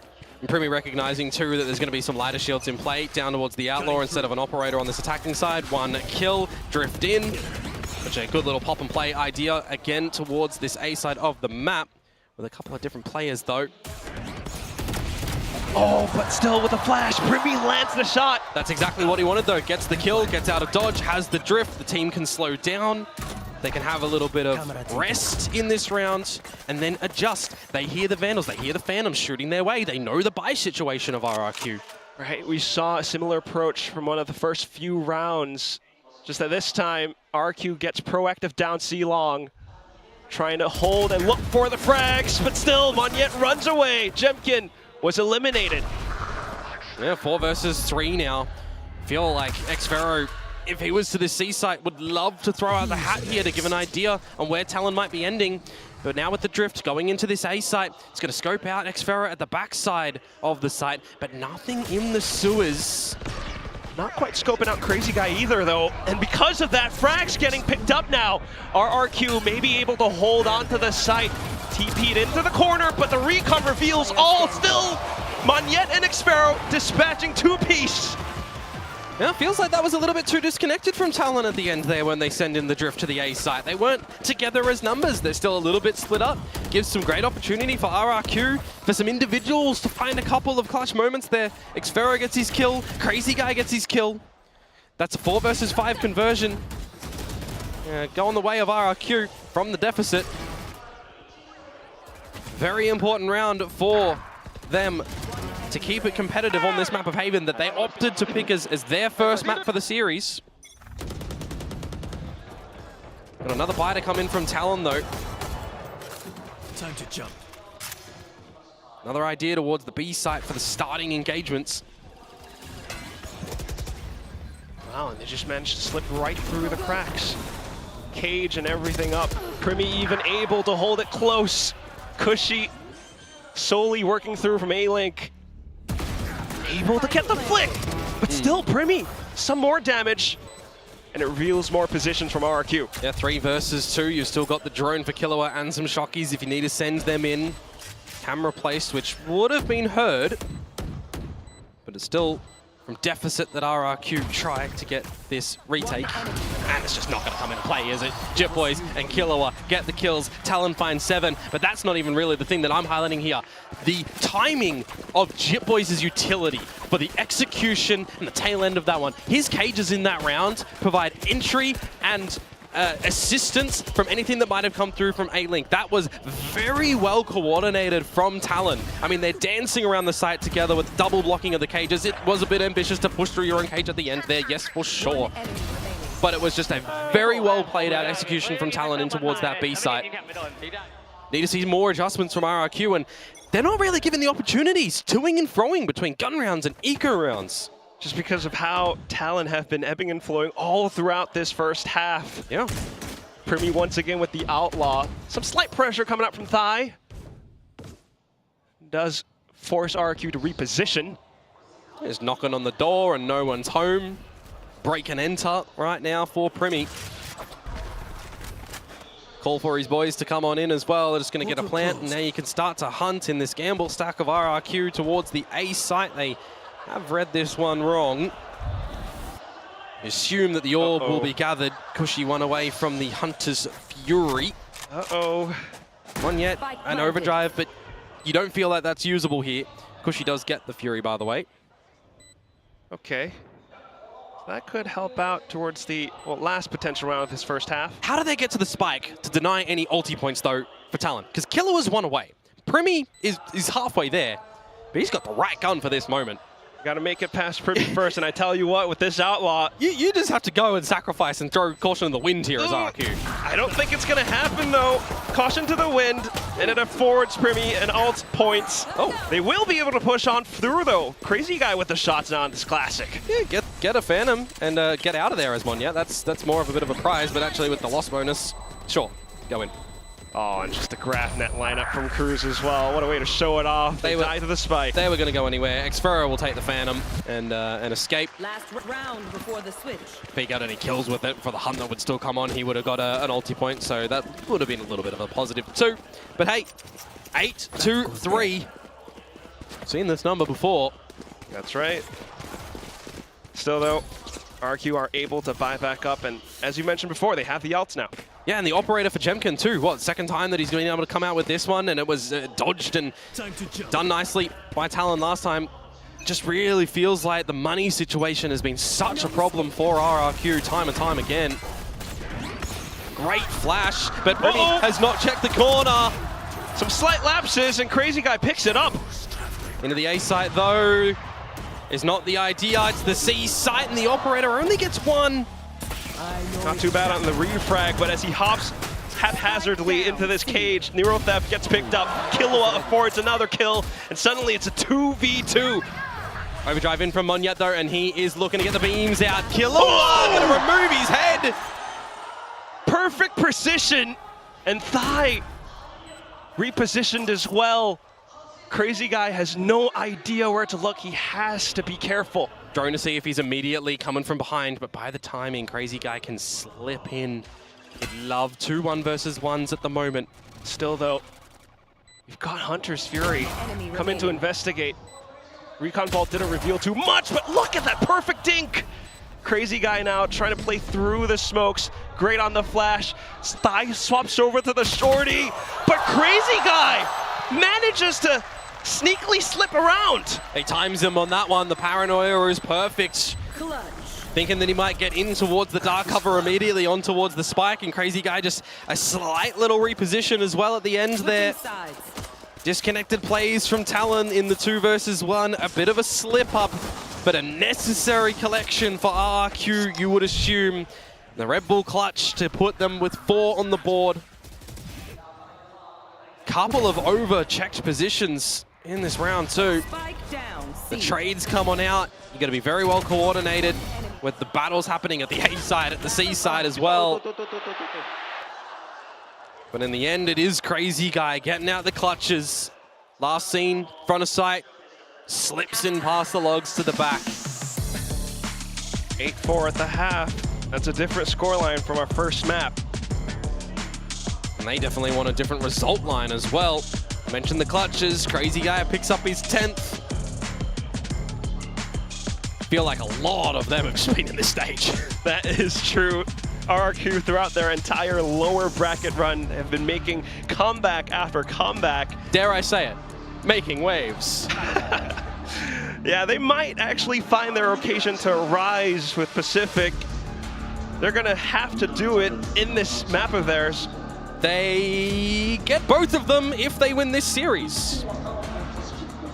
That's what they're hungry for at the very end of it all, Talon. Looking to find these wins. 8-4 is a great lead to lead into with the second half, where they swap over onto defense. Yeah, gonna definitely need to just see well, just a bit of a new RRQ, you feel. The RRQ of old needing to come out because they've got not a lot of answers to what they're being thrown by Talon, who are going to be chasing a 4th pistol rounds now into this new one. This is where you would assume the double duelist would work out well for RRQ on the attack. But for right now, at least, trying to take things slow. Talon pushing down mid. Don't really see too much. Oh, they're getting Primy right up towards the window. Can only really stay as long as the gate crash is there, you'd assume. Drawing some rotations to the C site currently, the camera. Gonna reveal Primy's location. And he's so hungry for the kill, and he's just gonna find it as easy as that. He is a menace in the server today. Gate crashes back into safety as well, and because he's heard the footsteps before, calls for the rotations into A site. You've already got the early wall as well that comes out for Cruz. As Jemkin not spotted into this corner. No, wait, was spotted into the corner. Yeah. Primy will take him out, and that's more information as well, as Jit Boys now holds up inside of Cubby. Unfortunately falls though. And that could be the C side opened up, but Thai quick on the smoke, and the rest of the team is here. Gravnet perfect in center. Just Crazy Guy left, and he lands a good shot, but needs so much more. Killua will end it right there, and Talon pick up all 4 pistols so far. Yeah, Crazy Guy got spotted out by the sensor. Made some movement, and it stunned him. Some quick recognition from Talon. Some quick rotations around the map as well. Primy with the starter, even just spotting, I think, either the shoulder or something of Jemkin, who tried to buy the timing up through the sewers. Knew it was there. He's just hitting some very crispy one-taps today. 4 out of 4 pistols for Talon. Super strong in that department. Now looking to get double digits before we get the guns in play for RRQ, unless they come out with just something absolutely cheeky and ridiculous here. Well, they are all stacked up together, but as we say that, Thai, with this Guardian of his, is able to find perfect precise shots. Jit Boys to find the last one.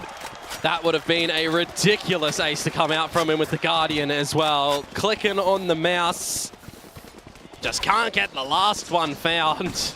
But it is the 10-4 that we're seeing for Talon in the lead. Now we get the guns present for RRQ to see some coordination, to see some resilience.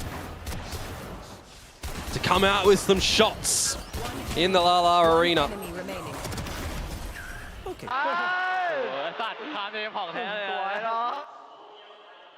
Well, they have been trying so far to pick up the pace, now having the full buys. RRQ positioned towards A lobby somewhat. And it's a different look for how Talon are looking to protect, you know, the sewers and A long, instead of how RRQ were with the extra members towards A time and time again. And the expectation for Talon to go for this long C creep when they've got Primy with this Outlaw. It's a great bait and switch. Get him on the shots, TP out, lock in Cruz towards the cubby. With a Stinger though, if they go through Garage, it's not gonna really be the greatest to get back into the site.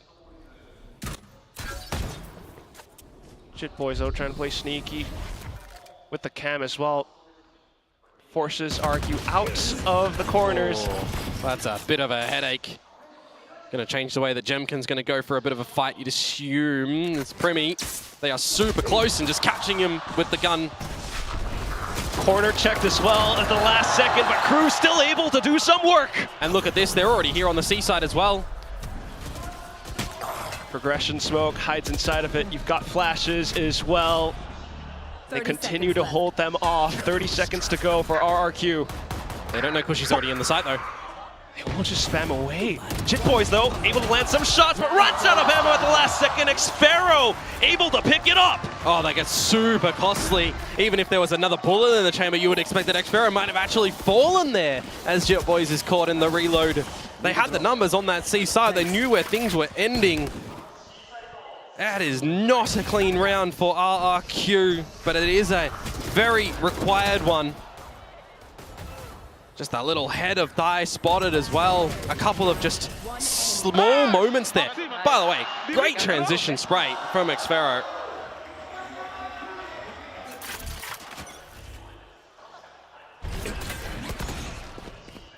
Different look in towards the start of this round, and Odin out for Cruz. From the costly previous of RRQ, now looking to just stampede in towards this C site. Ooh, there's an Odin at play though, spraying all across. Thai being able to slip up from behind. Jit Boys back plat, lands a shot, drops the spy carrier. Low HP is Jemkin as well. Xfero spotted out on the lurk. Look at the barrier mesh as well. Still not too bad of a shot from Crazy Guy, but he's the only one left. And time's ticking down as well with the flank starting to come on out, but there's just too many angles for Crazy Guy, you'd assume.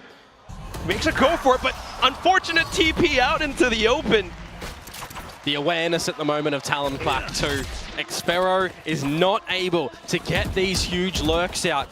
He's being kept in check by somebody on Talon in their movement around this defensive side. Time and time again. This time it's Killua finding him. And Thai locking down the site with Jit Boys. Jemkin is being locked out. Monyet is being locked out. And a timeout now for RRQ yet again. Dropping both here. It's necessary with a scoreline like this. Yeah. On your own map pick. Especially when the tensions are high. You lose this map and you put yourselves within range of elimination. Meanwhile, the Thai co-streaming team, we got Jazz as well as CGRS repping out from Talon. Bow down. What a Gecko play on Corrode. Very impressed. Well done. But yeah, this is a similar sort of story to what we were seeing on the last map. Talon just have a bird's eye view on how things are operating in this map currently. They are hitting their shots. They are very well coordinated in all their decisions. And RRQ, we are left a little bit begging. Yeah, you got to imagine part of this credit goes to the coaching staff as well. Frost as well as Jovi. As the desk mentioned, right, on Spike Talk, Frost was quite aware with how RRQ loves to operate, but we go straight back into it off the time. Monyet quick on the rip, but it's Cruz on this Odin that finds the refrag. Back into the spike, but all of a sudden Kushi lands a quick shot. Yeah, get out the hat as well, get some information on what is stacked around this A site. You do have the From the Shadows and Crazy Guy who is going to go towards the spawn spot. Has to deny. Ty can communicate that to keep the boys still on this A site. They don't need to leave as Crazy Guy, Kushi, low. Xfero not too far behind. And if I'm seeing Jemkin pick out an Odin here, might not be the gun that you want to give him, but he is locked into using it. Wouldn't be a bad shout. Trying to play high-low, but it's not quite working out. Jemkin able to mow them all down. And this is where things get a bit spicy if RRQ are going to come out with a thrifty after that timeout. Unless Ty can find something for himself with this Guardian. He was good on it from before, but now these are different positions. Ooh, you got to wait for the drone and maybe try a dark cover shrouded step play yourself. Seen at the tail end of that. It's way too risky now. Shadows traveling. I think it's better to possibly play around the smokes, fake TPs, but nobody is revealed. He's just getting locked out by these smokes time and time again from Crazy Guy. There's not much that you can do anymore. Gonna be good for one, traded out by the Odin for Jemkin. will get rid of that to a Vandal, which is a lot more manageable on the attacking side. But it will, in the end, be the round for RRQ that they so desperately need after their timeout. A little bit of an overstay as well from Cruz. Wasn't helped out enough from Killua there, but you'd flip that on over and say for RRQ that they got the trades necessary, they got the space in the scrap, and they do break the economy of Talon into round 18, so they should be able to get ever so close up.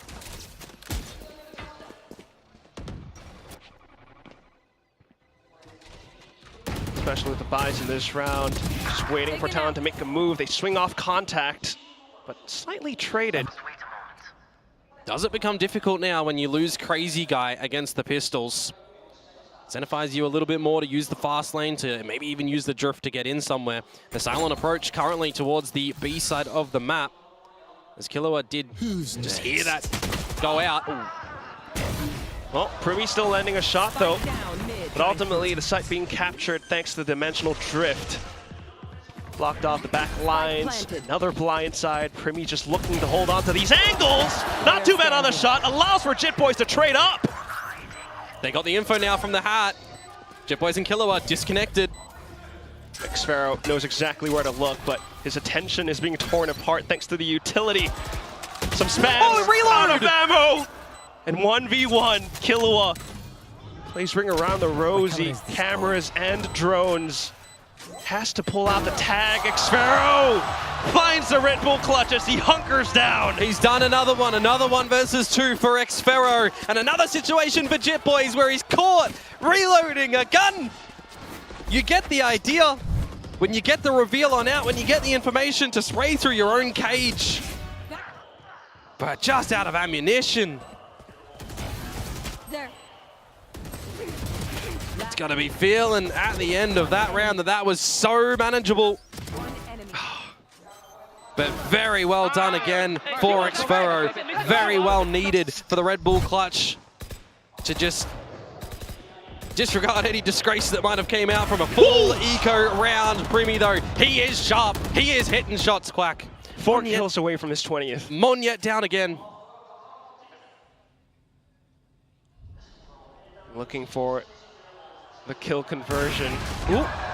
Oh, he even gets a big old bit of damage sent towards the body.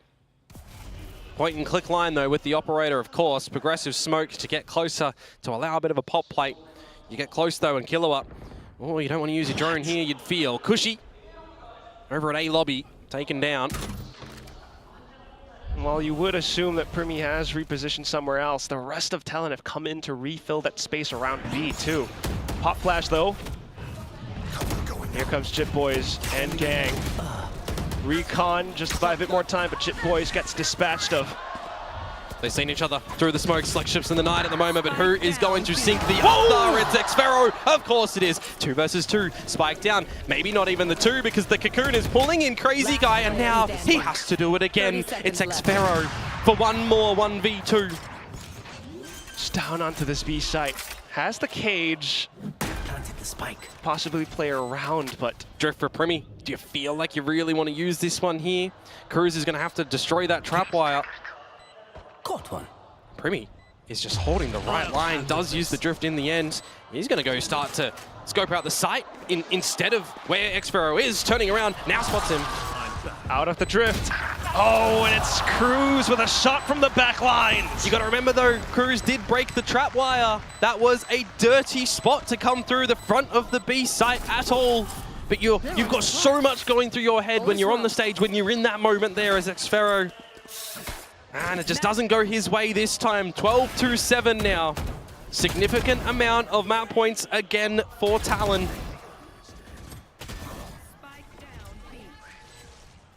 And a strong way to work onto the site too. Annihilation and everything. Cruz has been stepping up to T. 20 kills for Primi. Top and again. Operator on this defensive side, positioned for the sewers play. Gravnet in will lock them down. He will finish them off.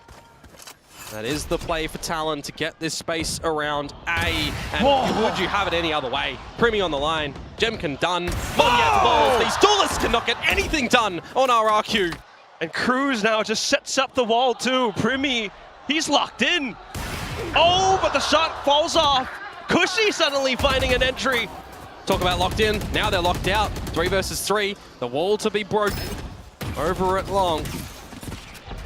Could afford the rotations over, but more utility getting drawn out. RQ looks to make a go for it.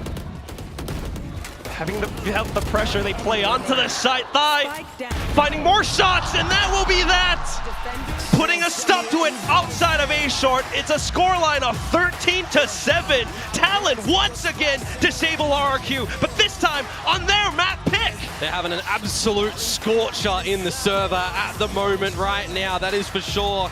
From 13-4 to 13-7. If this was a best of 3, that would have been a clean cut series. But this is not here in this arena. This is the best of 5. So now it is the time for RRQ to set themselves in the mindset of another lower run. Not in a bracket style this time, but just from a mighty deficit. That's gonna be one heck of a mammoth task though, Komodo.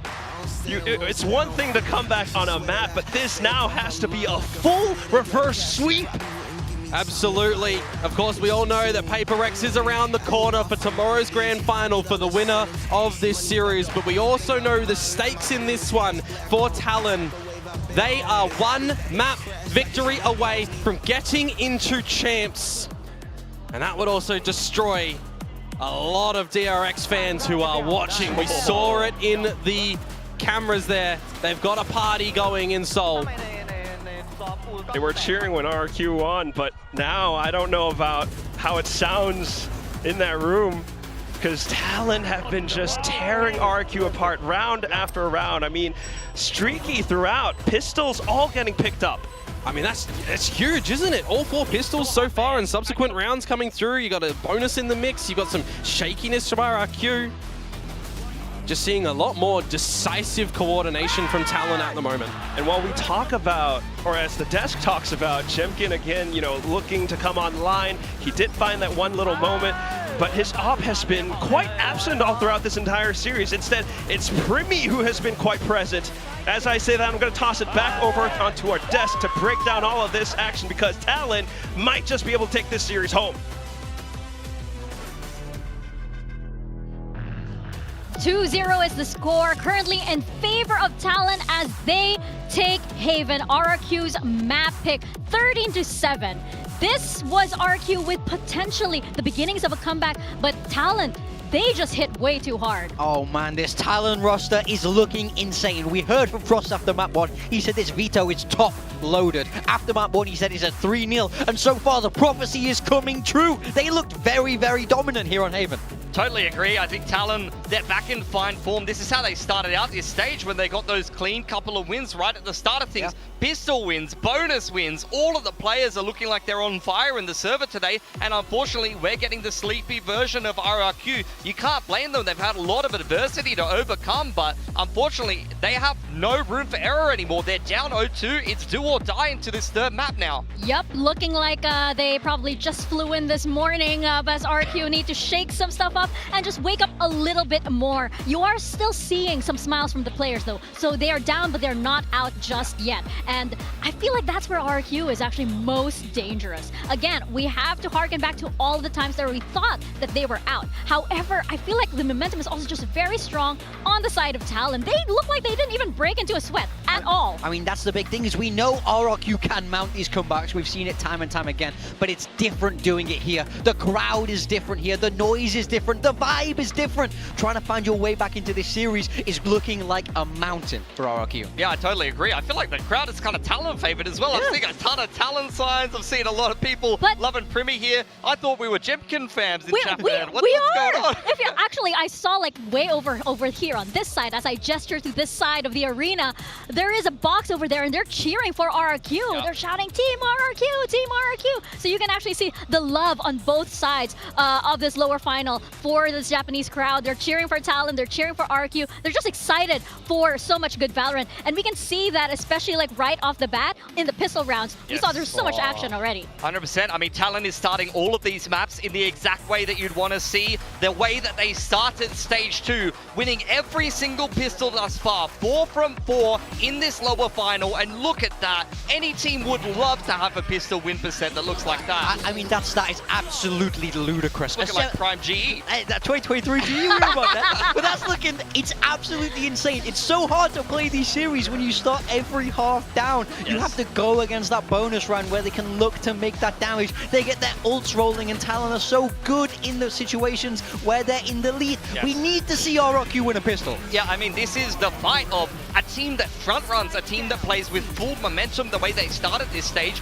versus a team that has been very good dealing with those resilience kind of favored circumstances where they're coming back from deficits. Unfortunately, we haven't seen that from RRQ. You saw a couple of clutches here. They won 2 clutches there, a 1 or 2 from Xfero. I thought we were beginning to have a little bit of a comeback there on the attacking side yet again, which we've seen a couple of times from RRQ, but unfortunately, they were just way too slow to start yet again. Yeah, those slow starts. And I also want to talk about the invisible teleporting elephant in the room, which is these Yoru plays that we have. Obviously, Primi on the Yoru is so deadly. He's right. He took over. This is the thing. When we saw Talon play against Paper Rex, they were dominated by something on that Yoru. Something absolutely picked them apart with that operator. They've come in here with a clear game plan, and it's get Primi active, and then we see him picking up these scope weapons later down the line, dominating these lines, doing exactly what something did to them. They're learning, they're growing, they're adapting, they're looking better than ever now heading into map 3. I mean, this is meant to be where Jemka dominates the game. We outlined what the trends are statistically before we went into this final. Jemkin is leading the op kills, he's leading the first kills, but in this series you're seeing none of that. Primi's the one picking up the op, Primi's the one who's finding 7 opening duels won in this map alone, and for that reason he's going to be the MVP, playing the duelist twice in a row, a little bit more like the stage 2 Talon versus the kickoff Talon. Yeah, and this is exactly what Talon meant, what Frost mentioned rather, when he was talking about it on Spike Talk, right? He was saying how they were so haunted by something on that match versus PRX. This is exactly what they're doing. They can't shake off the demon. They decided to just absorb it and become it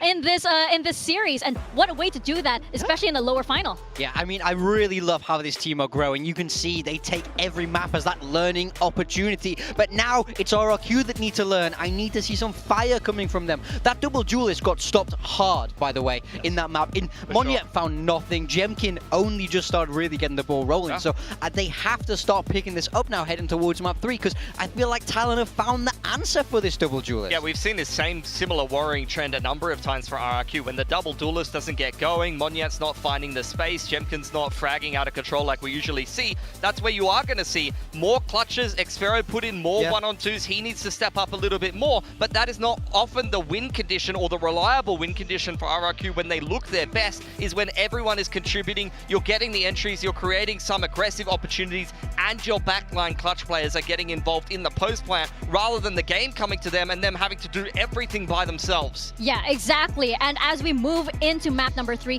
we are heading into Corrode here. And the last time we saw these two teams, it looked as though they were getting pretty comfortable on this latest map. I mean, RRQ, this is another one of these maps where they keep shifting their comp. They're not quite comfortable. You've seen it on Ascent as well. They keep changing things up, trying to find the right formulation. Back now on this double duelist, I believe, most recently, where you've got Monyet back on the Neon rather than Jemkin, and they put Jemkin back on the Waylay. It's going to have to be the double duelist finding a little bit more success from RRQ this time. But over on the side of Talon, they haven't needed to change anything up. This has been working just fine for them. And Thai has actually been incredible on the Yoru. He hasn't had to play it yet this series, but he's just as good as Primi. Yeah, I mean, they've been so rock solid. RRQ inconsistent on this map. I would be worried, personally. If RRQ bring out this double duelist, I'm scared because Talon have those answers. Now they're going to have Deadlock and Cypher to be able to try and put a stop to it. And we've seen that stylistically, they clearly understand how RRQ want to run this. So If I'm RRQ, I would be a little bit wary about that double duelist, but it did work for them last time. We saw it begin to click,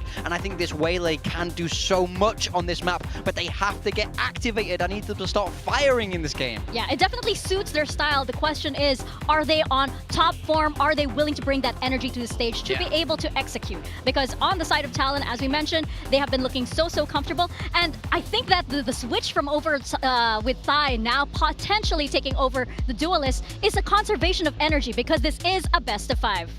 Potentially so. Let's have a look what these teams will come up with. You've seen a couple of change-ups in the compositions thus far in the series. Bind in particular did really favor Talon, but in this case, no changes at all. Talon gonna play the comp that they just played in the last map of Haven, but just with different roles. So here on Corrode, they are very comfortable. They've had a great opportunity to be able to have a lot of success, but most of that's come on the defense. They will have to start attack, which they actually have struggled on a little bit more here. Yeah, I think that will definitely be the telltale of this map. It's hard for them to attack. RRQ sticking with that double duelist. Jemkin on the Waylay, Monya on the Neon. Those two are key for this RRQ team. They need to be firing on all cylinders. We've said it already a couple of times, but Jemkin is the one who needs to come online on defense. I need to see them get an op nice and early, really disrupt Talon, because they're only playing the single unit with the Sova, and they're going to have to rely on the Yoru to push him off those info lines a little more. Yeah, and then you can see the crowd. They are also very split. Wow, surprise! Shout out to Americas. But if we turn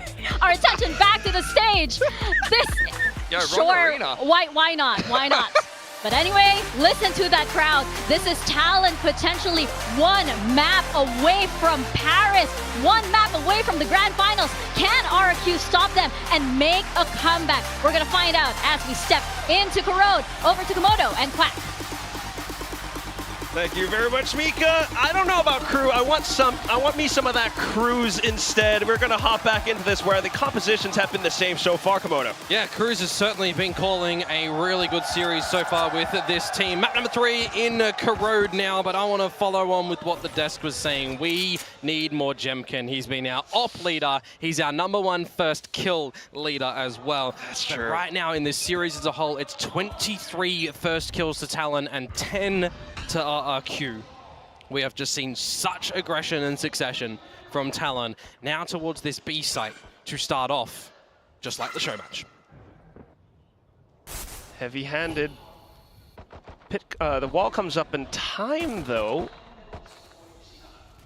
So you have a couple more players from RRQ looking to hold off angles up from Link as well. Thai with the jump, gate crash. Some more information found. They're feeling a little bit too much pressure over at that B side, it feels like at the moment for Talon, so they're just going to start to rotate without seeing any pushes up. Got to see a Jit, boys, just holding down. Timing on the dark cover as well. Oh. Will allow them to scope things out nicely with this mid-crawl, though, from RRQ. Where do they choose to go? To A or B? It does look like they're going to go the wrong way. Smoke over towards the location of Jemkin. Has to get out of dodge, and that Saturator's not going to do anything. Walled off to set up for a bit of a post-plant scenario. But if you're Talon at the moment, you could take so much space towards spawn as well if you wanted. You just got to be careful of the triple flank. Planted. That's where the responsibility falls onto Cruz's shoulders. A slight crossfire with Jit Boys pulling some attention away. Monyet comes in for the check just in time. And more smokes to get tossed out, trying to retain control over Elbow. Talon, though, looking to play up close, but the shots whiffing way past. Just Killua left, and he finds a couple. Low HP is Monyet, but he will still deal some damage. The first pistol picked up by RRQ. And that's what they really need to start with, though, isn't it? Together as a team, getting the job done. It doesn't matter if Talon get in towards the site. Something that was a strength for RRQ time and time again was the retakes. So they're able to find that one. Monyet getting them kills. And I actually thought that the bait was kind of enough to draw attention away from Cruz. I thought he was going to be extremely ready for the kills, but just not, you know, immediately able to shoot on towards Monyet. Nice guys. That's how we... That's one way to reinvigorate themselves back into this series, at least. Similar approach, RQ with the guns looking to poke down mid. Just don't drop too much here as RRQ. Carry on what you can into that bonus round. Orb immediately gathered at the B site for Talon. getting closer towards the annihilation for Primi. Definitely waiting to see how activated Jemkin's going to do on this Waylay as well, right? Because I've made it. I'm so impressed by the way he just gets out those saturates, the light speeds, dances around his opponents time and time again, in and out. Especially throughout that lower bracket run in stage 2. I mean, taking down teams like Gen G, DRX, T1, and here he comes. Oh, that's a big one! Out with the Vandal. He denies the shot, goes for the 3K, and Monyet to pick up the last. I mean, as I said, he's just highlighted it for us, right? The great saturate, you fight until you can, and then you get out. You don't trip over 2 left feet. He's done it really nicely there. And now we can get in towards the bonus round as well with holding on kind of what you needed to. There's a lot of stingers in play still for RRQ, so you would expect maybe a couple of cut decisions as well to rotate early. Get up close and personal. Time for Talon though. Start to look to get on the board. The orb control too, if they want. They can get Primi's ult online. Having had some successes on this map from before. Different approach this time. Well, noted in mid. There. Ambition from RRQ, getting a little bit antsy over towards B, but you'll get the idea that they can get the control with the trap wire that's there. Leads into a bit more of a stacking for them over at this A side as well, on the expectation that getting this forward position at the B site, you assume that they're over towards A right now.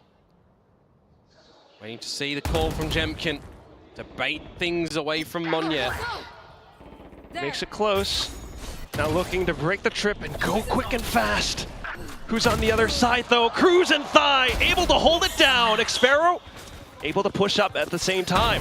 Oh, but Kilowatt is already watching for it. Now Cushy, is he going to try his best hand at it? Because just with the stinger, he might not be able to have the best gun for that one. Still lurking around, and by the timing, Kilowatt is going to give over a gun to Cushy, so they can start to maybe make something work here. Spike planted. It's a ghost onto Crazy Guy as well, but he still lets a shot. What? That could have been risky. Dai looked away before he confirmed the kill. They know Cushy now, shooting down this wall. 1v2. The Gravnet might become his undoing, even though he has the Haunt. Some utility traded out, but his position, what? Perfect tap. The marksmanship is what he needs exactly. Thigh though, a little bit swifter on that swing. I mean, we know that they've been shooting up today, that's for sure. Talon hitting those crispy headshots, the same for RRQ. I mean, what was that one tap to come out from Cushy? Just on the expectation that the swing would be there when the sonic sensor gets popped. The problem with the play from RRQ over at the B site is for Monyet and Jemkin to go in together there. You want to slide, you want to dash in. Somebody has to break the trip, and that's an immediate alert from the shot, from the break, from the call, from any of those components that gives Talon the awareness to then look and shoot, and they did. Operator out for Jemkin now. Currently positioned on the B line. Fires off the clone and looks to reposition. Annihilation ripped by Primi. Where does he want to pop it though? Towards tower, it's going to facilitate a bit of a forward line from Cruz. Gotta be expecting this one though. Gotta know what's possible. There's such space that Talon are pushing in towards the spawn spot though, and locking out with this double sentinel. Traps everywhere. Gotta play it careful though. Don't want to lose too many players. RQ beginning to make their moves with the stuns, with the flashes. Monyet goes overdrive. Gluckson finds a triple kill. Just Primi left. I don't think he's going to be able to repeat the same 4K from before. Goes Gravnet, and that's where Cushy will just crouch in to find the last frag. Ah, that's really unfortunate for Cruz, trying to get the spray on towards Monyet. He shuts him down first, and you kind of feel like none of the rest of that eventuates. Just some great zapping out with the overdrive and the team going together behind him. Get an idea just in the end on where Primi's sitting too. And that's a bit of an easy kill for them at the end of the day. Caught before the Gravnet comes into fruition by Cushy. Just as he's put on his knees. Retain that operator as well. Reset the econ of Talon. This is the start that RRQ were wanting the previous 2 maps, and they were not able to find it. And Talon haven't been in this position in this series just yet. And as that op gets retained over as well, more lines getting picked up.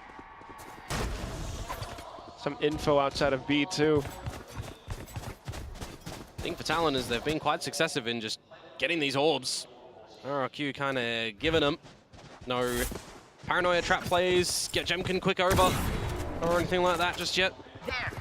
Same could be said for Monyet. These are always great chokes for Jemkin to toss in a saturate if needed as well. Just getting these ulti orbs time and time again. Wow. As I said, Tai is currently 1 away from the drift, but he'll pick that up in death. So you shift over the orb to somebody else, get a bit closer. Mid pop. Oh, and they just go through, swinging! It's magic, isn't it? Haymaker after haymaker, and it's, oh, Monyet trying to knock them off balance! 3v2 now as Jemkin finds a wallbang! Oh, if he just picked out a little slight sliver, he would have got both of them hindered. Could have been a collateral. 30 seconds Still though, just a bit of respect, and it's the aggressive TP from Talon. Flashes out, convergent pass through. A quick TP back into safety, and there's 20 seconds left on this clock. Were they shots to try and bait out a push there, bait out a peek? Think you're hindered, go tap and tap as the plant goes down. Jemkin's down to his last bullet too, which means timing is going to be quite crucial. Xpharaoh trying to skulk up front, but the barrel reveals and exposes him. Down to the Neuro Theft as well, and Jemkin stuck into a precarious position. Goes for the reload, goes for a pop shot. They know he has an operator and the shorty, so they just need to double up. And that's exactly what they're doing, marking down onto the spike as well. Jemkin, there goes the barrel! A thrifty picked up by Talon! Oh, they've just worked a bit of magic in towards mid there, haven't they, Talon? All together through the dark cover, bar 1 and Killua, who gets out the recon. And even in the pop towards the link, position 2, you got the mask starting to get put on by Tai. It looks to be activated, but he's just caught in the animation. You pilfer the guns, you use the hat, you put Jemkin away, locking out the operator time and time again in that round. And now you flip the script. A round that shouldn't have been Talon's. Stand Forge Primi, this op now on the attack. Trying to go a little bit quicker into this ace site. Link being blocked off. Still though, relays and Hunter's Fury getting deployed just to give Talon the site. Talon needs to break through elbow. Maybe not even quite, they just make it through from the front side. And the spike gets planted. Thigh now watching out for the angles. Some support coming through as Killua comes back into hold. It's just the superior weapons at the moment from Talon that they just need to point and shoot together as a team. Oh. It's just a beautiful flash as well. That's going to be the call for RRQ. Yeah. Bit unfortunate for Jemkin that he wasn't able to get in front of the barrier mesh before it popped by Primi over towards that link spot. But hey, bit of a save situation for RRQ in that round. Everybody on Talon's side surviving for the 3 versus 3 tie-up. And we're getting a glass cannon from Jemkin with the operator. Understand it. It's so impactful with this gun. It's been impactful all stage. This series, no. So we need to see that switch flicked. Time to jump. We've been seeing some glimpses of it on this map, but we just need so much more. We literally need him to do what Xcurate did. he was shooting those operators like crazy. And there we go. Goes the first. Cushy finding another as well. Marking down this middle with a spray. Player advantage now for RRQ. No ultis to play on the back of for Talon here, so it is going to be some sharp shots and coordination needed. You could get a drone or a clone towards this B site. As you do spot out Xpharaoh. Bushy to meander over as well, to tuck in and be silent, to not be spotted. But now he's dead. Oh, and it's just Thigh as well. With a gorgeous clone, flash play, Jit Boys to lurk up from behind. Would you ever expect him to be holding an operator with the spike at a transition where your team is getting towards the site? 50 seconds. And the drop's been heard from Xfero as well. Not too bad on the tracking though. He buys a bit of positioning onto the site. Still, a safe spike plant goes through and Jemkin comes and arrives. Goes light speed. Allows for Xfero to play around the corners and a low HP Thigh gets dispatched. And Xfero comes out with another clutch in this one for all of those trades. Unfortunate for Ty that he just gets tagged up immediately by Jemkin. Looking to get that long line down, Pat. As the plant does come in at the end and defuse down, RRQ will once again reclaim the lead. For the breaking and entering in towards that B side, it cannot be locked down in the end from the 2 versus 3. I actually thought when that kill would have come through that there would have been a bit of an immediate trade from Talon. Just not able to happen. The rounds and guns getting carried over for RRQ now. Yeah, but you got to be very protective of your economy in these sort of situations as well. Use the ultimates to maximum potential. An early pit, but an early drone to try and sniff out what's happening at B. And the C's is going to catch Thigh. No, whoa. Dodges it. Drops Xfero with the pit down 2. Big pickup, but still Cushy being able to go out for the trade. Haunts for safety, added cover. Lurk in from Jitboys to this A site. A spot on towards Crazy Guy, who's just running, seemingly aware of Jitboys, but can do nothing about it. And Monyet looking for more. I'm out of here. Will opt to play onto site instead. Jemkin getting traded out. Monyet back into mid, but it's 2 targets. They are swinging for both sides. Primi onto the 3rd kill. And unfortunately for Monyet, he just got off that box. He was up and down, and it plays with your aim in the elevation and then to the floor. Lots of trades coming through in the moments in this round as well. Very nicely done from Ty to get in front of that utility too, by the way. Then you think, all right, Monyet's doing what he can to try and reel this one back in.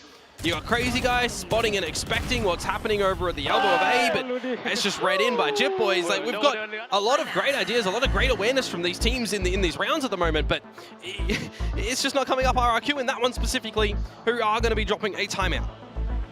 So far throughout this entire series, it's always been them pushing that button first. That said, though, it also feels necessary considering what the scoreline is, what the maps have been. They find some successes, but at times, especially in that previous round, things look a little bit too hectic. You got to remember when we think of Corrode as well, the struggles on the attacking side of this map. If you're getting 4 already now with, you know, a bit of a reset and a chunk of the economy damaged over on RRQ, are you starting to propel this half to be something a little bit more manageable when you go for that exchange? It's not like we've seen absence of rounds from Talon on this attacking side, right? We've seen 5-7 halves from them. We've seen 4-7 second half from them on the attacking side. But when we look towards RRQ, right, the defensive side is in the middle towards their attacking side, likewise of Talon. So these teams are kind of evenly matched on both sides of this map. Right now, though, we are just seeing Talon 2 maps in this series, looking to take the lead in this one because they did slightly break the economy of RRQ. And because of that, they will continue to waterfall down into this A site. Every single kill going their way. Set up for the post plant, knowing it's an eco. Ty just frags on the Outlaw. You'll jump the spike over towards Killua as well. Again, you want to get these ults online. Jitboy's getting close. Killua, they can go for some kills here, go for a bit of hunts. Barring that as well, Primi onto this deadlock. The utility so far. Yeah, I mean, it's something that Talon I've always been impressed about when they run the deadlocks, right? They have setups and lineups for the grab net, and then for the post, it can be absolutely suppressive. They can be oppressive on the attacking side. When you think about Haven, for example, in my mind, they really early on were pioneering the Yoru traps, right, towards the A side. It was something that they were doing really well. Currently, though, Ty does well for 3. And Primi gets the 2! What is that last shot? That's illegal. No escape. That could have been one more bullet into Primi's death, but he finds it instead. Talon now with some ults in their pockets. Yeah, but similarly over on for RRQ, just the one in the overdrive for Monyet that they might want to be able to drop in where required. I need slow-mo on this Primi shot. Stuns. It's literally in the stun animation. It's What do we say? Stunter cosmetic. Jemkin back to the operator without the shield as well in this one. As we've got a bit of a quicker play towards the A lobby side of things to gain some control. But it's Ty who is really turning up the heat. Already up towards the A side, on the hunt, on the prowl. Jip Boys left by himself will be felled. That's good recognition coming out from RRQ too. They respect the dimensional drift, but they surround this A site. Yeah, you want to try and get the plan here, but you are at a deficit position. You want to get Primi to be set up with the utility. You want an annihilation to be a scare tactic and turn someone into a butterfly. There it goes. Primi does land onto it. So even though Cushy found that kill, it comes down to the push out from spawn. Jemkin finding one, does go in for a hinder as well. And all of a sudden it goes down to just Killua, who's not able to hold it. RRQ fight back. Yeah, they hold all the angles that they need to in that retake. It certainly helps with Cushy finding that kill on a Primi just before he does get caught in the annihilation. And that retake too. RRQ, a team once happy to do them time and time again. Faltering in this series, but this time looks good. Aware of the push through the smoke as well from Jip Boys. Then catching the angles. Taking 3 guns in towards the next round. Necessary 2. Because you know that Talon are going to have buys for the remainder of this half. It's going to be a glass cannon Jemkin off play. Again, yeah. Find you. Get that rest of the utility online, and the glass cannon, well, gets the better of him this time, doesn't it? Absolutely shatters. Monyet goes in for the peak, but Primi finds another onto Cushy. And now you can slow down as Talon. You can get that orb from Jip Boys, go back, and neural theft a kill in mid. Although they are kind of deep kills, so maybe just go together as a team. You've got some reveal on this A site from the Paranoia scent. Monyet probably just has to give a bit of respect here. You'd assume on the lineup. Well, it is Monyet, so that's true. He'll play a little bit risky with it. Oh, Xfero on the lurk once again getting caught out. And now you've just got a 2 versus 4 where you need someone to go nuclear. Monyet might catch the timing in mid. He wants it. Oh, a little bit too much though. Punished for his greed. Cruz will send it over onto the B site. And now with your pockets empty, you know that you just have to hold on to this gun as Crazy Guy until the round's timer expires and grab that operator for Jemkin. He's trying to mark it, but Jit Boys wants to go and pick it up as well. The angle being held. Crazy Guy will be rewarded. Gets a kill, gets closer to the ult, but at this point in time, you know, Talon are going to find 6 on this attacking side. They're going to look to try and make that 7. Almost have to come out with a bit of an aggressive play on this defensive side as RRQ. Get in that convergent pass, get in the overdrive when they can't really shoot back. You know, time and time again, we've got so many different teams around the world opting for different takes around A, around B, with the agent sets, with waylays, with neons, with fades, with omens. You got other agents in the mix as well that you can utilize. But not really seeing that too much from RRQ. Happy to be more laid back and vocal towards mid a little bit more. Yeah, not Last yet. round in the half. I mean, we've seen it from them before, though. That's the thing. Yeah, that's the thing. We've seen Jemkin do those crazy light speed takes over towards B. Yeah, Ferocious retakes that the desk has mentioned before. We need to see them now. They just don't really feel like they're filled with poison at the moment, though. That's the thing. At least a bit of a contest onto the current round, but Talon are chuckling to themselves. Yep. Well, the operator does get gifted over towards Jemkin. You got that overdrive from Monyet. Maybe wants to use it in towards mid because it's a quicker bit of play. He doesn't hit the shots. He just does not hit the shot on towards Cruz, and he pays the ultimate price. Jemkin flashed off as well. I mean, Cruz was flashed off. Just unbelievable plays coming out from Talon. These guys are locked in. Oh, Cushy! What was that?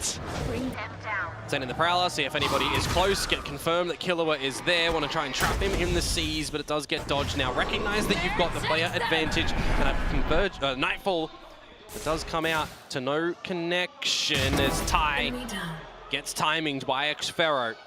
But will he be aware that Cruz can be slipped into this elbow? The answer is no. Experiment complete. Which would afford Talon the site. Spike getting planted soon enough. And on this plant, you will pick up the ultimate, but you've got Paranoia, Dark Covers, Shrouded Step, all of Killua's util. With 1 kill, gets Hunter's Fury, but this retake, you are expecting a return in the form of Jemkin with the Convergent Pass.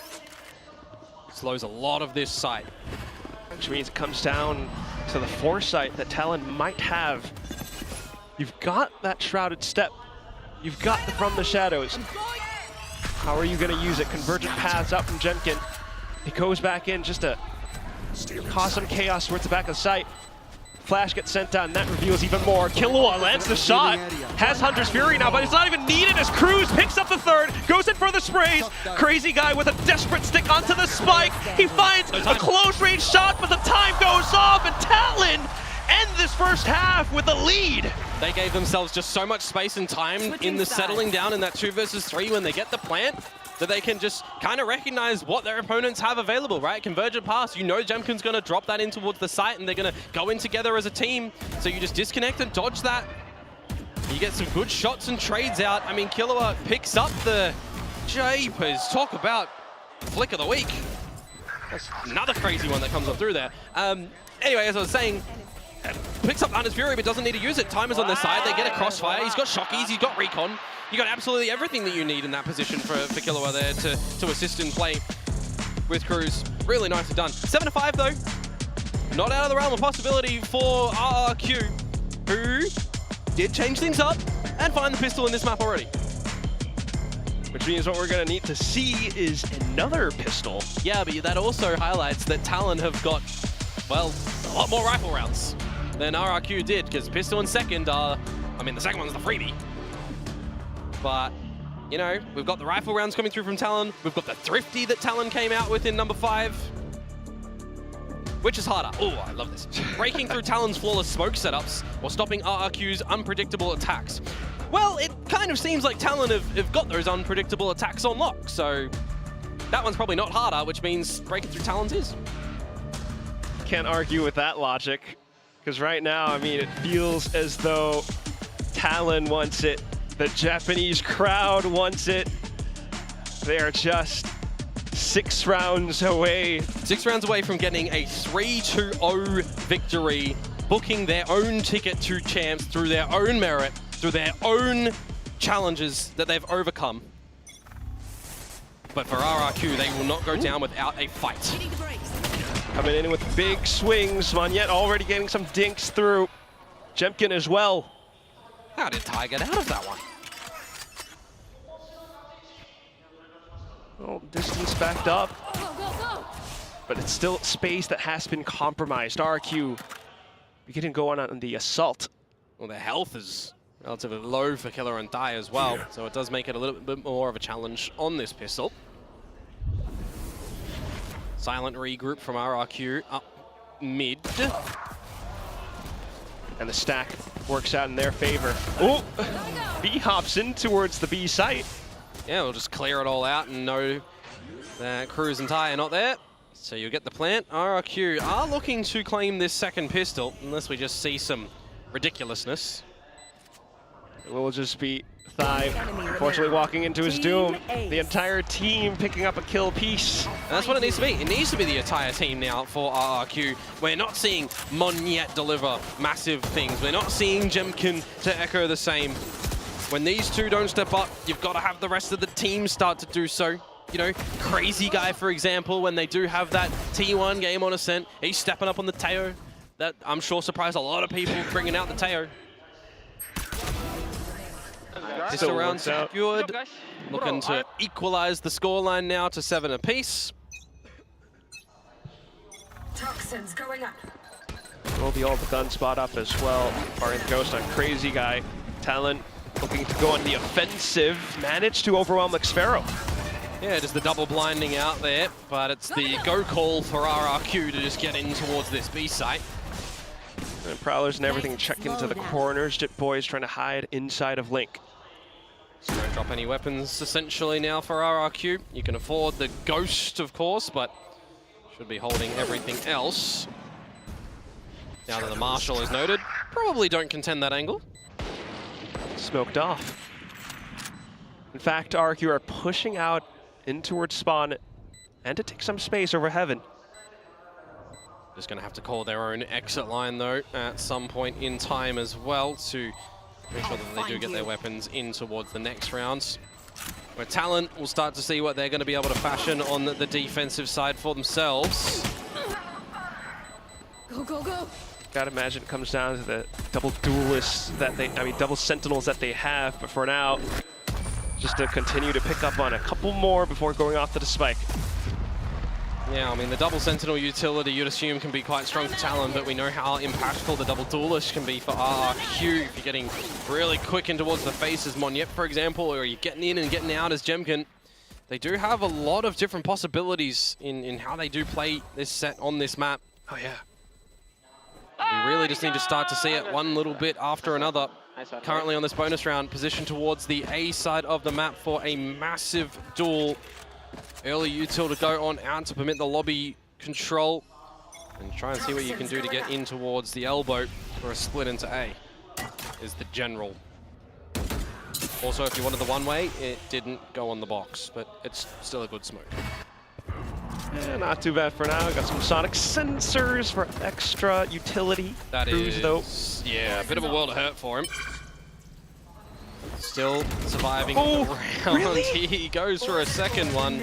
And remember, Vandal Trace is trackable. Yeah, on this A side as well, where you're just so vulnerable. Has to play rather conservative now, but calls for some additional support. Xfero with this lurk just punishes two. Not really working out there for Talon. This is the round as well that, you know, they have their first bye. Oh, and Primi cannot navigate that. Xfero is coming up really good in this round with all 3 kills so far. He's 2 away from the ult. He'll get the plant.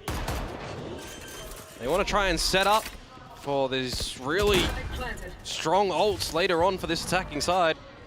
You've already just got the save call for Killer and Jip Boys. Not the way that Talon wanted this round to go.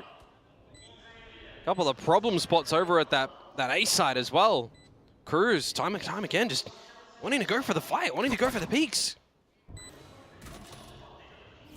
That's what he's always done, especially just looking for that info to send out the flash, but RRQ this time come a little bit more prepared. Xfero's now 1 away from Viper's Pit as well. Removing these guns will make things easier in the next round, technically. But you do also just want to set yourselves up with a really good stronghold as RRQ in economy, in investing lightly every single round. Remember, you got to also consider it's 1 round at a time, it's 1 map at a time, but you are 2 maps down. RRQ in it for the long run back to try and get victory here. So getting moments like that from Xfero, building confidence, more character to RRQ. But they know that the job is not done at all. The first timeout now for Talon. Because really, they've not in the lead. And just as soon as they let go of that lead, timeout instantly gets ripped. I mean, you're definitely recognizing as Frost and Jovi, why are you re-peaking there time and time again as Cruz? There's some disconnection, there's some misread, misplay. You just have that conversation to get back on track, right? For all your research and all your homework that you've done on RRQ for this map in Corrode. Are they still doing within what you expect? And for those sort of situations, it's not really your opponents changing what you were expecting, it's you slipping up. So you want to stop that as a coach. And hope to pick up more rounds after this. For sure. Also have a slight discussion on, you know, what this next round may actually be. That's true. At the same time, though, for RRQ, maybe to consider a possible push out from Talon on this defense, but in fact, it will be some slight switch-ups in the setup. Gotta be careful, though, spraying those guns down mid. Although no one taking any damage in the exchanges. Except for Killa. Yeah, taking the damage now, yep. Still, though, the weapon tossed over into safety. He's going to look to play into a one-and-done corner. That's just very passive from Talon on this defensive side now as well. And for RRQ, they'll just play on the side of the silence as Jitboys just gives himself up to Jemkin. Silent approach coming through from RRQ. Now it's going to turn a little bit more pacey towards this side of A. Be right back. Can Cruz hold it off though? He's got the smokes, he's got the flash, but another one comes out from Crazy Guy, equally met. And a low HP Killua already removed. Similarly to Cruz, these pistols not finding anything for Talon. Just flushed all around. Primi with the Hero Vandal. Maybe looking for some picks. Oh, if Thai finds one, he can steal a gun. Ooh. All right, there's a kill. He wants some more. Get closer towards that drift on this defensive side as well. Kind of feel like you need everything that you can get over on the side of Talon. Last player standing. The shot's not quite there. Jemkin capitalizing instead. Primi, though, give himself a bit of an aiming exercise until Jemkin arrives back in. And then there were 4 for RRQ on this attacking side, so this time able to follow on and not just get some isolated rounds here and there and getting the pistols, but also able to just find the rifle rounds. Very important for them, as opposed to that first half. Now we question these defenses of a double sentinel composition for Talon, as opposed to the movement around the map from Monyet and Jemkin, who are starting to get up there. Starting to find their footing, get the feeling of what works for them. And a different approach from Talon, though. More conservative angles being held, but they get punished for it.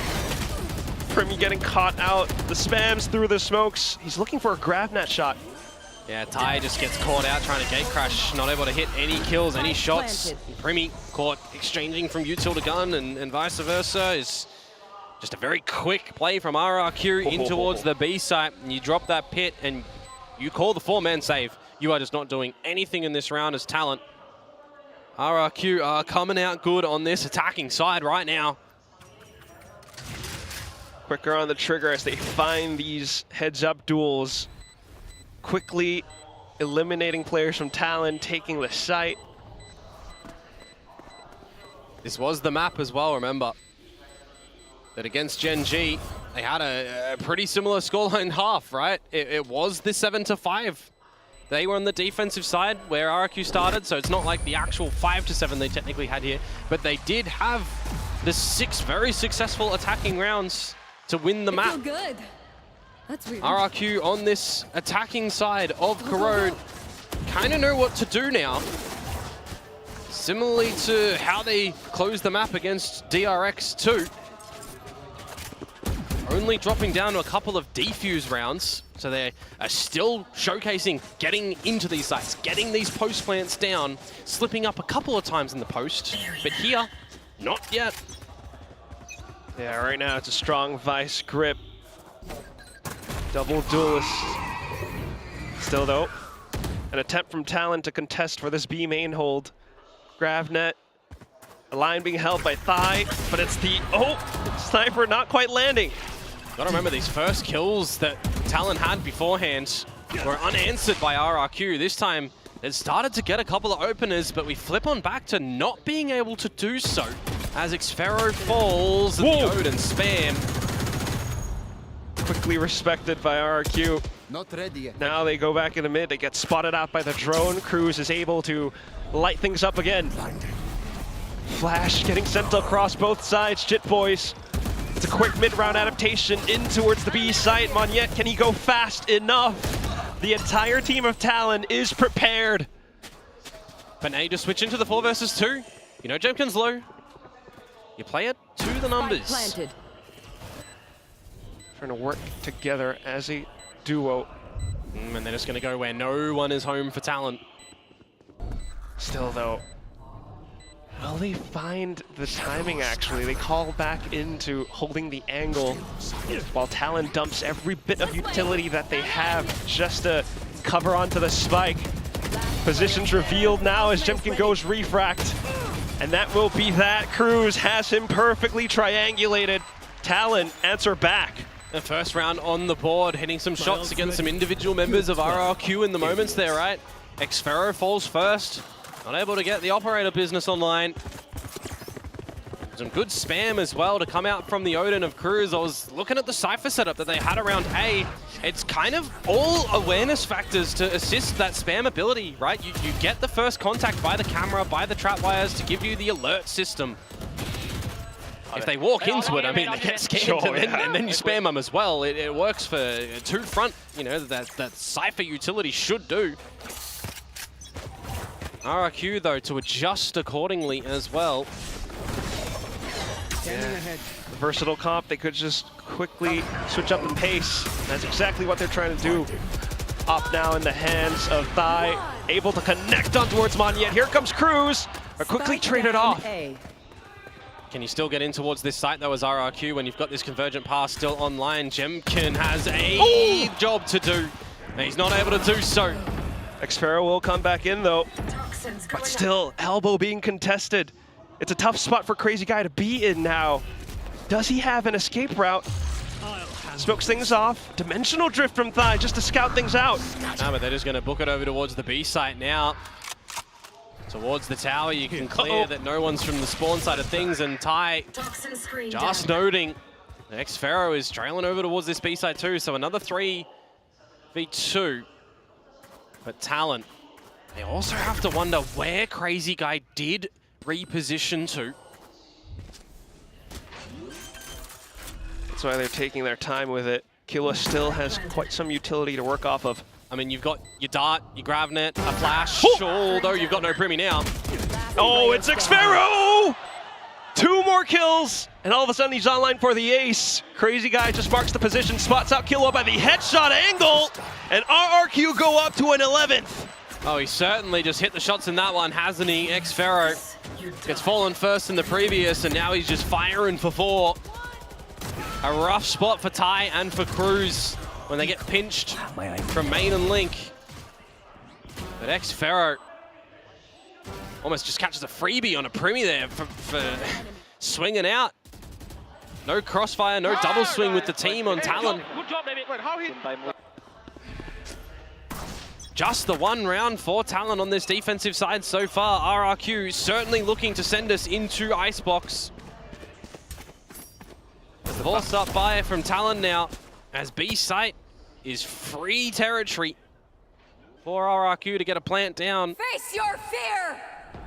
Just to try to work off of these ults now, but RRQ has some ults of their own. They go chasing. Cruz quickly getting taken out.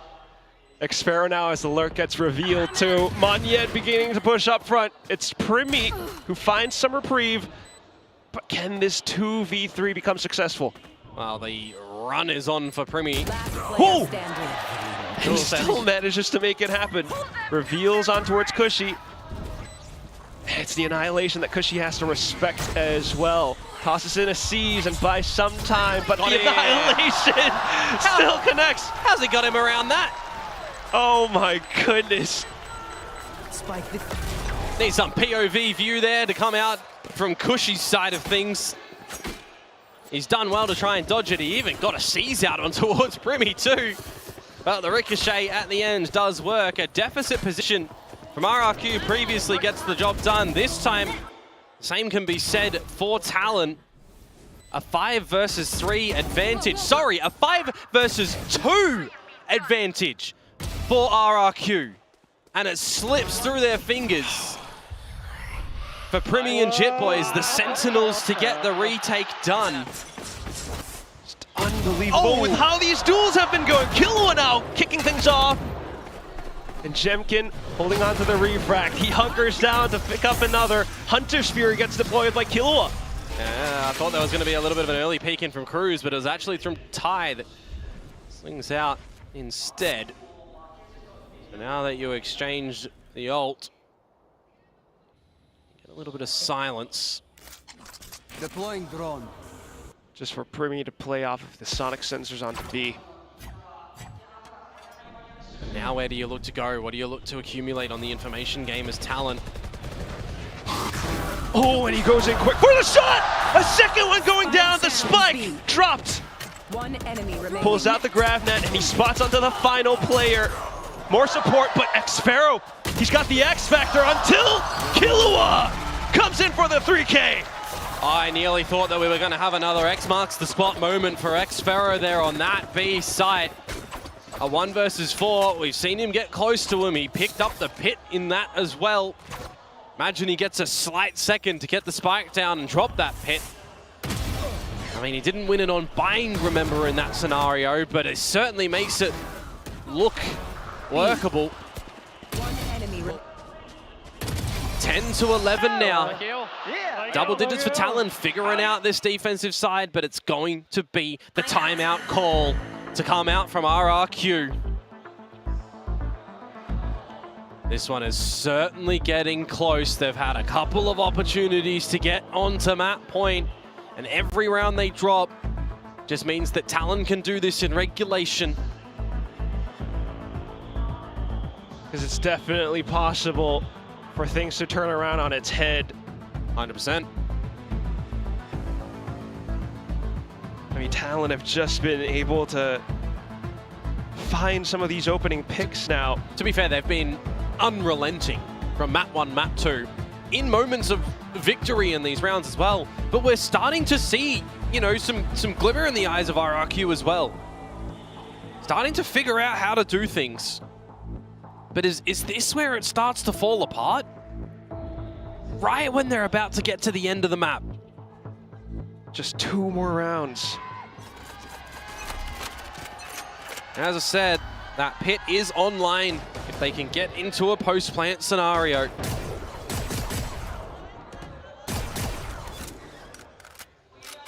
Well, Talon not looking to give it up to them, but the op shot whiffing. Now an opportunity for RRQ to swing into site. Cruz looking to play around the smokes, but it's not happening. That one's a bit of a rough start. Cruz and Killua down for the count, not able to get any kills. There's that pit as well. Sudden explosion. Primi plays ever so curiously just around the edges. He's got some utility. Oh! What? A blind shot from Jit Boys off the top. Thigh finding another. Xfero though, still inside! And his Venom sinks into Talon. Protector in the pit. Certainly looking to come up with that one. I mean, you've got the drop-in deployment from Talon, but it just does not work out in the end. Map point now over to RRQ. Break and enter. Ridiculous hop shots to come out from Jit Boys. The Primi frag come on through, and Xfero was taken down. Those last 2 could have been a different story, but he's been so good in a lot of these closing moments. And now there's 2 rounds for Talon to try and push us into overtime. Xfero to start off this round on a Killua. The Outlaw to take him down to 10. Broken by, not the best thing in the world for Talon. Still though, the entire A side has been booby-trapped. Yeah, but the sensor to be destroyed does permit a little bit more of an entry depth opportunity for RRQ. Can Jit Boys come up huge? So far, so good. He's the one with the Vandal after all. The cosmetic stun, though. He's looking for the trace, but it's back behind the wall. Still, smokes from Cruz keep RRQ at bay. You are locked in, though, here as RRQ. That's for sure. Crazy Guy on to Primi. Secondary avenue of entry, and they managed to put boots on the ground. Talon might have the site surrounded, but the firepower not quite there. They try to initiate things with utility. But outside of the smokes, Jit Boys, he lights things up! And this is coming out of nowhere! 1v1, Xfero! Dishes back the 4K! And that will end the map, 13 to 10. We go for another! As soon as you look there for Jit Boys to try and get the ace with the 4K, it is just immediately echoed by Xfero, doing it again. Coming up with multi-frag after multi-frag in this map to keep things competitive, to keep things interesting, and to not have this lower final go to a landslide affair to Talon. We get map 4 in this series today. We get Icebox, and you know that one is going to be cold. But right now, RRQ starting to heat up. Right, with the pistols that they picked up, with the fact that they managed to streak some rounds together, you start to see the same old performances from Jemkin and Monyet, but the one that stands out has to be Xfero. I mean, legitimately, right? We just seen absence from the two duelists, the star duelists over on RRQ. When we talk about that, it is generally somebody else to step up, and we were missing that for so much of this series at the moment. But that has to just light a fire under you as RRQ at the moment. You are trying to defend a trophy in Pacific as the Stage 1 victors. You are trying to get back in towards the grand final to try and topple a Titan in Paper X. But right now, Talon are giving you a massive run for your money. It's the waylay from Jemkin, the neon from Monyet. The reverse sweep, it all starts with this map. Are they going to be able to figure it out though? Come on towards Icebox. Does it slip in towards the favor of RRQ now? Remember, this was the Corrode pick to come through from Talon, technically. RRQ got the choice to start us off with Icebox or Sunset, and they chose the former. Talon are going to start off on the attacking side, see if we get any change-ups to come out from them. There's going to be discussions for these teams before we go for that map.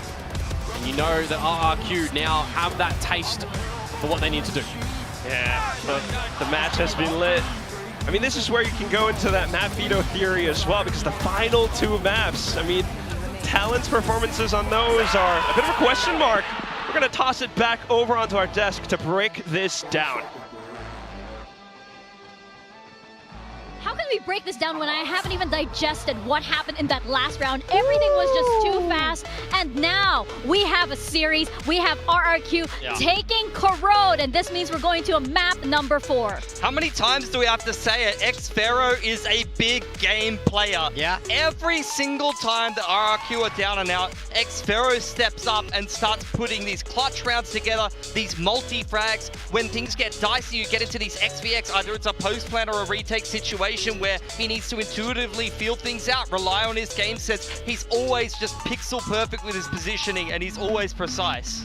Yeah, I mean, for me, I think Talon are going to be kicking themselves about this. So it was 13-11, RRQ winning both of those pistols. You know, they're seeing clutches come through time and time again. Yeah. Talon could have had this map. They could have been a 3-0, but now we're going to be moving towards the back end of that map pool. And Frost said it himself, it's a top-loaded veto for them. So I think they're going to be feeling a little bit more worried. RRQ really starting to warm up now, fire into this game. Oh, the signs were there. They were there from the very beginning. And for Talon, RQ saying, did you think you were going to get that win too easily? Nope, not on this stage, not in this lower finals.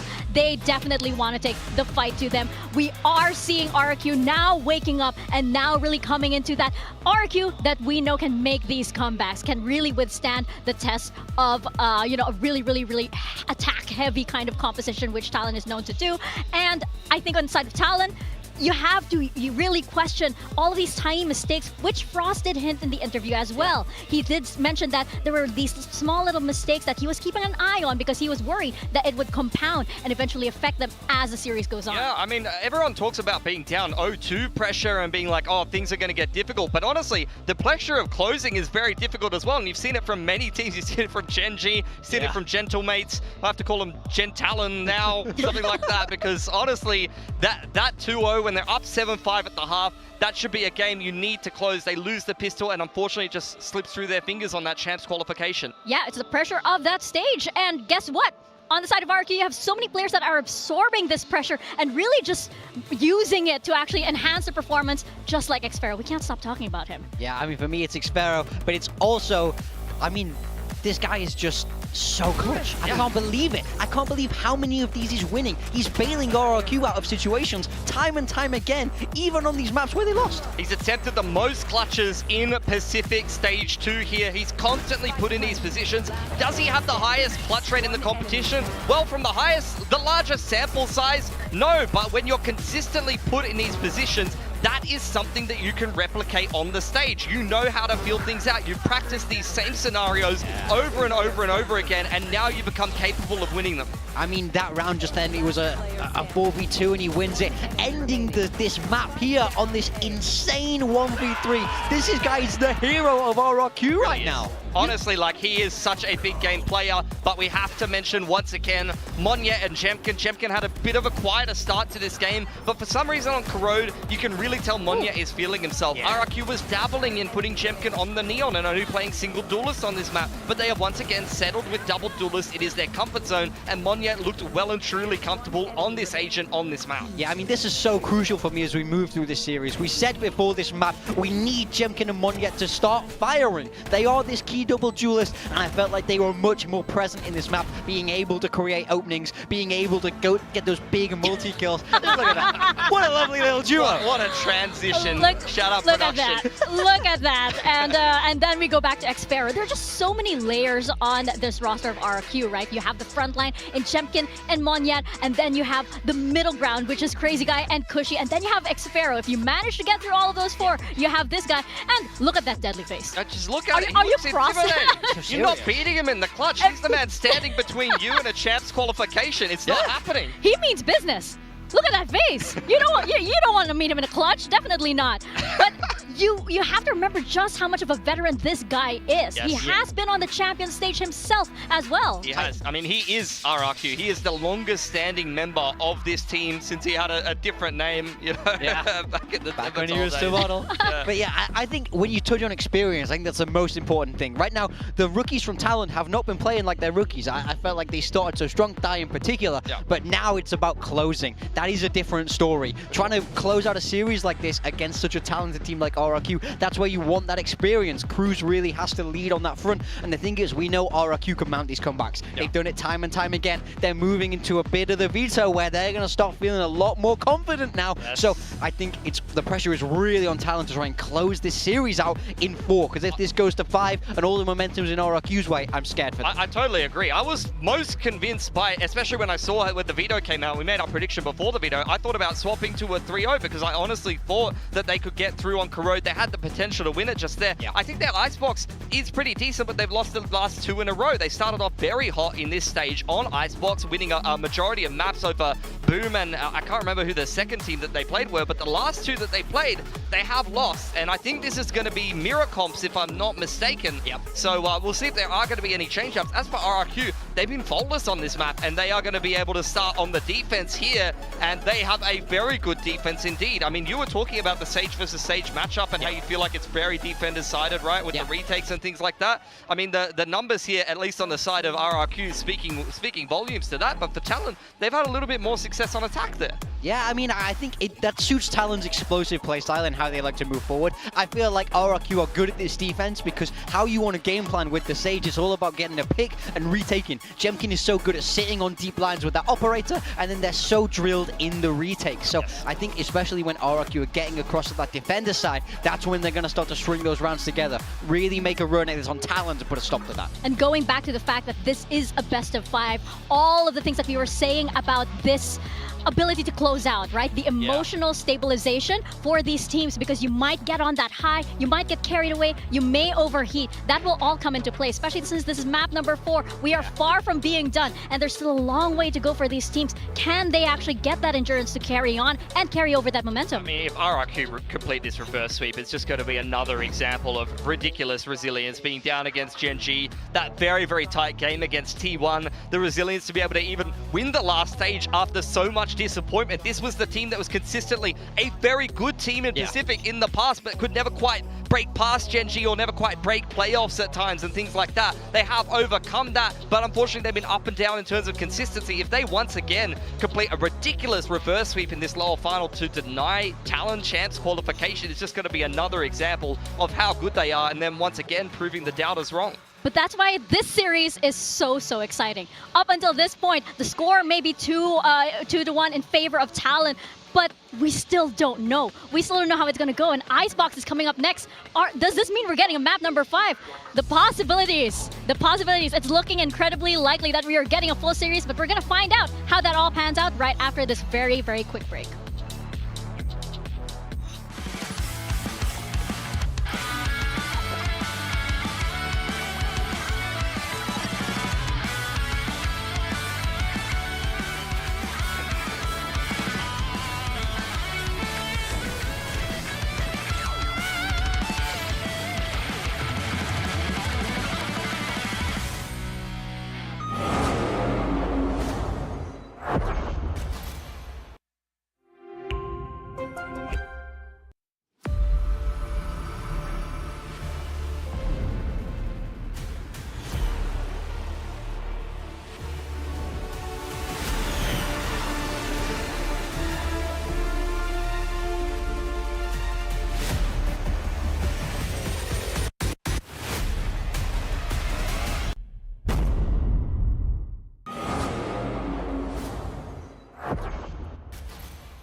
Red Bull gives you wings.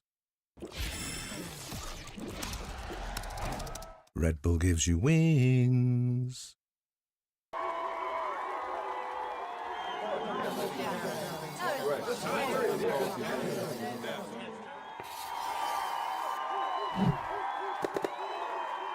Red Bull gives you wings.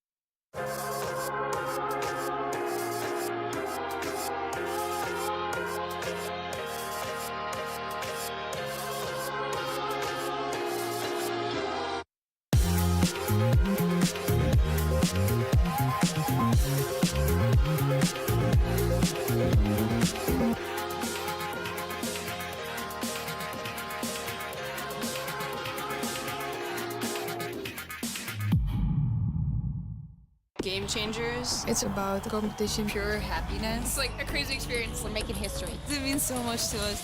It's good to be back. I guess you know what I've been looking for, success. The beauty of gaming is it doesn't matter who you are. And as long as I'm good enough, Everybody's getting a 4K. I can go as far as I want. That's what I like to see, baby. 全世界都会知道我们的厉害。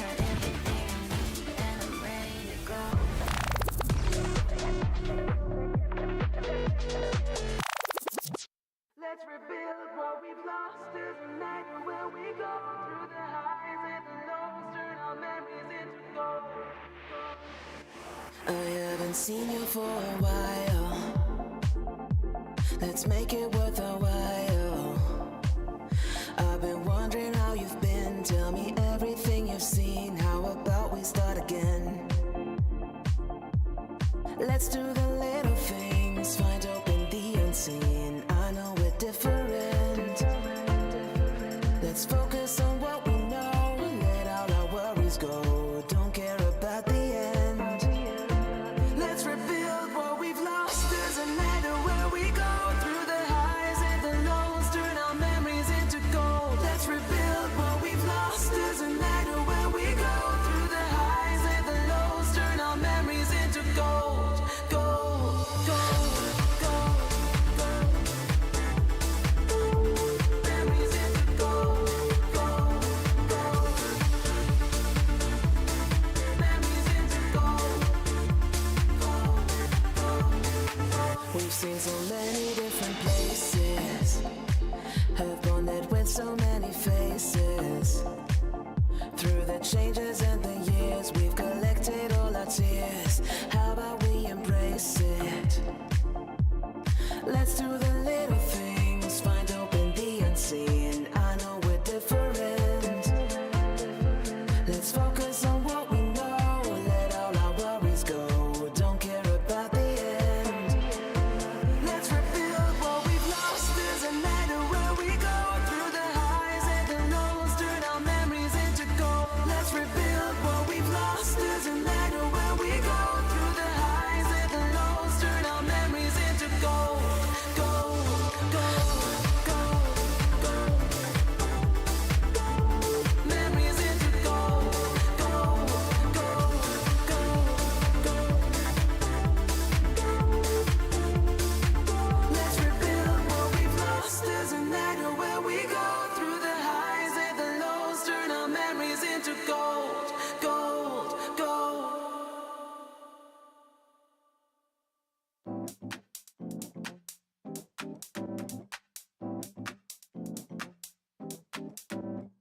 If I had the time machine, would you meet me now? A glimpse of possibility. Boy, just twist the dial. Sunsets melting over us. Meet me on the hill. I show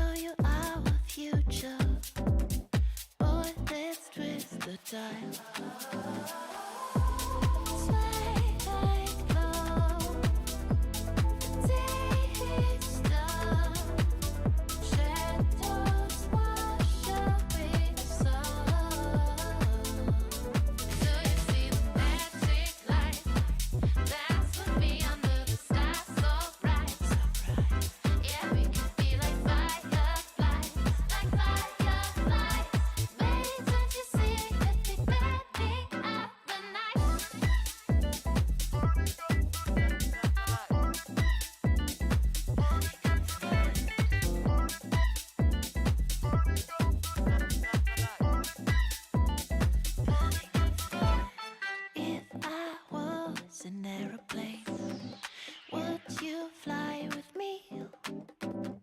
High up in the summer sky, drifting through the clouds.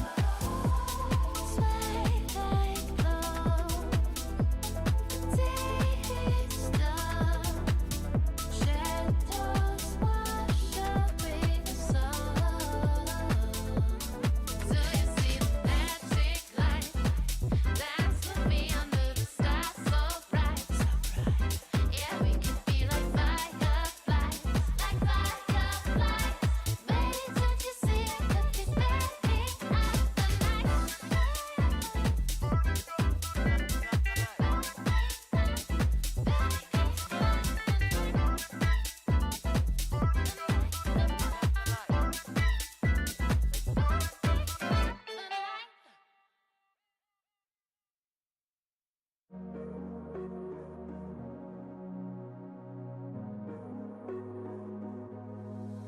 Look at me now, I got all eyes on me. Look at me now, yeah, I'm like ecstasy.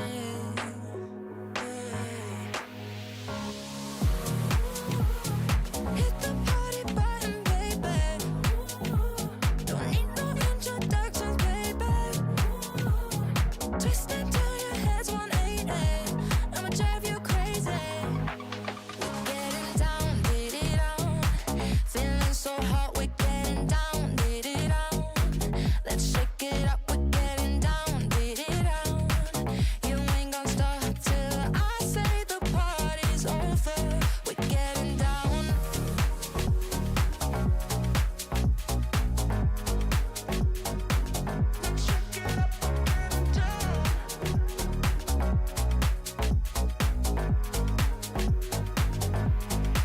Look at me now, I got all eyes on me. Look at me now, yeah, I'm like ecstasy.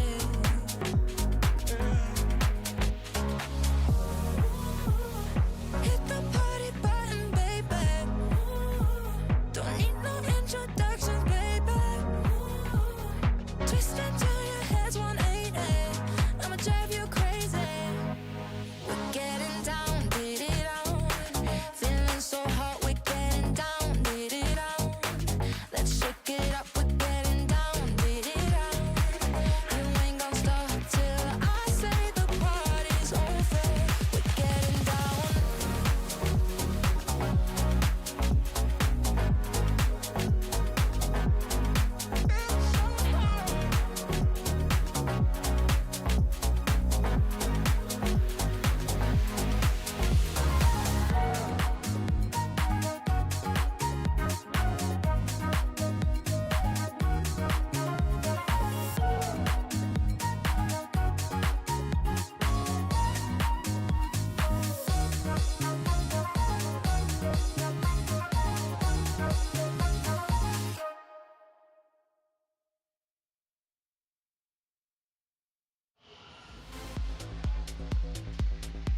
Two to 1 is the score right now in favor of Talon. They got that early momentum, but RRQ managed to take map number 3. Now we're moving into Icebox. Does this momentum carry over for RRQ, a map that they are known to dominate? We'll have to wait and see. Mirror compositions coming out. I think you gotta highlight this Sage on both sides. Last time we saw Talon play this, they beat Paper Rex. Sorry, lost to Paper Rex in overtime. But the time before that was Primi's worst performance ever, going quadruple neg 416. He can't do that again if they want to get through the champs in this map. Yeah, I think that was an anomaly. RRQ, their bread and butter is the defensive side of Icebox. They rely on these strong retakes with the Sage comp, getting Jemkin the op, putting him on those info lines and reading the rotation game exceptionally well. That's what you're going to look for RRQ. They know their bread and butter on this map, but they haven't really been tested on it yet. DRX didn't show up against them, and they beat Nongshim, who are notoriously terrible at this map, and Team Secret. Yeah, I mean, on the flip side, Talon very good at that attacker side. That is where they want to be. That is where they will be starting.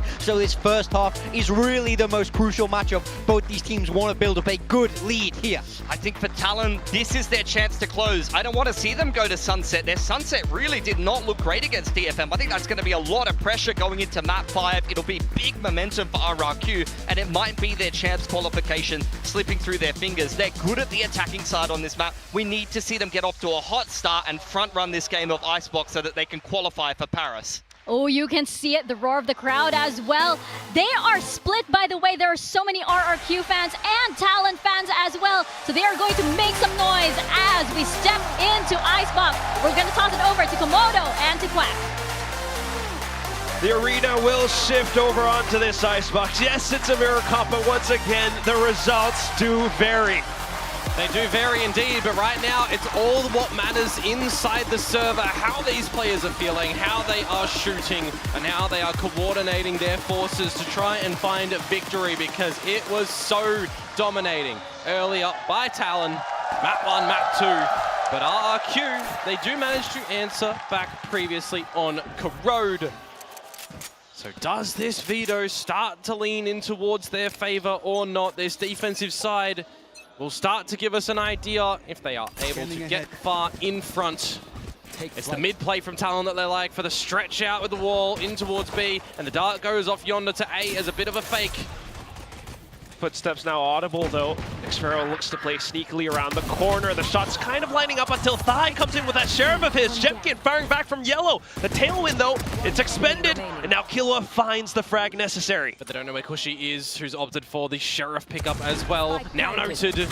He's looking for more as well. Still though, up by the edge, Thai flicks upwards. It's a 3K and Talon pick up the pistol once more. Well, sometimes we do see teams just opt for a enormous amount of Sheriffs in pistol rounds. You got a couple in there that come on through, and they get a chunk of damage at the end as well. Thai picking up the 3K for the pistol round to go towards Talon. They will collect on their 5th out of 6. Well, 5th out of, well, almost 6th. 4th map of the day. Yep. 5th out of 7. Oh, that's right. Sorry, I forgot the one they included there. That's it, though. They get the important pistol. They want to start off their own attacking side. They'll claim a couple of ulti points. The attempted orb get over at the A site is going to get, well, picked up, but also punished. So in Death Xfero will get closer towards that lockdown. The start, though, for Talon is getting confident on this side, right? It's their better side. RRQ are on their better side as well. So I think it is who is going to be just stronger on their more favored sides. And then, well, if you're going to be able to close, it's a very important thing. Oh, yes. Just as Pilsky mentioned, Talon looking for that hot start. Don't really want things to go over onto Sunset, but we'll see. So far, these 2 maps, rough question marks. Still, though, RRQ playing it ever so safely. Might just have to go off to the spike at this point. I mean, they're just hearing crickets over at the A site, right? There's just nothing happening. They'll recognize that now when the plant goes down. Who picks up some cool kills? Because if it's Thai, he will get closer towards that Blade Storm. Uh-oh. And he will find his first target. And that's immediately Kushi just saying, nope, don't want to walk into that one anymore. Oh, but then Primi maybe look for it. And it's just so simple. Well, Thai is going to get more. Whoa, out into the open. Crazy guy able to react, but Primi comes back in, and they are now close to their ults. Thai is actually one away from the Blade Storm. If he's able to get that in a round where you're going into a bonus, you got some Marshals in there, you got Vandal, you know, you're getting some tags, you're getting some blades, you can actually finish off a couple of these RRQ guys, so they do have to be a little bit careful if that comes into play in this next round.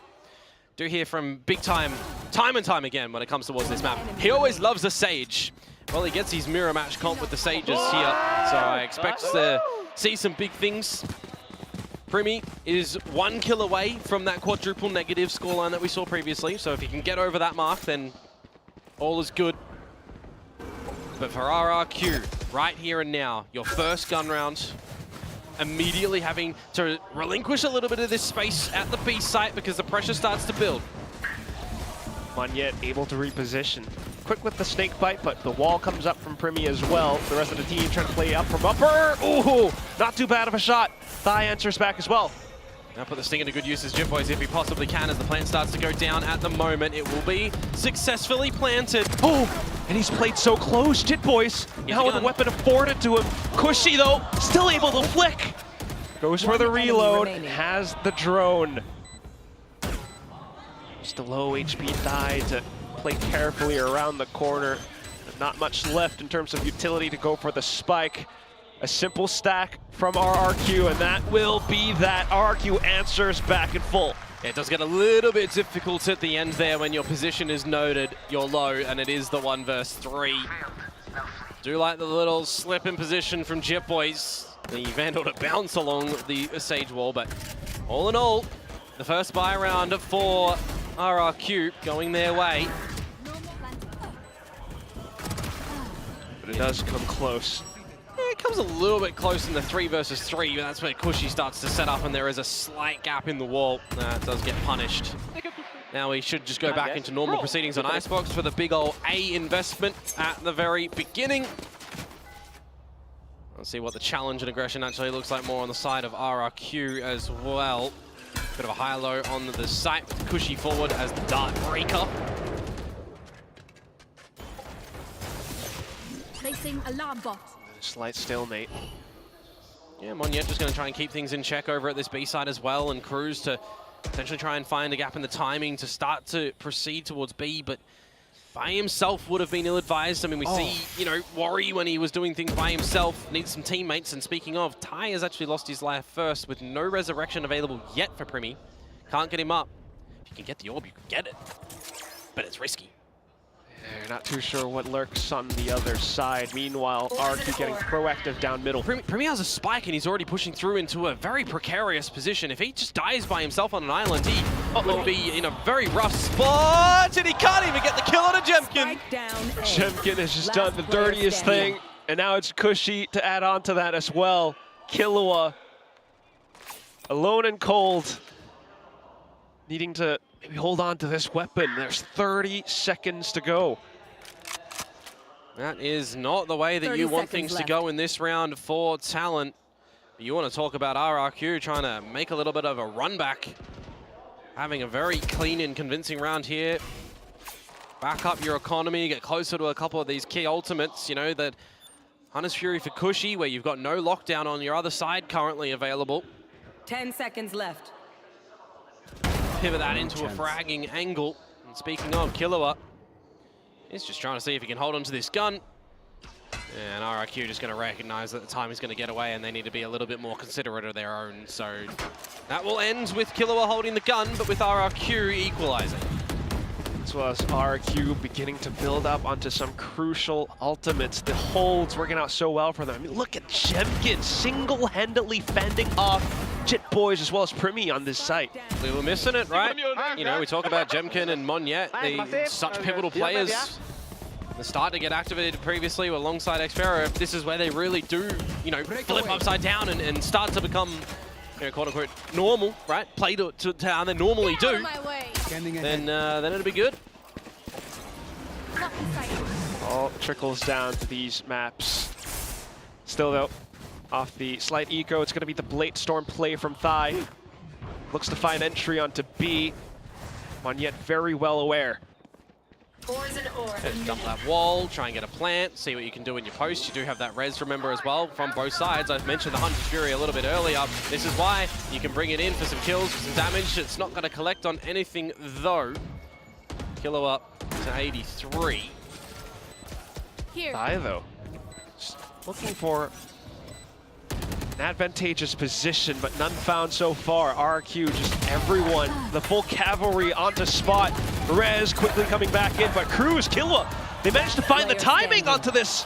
Cushy, the only one left now, all the way towards the back of Pile, and that's where everything will fall apart. Cut them down to size in that one. Talent just holding nothing back, straight in towards the B site, take some forward space, do the deep wall. On the expectation that the res is there as well, they attack that one from a couple of different angles, which is a nice look. They know the kind of idea when Crazy Guy has to drop that one to bring Xfero back up. It is in a very risky place. You know, you got no wall up or anything from your opponents. You kind of almost want them to have it up in that sort of situation to give you a little bit of assistance. But to no avail. Talon will take the lead. Operator is out for Jemkin. We know he is the leader in that department. Placing alarm bot. It says it there, 80 kills with the op for this stage alone. Which would also afford some options for RRQ on their defensive setups. Talon, though, slow approach into A. Yeah, it's first warning call from the alarm bot. If Talon do waltz into there. Meanwhile, on this B side as well, where Monye normally lurks and lies, it's going to be backed up by this op of Jemkin. Killer now using the drone over to the A side. Should be a little bit of a tell towards RRQ to get their bodies over towards this A site. And they can switch towards retake if they want. They've been pretty good in this historically. Not the previous round of B though. Oh, yeah, they go in for the fight. The wall quickly set up, but Thai just makes a quick reaction. Now it's Xfero to hold the off angle, waiting for Talon to sneak through, but the wall comes up. Primi has protected his team. Recon though, and Monyet lines things up! Where did that come from? Primi looking to destroy things up from the sides! A quick double, but Monyet is still alive! Finds the headshot angle, and he's online for the ace! Spike on the ground, and Cruz, does he have the angle? No! Monyet just rips them all apart! He was killless before this round, and he's just collected 5 for the ace to get on the board. I feel like that's overplay by Primi. He's got 2 kills. He's overconfident to try and get another. He's got res available. He's got friends around the A site that he can get back up, buy some time, bait the bodies. He tries to play on the top of the site and he gets shut down. 3 down. 1 enemy. Look at that smooth aim as well. What an ace to come through from Monyet to equalize here, and it's got to be the timeout call. That one was, well, that's a heartbreaker for Talon, for sure.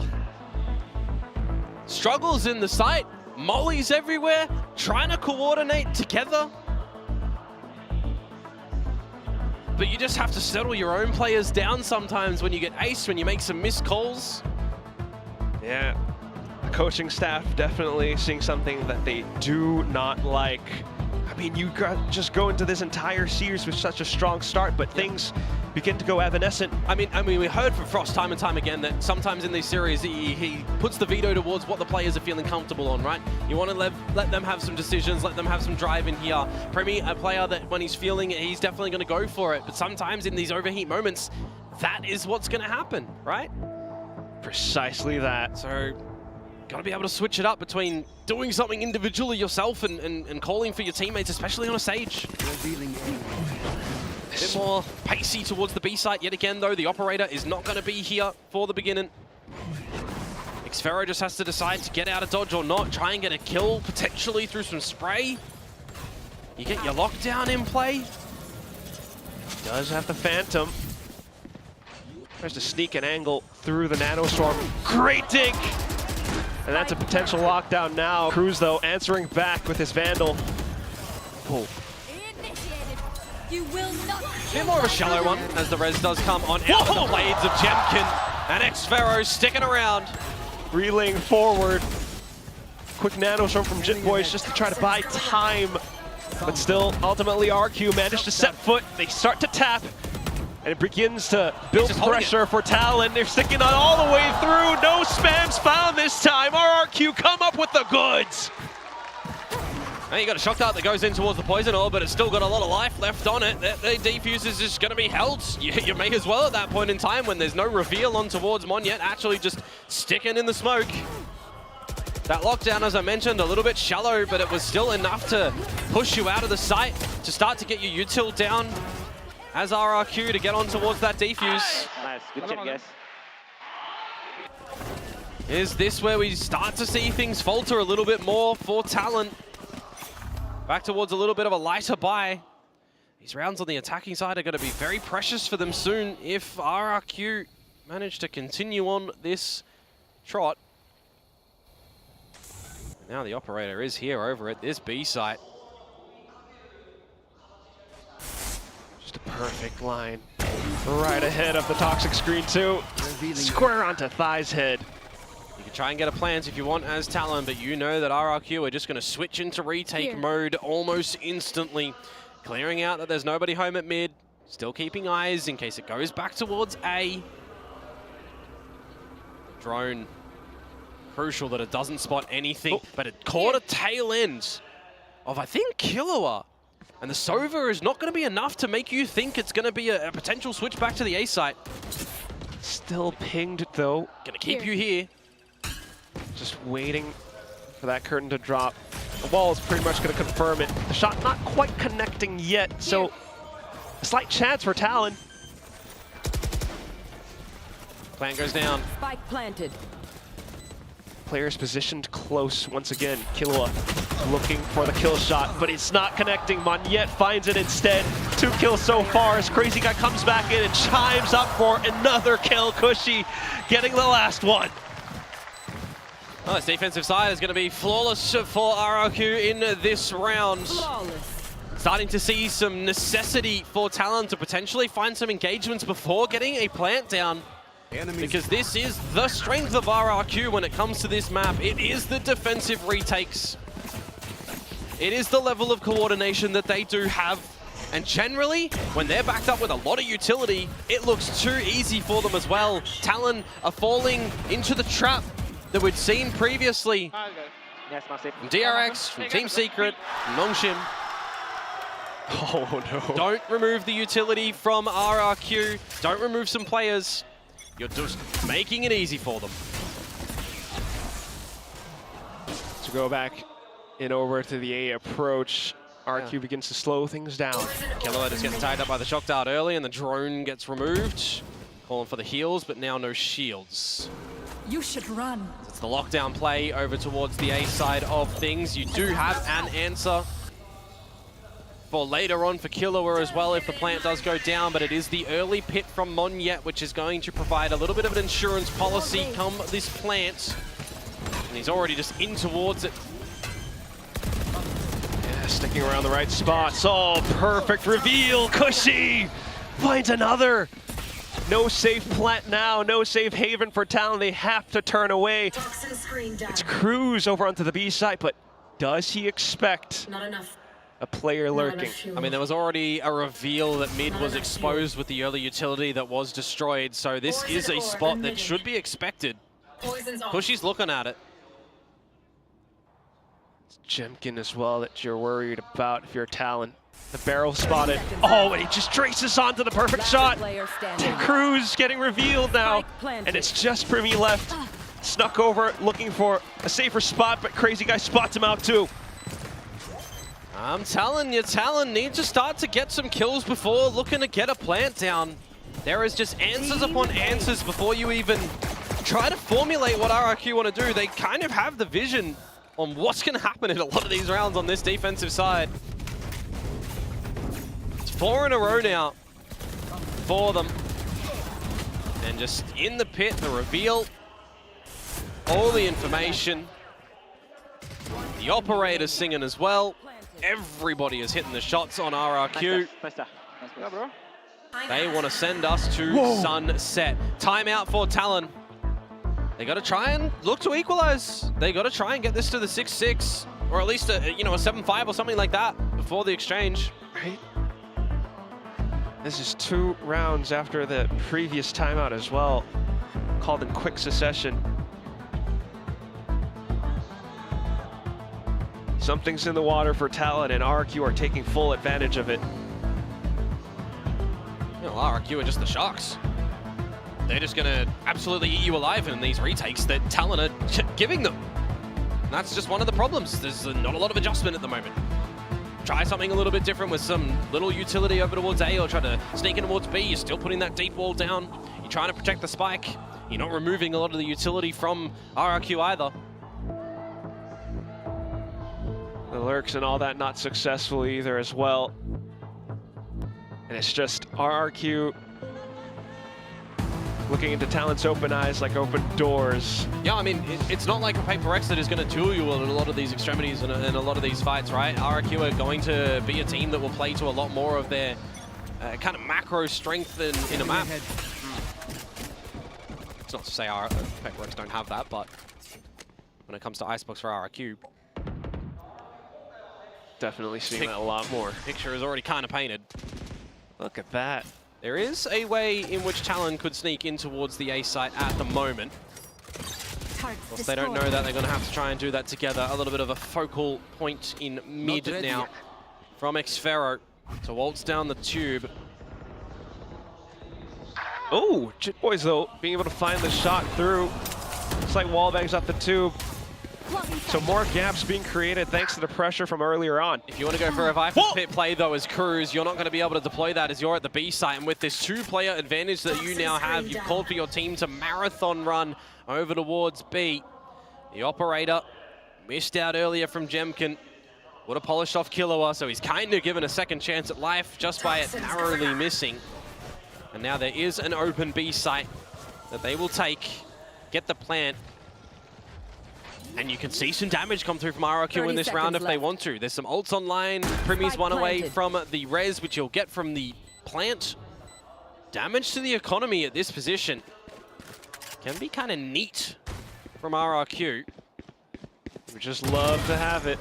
Decent on the check from Monyet, though. Jit Boys is running out of ammo. Shots found. Thigh answers back. Oh, and a swing from Killua. But it's Jemkin with the op. Do you contend with this? No! Jemkin has awakened now. He is not the Jemkin that we had in maps number 1 and 2 in this series. Bind and Haven forgotten. The normal Jemkin is here. Gonna give him a little bit more respect, but Talon still want to give him some really good challenges. They still need to play on the back of their own strengths as well. 4, they will find conversion after that timeout this time as opposed to the one last time. That kill towards Jemkin in trade doesn't matter as much as it does for Primmy. We'll have to request a gun for Cruz, which means there's going to be some light shields in play for the Tide team. Well, Jemkin can just repurchase up another off. It is good to at least see that the ultimates were held on the side of Talon. So they've still got the pit, they've still got the Hunter's Fury, they've still got the res. And a Blade Storm picked up from Tai as well. So they're not going to have 4 or 5 weapons unless they can steal something. Oh, but look at how Jemkin is playing off this angle now. You got to drone him off the line. You cannot allow him to just lock this down with the operator where you know it's been in lying. Unless you try and pivot a different way. There's the drone. Now you know. Slight angle for Thigh, but quickly swatted down. Yeah, it's not like you're running a KO comp or anything that's going to throw in a flash as a second layering there, right? It's just a very dry line from Thigh. And it's an easy shot that comes on out. Now, that was a silent rope drop from Jit Boys. So Xfero doesn't know potentially how close he's actually crept on in, or does he? Nano Swarm's on the site still to be popped. And it's just a safe play coming out from the team of RRQ. Xfero finds the information. Crazy Guy goes in for the swing. And Xfero spots out a couple more too. Still, Spike gets planted at the very least, and Primmy could go for res. Yeah, you feel like you want the pit and you want the res in this sort of situation with no ults to be answerable by RRQ. It is just going to be the numbers game. And the angle's being held. Primmy finds the shot, goes on swinging. And that's now just 2 players left. His 1,000th kill in the league. One out from the back, another going onto the tap. Talon should be aware. They're playing it safe inside of the pit, and they quickly dispatch up the first. Jemkin now running out for the races, finds one shot, but Cruz to trade. And it will be the 5th round secured from Talon, so 6-6 at the half, or 7-5 if RRQ can get this next one. After that necessary timeout that Talon does deploy, starting to figure out a little bit, and this was a round as well that it was a 5 versus 3 advantage for RRQ. You also consider that res was available, but you get in, you get some crossfires there from Primmy and Killua hitting some sensational shots, and that pit is just a massive required item. As you mentioned it too, 1,000 kills for Primi as we get in towards this round. Xfero, they're going to see that alarm bot place. They're going to know how close you were. So quickly noting the position, Jit Boys has to be ever so cautious. But it does look like there's some awareness in the tube. He's making some noise. He doesn't know how close they potentially are, though. At the pallet. There's some possible support from Cruz, but ultimately... Drone goes out to secure some information. Kushi has the Hunter's Fury, remember. Does he want to try and use it for a kill a little bit later on, or towards the plant where it has to start to come down? Not quite there. Some slight timings from Cruz as well, though. Might start to call for the rotations from the rest of the team. Yeah, but it's all a bit of a ruse at the moment for Cruz to get in towards this B site yet again, to draw all the attention towards that A site. And I think the recognition is now here from RRQ. They're going to get back over towards this B site, but still, again, enough. Happy to go for a post plant if they need. Kushi with the Hunter's Fury can buy a little bit of time, and with 30 seconds to go, he gets in a bolt or two. I'll throw a spanner in the works for Talon. 30 seconds left. Spike planted. Would be a great round for Talon to pick up if they can pull it off, but high-value targets, and Jemkin will find them. Monyet answers as well. Just 2 left. Bodies way too far for Primi to find a res. Hunter's Fury desperately ripped across just to find some space. Primi hides inside, but the flank is there. And the Blade Storm as well, it completely clips him. Crazy guy will put RRQ up to a 7th. Primi is just holding that ult for Narnia at the moment. He's never going to find it. That is a rough one to get your boys back in play. You got to be hunting for things early as Talon there, and they're just not able to. So 7-5, is that, are they going to be comfy enough in that scoreline, in the deficit variety, instead of the lead? Because the attacking side that we've seen from Talon thus far this stage has never presented them trailing. They've always been in the lead of that attacking side. So RRQ, you would feel like they're going to be pretty happy. I mean, they would have been happier when they were 6-3 up to potentially run it even further. But they get the pistol round, they get the second round, they're going to be 9-5 up. You know, these are the moments where you really start to sweat a little bit as Talon. So I do definitely feel like getting the pistol round and that second round to try and equalize before bonus is quite important. Oh! Hey, there are some spies in the crowd here. Some very familiar faces. Oh, what is your preferred playstyle? Or use all the time we have cautious playstyle. To be fair, I've seen a lot of rounds where time becomes an issue and I hate it. So I'm holding the dub. I accidentally went to the wrong side. Oh, it happens. Well, one way or another, double gaming might be something that, well, Talon needs. Harbor buff, please. Yeah, we don't want another tail meta, do we? Not really. Although with the way that Crazy Guy piloted it just the other week, it still might be a tailored pocket pick here and there, but nothing too common. It comes down to this pistol between both teams. It's a crucial one for both of them. Talking about the Sheriffs a little bit earlier, Cruz, Killua, and Thai all picking them up. And it's working out for Xfero, who has the only one on the side of RRQ. Quick with the recon as well. RRQ just looking for the plant. Talon, no Rio retakes getting set up unless Jit Boys, but positions revealed now as well. Slowed completely. Gonna get that plant. Already a stark difference in just having a good lead on this attacking side before getting the plant.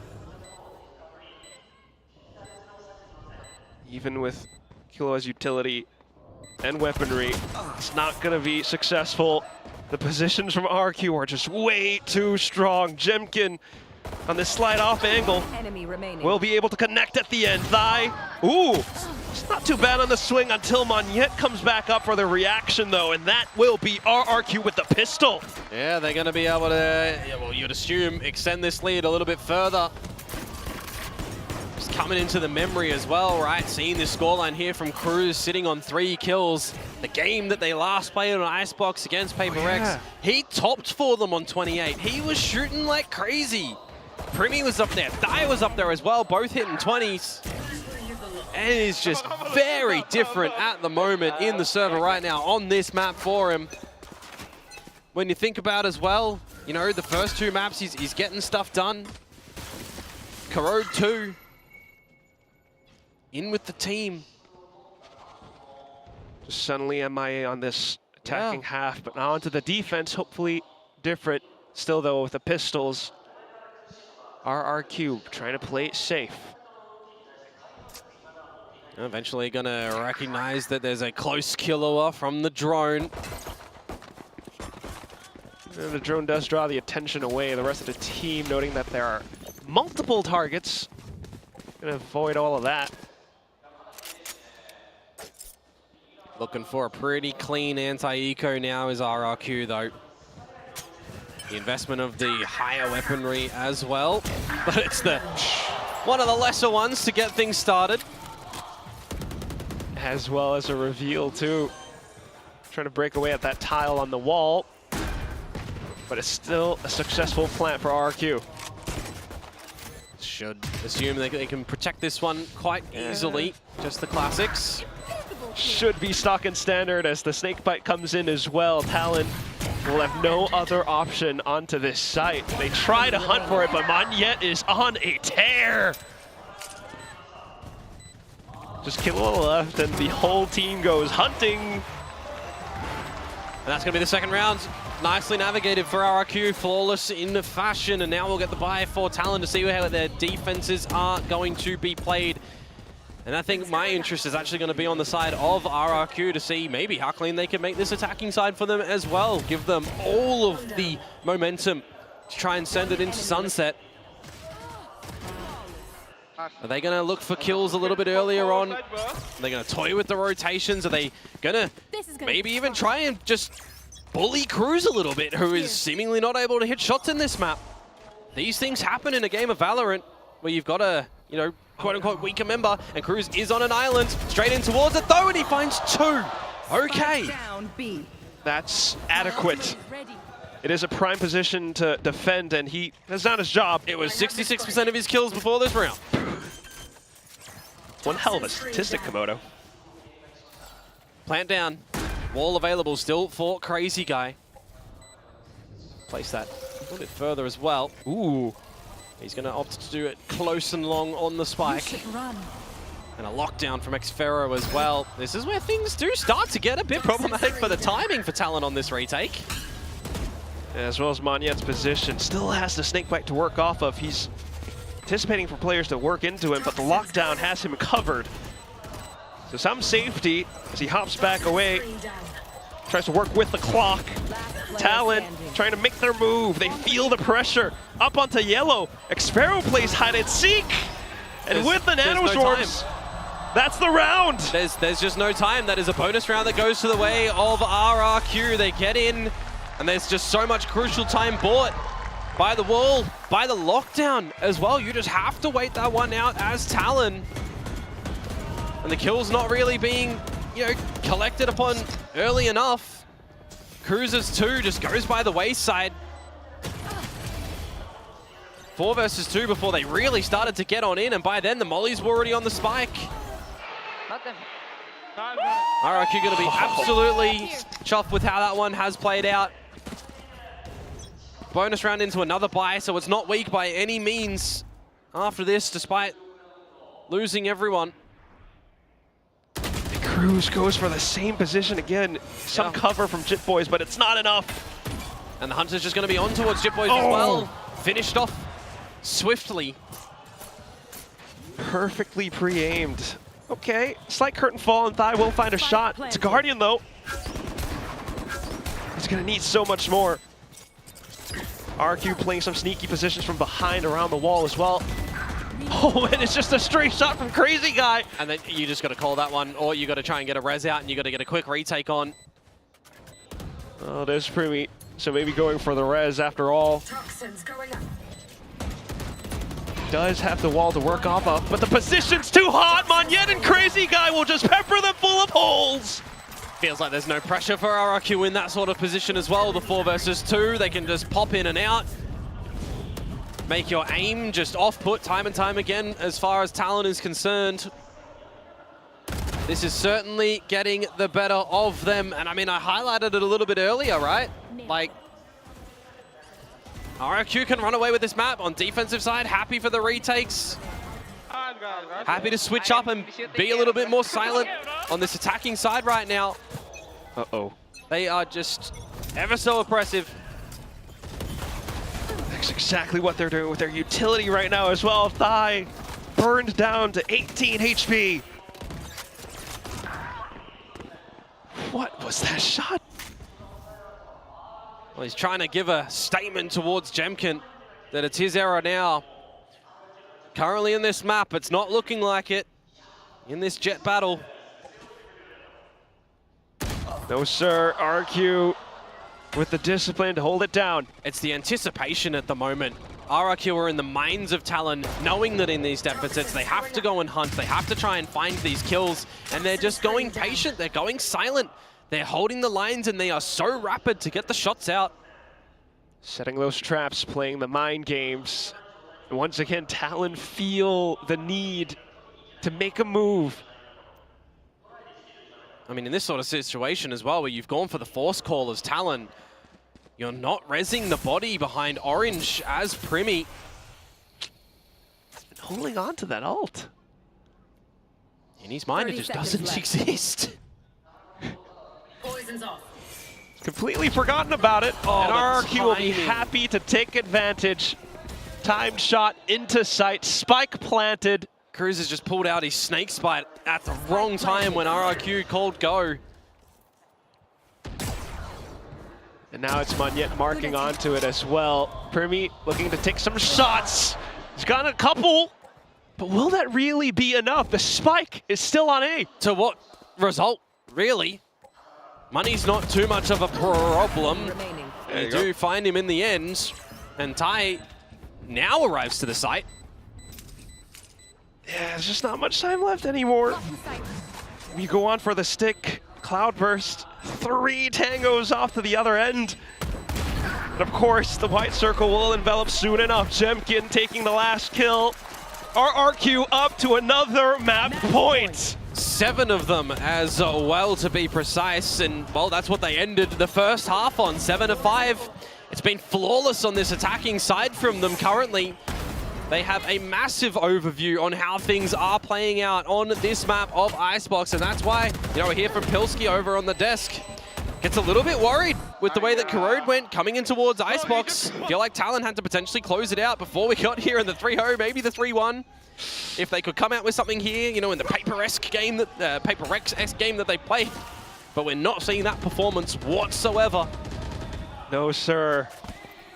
Just as Pilski mentioned as well for Talon, if it's not now, then it might be never. RRQ has the res. Yep, that's how you use it, Primi. Read it and we learn. Still though, high out with the Blade Storm. He's trying to hold on to this space. Oh, he's trying to go for the space, and he's just going to do it individually as well. So yes, he gets the kill, but he pays the damage price for it. Tagged by Outlaw. No reaction means it's a rotation back over onto B. Talon are fully aware. Killua able to land a shot. Square on, and RRQ continues to press forward. The pit is available for Monyet, however, Quack. And if you get that plant down over at this site, you could stretch that one out. 2 versus 5 now, and that probably makes you not use it. Yeah, the snake bite goes through. It's a perfect decay. Monyet only in with an outlaw. So feels the pressure, feels the need to back off. Tries to look for a line, and he will find a couple of shots, but Talon with the numbers will overwhelm. Still though, it's only up to a 6. Yeah, they've got a mountain to climb in this one, and they do not have any gear. It's barehanded at the moment, and maybe along this journey they'll find a couple of tools. But it is going to be early discussions before we get any idea that this comeback is going to be doable on this map. One enemy. That's just a drop in the ocean for them. It's far too early. 1 out of 7. You speak of tools, Primi still is on this ult. He technically didn't need it in that round. So you give him a bit of a pass. The pit, though, over at the B side of the map where nobody lurks for RRQ. All contained around this A site. This crazy guy, shoulder checking out with Killua. As the rest of the squad just below pipes. We're going to set things up. Forward position, though. Really precarious spot. Trying to set up for the wall. Oh, just dodge the utility and regain the position. You've still got options for RRQ here, and that's just going to be hold mid for xFero and dispatch of the other Killjoy. Still waiting for that contact. Spots it out. It's all reactive from Talon at the moment, not proactive. They're not enough. They might have everything set up, but it's just the utility baited out. And you're going to slot xFero in through Kitchen. An unexpected position, a gap in the comms of Talon. They don't care that there's a pit in B main at the moment. They've got so many options and to still get into the site and plant reverse style. No worries at all. And there's their pit. And it might end right here as well. Primi finally going for the res. But to what avail, Komodo? Cruz, he's got just a judge. There's no range on that. Monyet with the pit up as well. And the spike is ticking away. And that lockdown eventually does go out. And now you just kind of put your Nikes on and run at them. Oh, run, Primi. You've got to. Killua goes in for the swing. xFero makes a great hold. And you're just down to thigh. Tries to make a go for it. Cruz beginning to make his move, but Monyet spots it out. Jemkin with the final nail in the coffin. And RRQ are on this warpath to the final map. 13-6 to RRQ. That is a convincing map to come out from them, which means this best of 5 does go the distance. We had some clean ones from them at the beginning of this series, but it feels like they are just all out of steam. A little break now for them to try and find some coal to restock that engine because they absolutely need it. Otherwise, it's going to be RRQ who we're just going to choo-choo off into that sunset. Yeah, looking to go for that title defense. Maybe make a better seeding in towards champs. But otherwise, we were wondering where Monyet and Jemkin were throughout this entire first couple of maps. Here they are, on towards Icebox, 20 kills each. Monyet ends with 21 kills. How many rounds was he just on 0 for at the beginning before he gets that ace, right? Yeah. Quite a number until that one yellow play. Bit of a head scratcher for Talon for sure, but the momentum certainly shifts into the favor of RRQ right now. And we just need to see a big reset. It's really good to see though for RRQ that their trading and their coordination and their awareness is just, you know, still stepped up onto this map in the depth of this series as well, right? We also talk about having best of 5 depths. Talon not played those with the rookies as well. These are the moments that can absolutely, you know, make you shiver at the moment with this crowd as well. You can get locked in towards a mindset that we really need to not see from them. So maybe we need David to step in and get a little bit of this performance coach action to assist them right now in this little break. Because you certainly need to do that coming in towards this next map, I definitely feel. Yeah, really big possibility. I mean, best of 5, it's a whole new arena for them. And at the same time, Sunset, again, a big question mark. Not the best performances against DFM. We're going to toss it back over onto our desk to talk this up. We are going into a map 5 here. Talon and RRQ here on our lower finals. How could we think that this would end any which way? These two teams have brought the fight to the Lala Arena in Tokyo Bay. Oh man, if you think it's a fast day, then you're not really watching enough Pacific. RRQ go the distance every single time, and today is no different. very, very dominant performance on them on this Icebox. I think the key stat, I spoke about this in the pregame, but Talon only with 5 out of 10 of their post plants. The retakes have been so good for RRQ. Yeah, absolutely. They looked in their comfort zone on that defense. Unfortunately, Talon, despite the fact that they're usually pretty comfortable on attack, just didn't turn up to this game of Icebox. Yep. I'm getting extremely concerned for their chances at qualifying for Champions Paris now that we're into a 5th map, a map that previously wasn't great for them against DFM, honestly. So we'll have to see what they're going to come up with. But RRQ, I mean, these guys are just so resilient. You have to call them the comeback kings at this point, because every single time they are down, they are never out. They're always able to come back into these series and string these rounds together, string these maps together from an 0-2 deficit, a 5-7 deficit on that 3rd map. They could have just given up, but here they are. They're on the precipice of winning this series now. It's like they thrive on doubters. The moment you count them out is the moment that they gather all of their strength together and start mounting that comeback. I mean, this has been so sick to watch. We're going to head towards that map 5, essentially a best of 1 for Talon now to make it to champs. RRQ looking to deny that and get their good friends over at DRX in there. Oh my gosh, you just saw that. Primi putting up the numbers on the battle stage. Yep. However, it just wasn't enough. You just couldn't feel the same energy that Talon have in the first 2 maps. Where are they now, right? Because in RRQ, I think the most dangerous thing that I saw from RRQ was when they stepped on that stage beginning map 4, you saw Xpharaoh.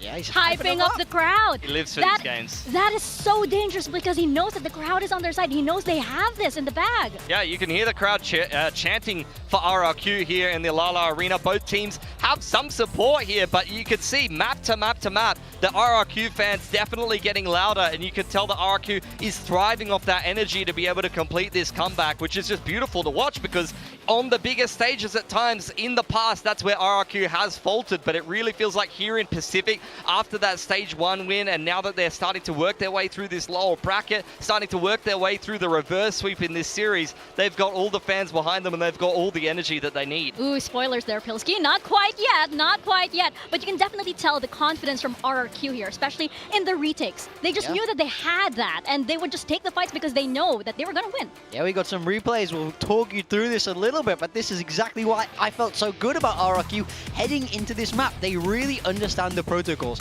They know how to get...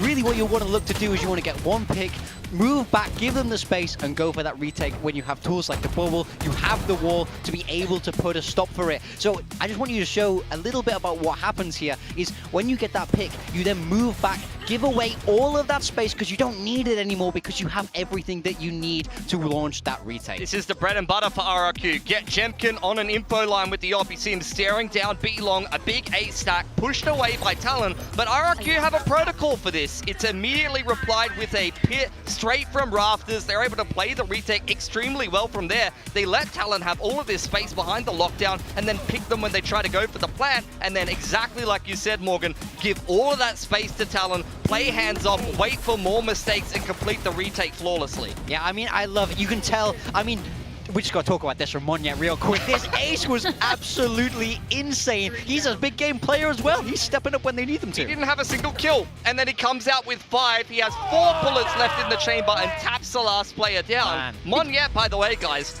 changed his crosshair going into this game. He changes it to the Marco crosshair on Icebox and goes, I am Marco, and then drops 21 kills. Well, it worked. Yeah. It worked. Sure. He's still channeling that DRX right there. DRX still has a presence in this game, apparently. I mean, he diffed Marco the last time they played, so, like, I don't know. I feel like should be using his crosshair. Just you, yeah. He can't. He's not in the bloody tournament anymore. But, I mean, I think the big reason why we want to highlight these retakes so much is because we call them the brains trust of Ewok and Warbirds right behind that scene. They know how to play this map. They understand that macro so well, and it's bled down into this team now. This is a team that's full of protocols that understand how each other play because they're so experienced, and that's their biggest asset now moving towards map 5. We talked about the IGL matchup before we even went into this series. I felt like RRQ was calling circles around Talon in that game. They had the much better macro. They were playing, I mean, it's a mirror matchup. It's about who executes the comp better, and it was unanimously RRQ. Yeah, absolutely. And we keep pointing it out on the Pacific desk back in Sangam, right? How Crazy Guy is just the loudest presence there. He's just so commanding that you can actually feel him all the way up where we were in the analyst desk. This is a much bigger stage, and suddenly that presence is so important for the team because there's so much going on. There's so many distractions. You need to be sure that you are, basically shepherding your entire team, and he has that much command. That's so important in this. I mean, in my mind, there's no coincidence that he joins and then RRQ suddenly becomes so great in the clutch, suddenly becomes so brilliant at these comebacks. He is a leading force in this team, and he's only got one more map left to prove it now. Oh my gosh, this must be so validating for him as well to be able to get this chance on a stage like this. But we are down to our final map. Talon need to win this. This is their qualifying map into Champions Paris. If they lose this, they will be kicking themselves. They were up by 2.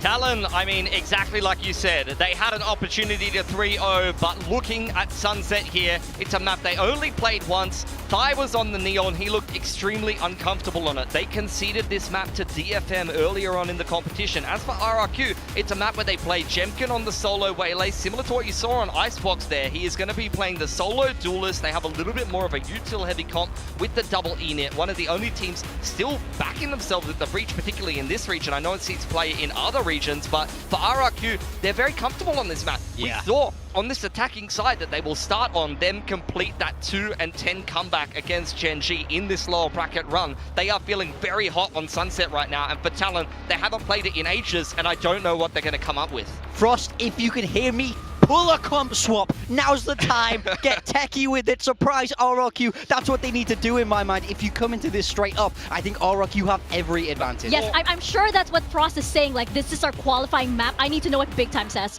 Yep. I need to know. Frost, call me. Call me, man. It's not even a comp swap. This is all about pressure. This is all about rookies potentially conceding a reverse sweep to a team like RRQ that is so resilient. I'm extremely concerned for Talent, and I need to see them come into this map really strong and show that fire that they started the group stage with, that they started this series with, or they are cooked here and they are not going to Paris. This is peak pressure for Talon right now. This is absolute peak for them. They need to win this. So I think we need a bit of a breather ourselves as we take a quick break, and when we come back, we're going into map number 5.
Red Bull gives you wings. Red Bull gives you wings.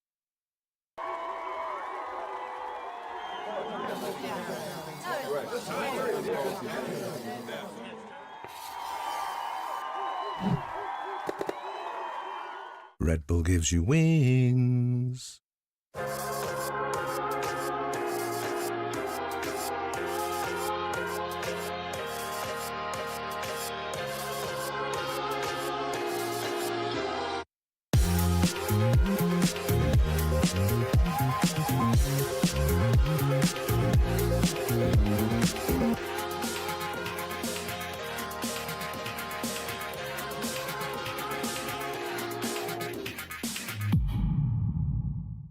Game changers. It's about competition, pure happiness. It's like a crazy experience. We're making history. It means so much to us. It's good to be back. I guess you know what I've been looking for, success.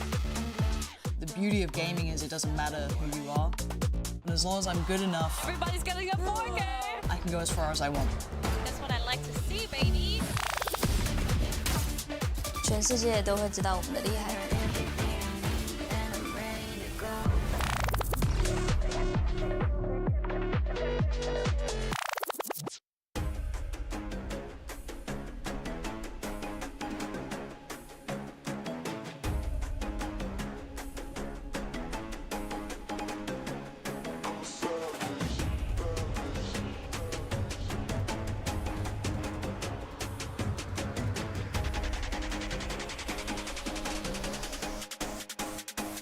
I'm a savage.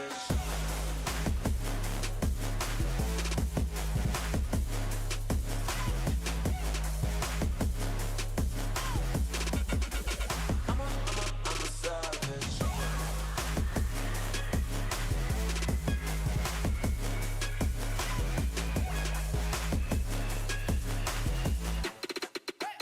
savage. I'm a savage.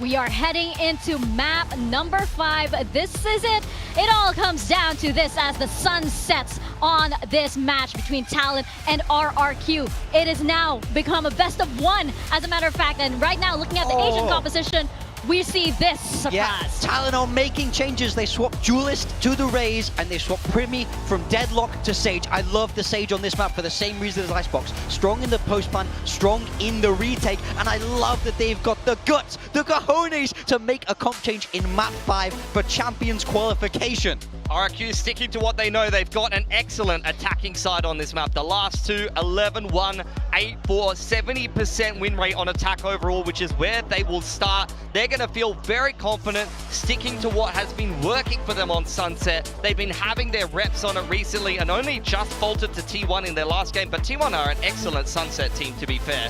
Yeah, I mean, this cannot get any closer. Talon have to win this map if they want to go to Champions in Paris. RRQ looking to deny that and take that opportunity away and give it to DRX. 100th map for Jemkin, and what a stage to do it on here. Started his career in the Japanese scene, and now he's going to be playing a map 5 to deny Talon Champions qualification. Ooh, a homecoming indeed. Hold those signs up. That is right, Talon fans and RRQ fans all alike. This is it, going into map number 5. Do Talon qualify for Champions Paris, or do RRQ take this all the way to the grand finals? We're going to toss it over one more time to Komodo and Quack.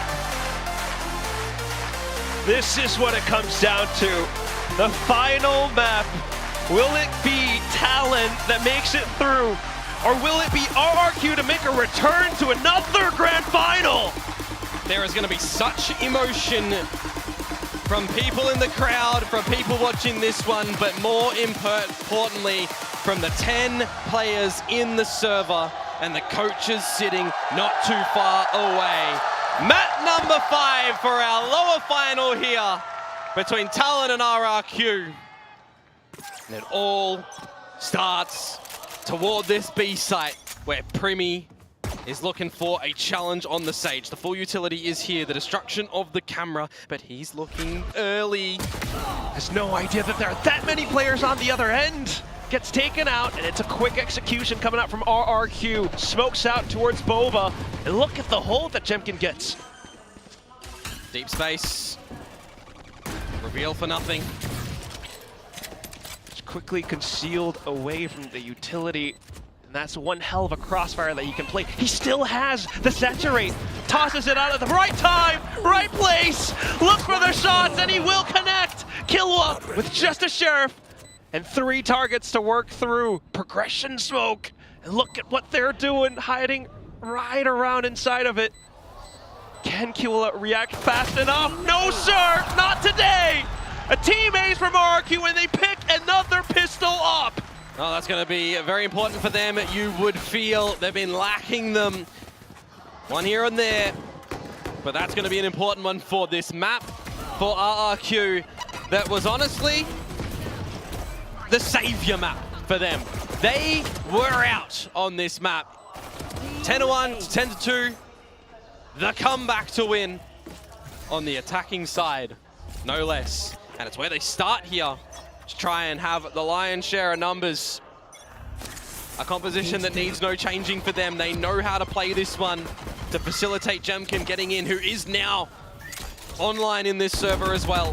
I mean, it was on this map that RRQ completed that 2-10 comeback against Gen G. This is what started it all. This is where it ends as well. Talon, on the other hand, this composition, rather similar to the one that they just played on Icebox, and the performance there was lackluster. Xfero now, he's popping off on the Sheriff. Cages up, runs back into safety. And that's one of the problems that I feel like for Talon. Don't tell me he's going to get this on 2 HP, by the way. No shot. I usually just give it to him. No, that's where I actually have a bit of problems with Talon, just as the plant, you know, will come down and end.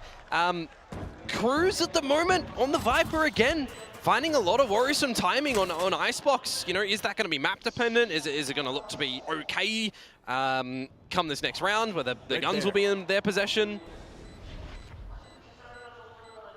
We have to wait and see, because we, you know, have a very small sample size recently on this map, because it's not really played by Talon. They've got the one installment of it. It was lost. Didn't really have, you know, too much meat on it, despite the 13-9 loss. Up against DFM. Yeah. And of course, it was Jetboys playing on the Viper. Cruz was on the Omen. They've switched that one up for this new composition that they come out with. And Primi on the Sage instead of the Deadlock. Like, I like the competition. I get the idea for them. But they're changing it up in towards RRQ right now, who, you know, showcase prowess on this attacking side. Still know what to do on this defensive side here and there as well. So is the Sage better? Is the Deadlock better? I don't really know. No ace, by the way. But now we've got the guns are present for everyone in the server as well, with these, you know, chopping and changing of the buys with the pistols and the proper primary rifles. That's right. Bonus round is not weak for RRQ.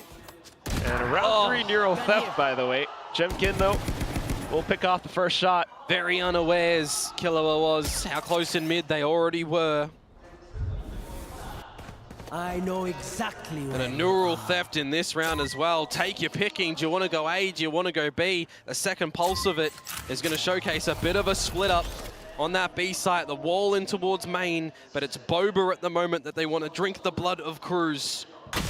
Oh, and the position just quickly revealed. He's way too low. Saturate from Jemkin, and it's down to a 3rd kill. He has just such an understanding of how to use this waylay, doesn't he? From Corrode to here on Sunset, it's lights out on this round for Talon, and they might not even be able to escape with the weaponry, because the hunt is on, and Xfero is already closing the gap on where they're looking to save. Nose of a Bloodhound. Aim not quite there this time, though. Jit Boys will be able to hold. Talon needing to sustain these weapons over onto the next round. Well, it is not the start that they need on this final map. They have lost the momentum. Are they losing the confidence, though?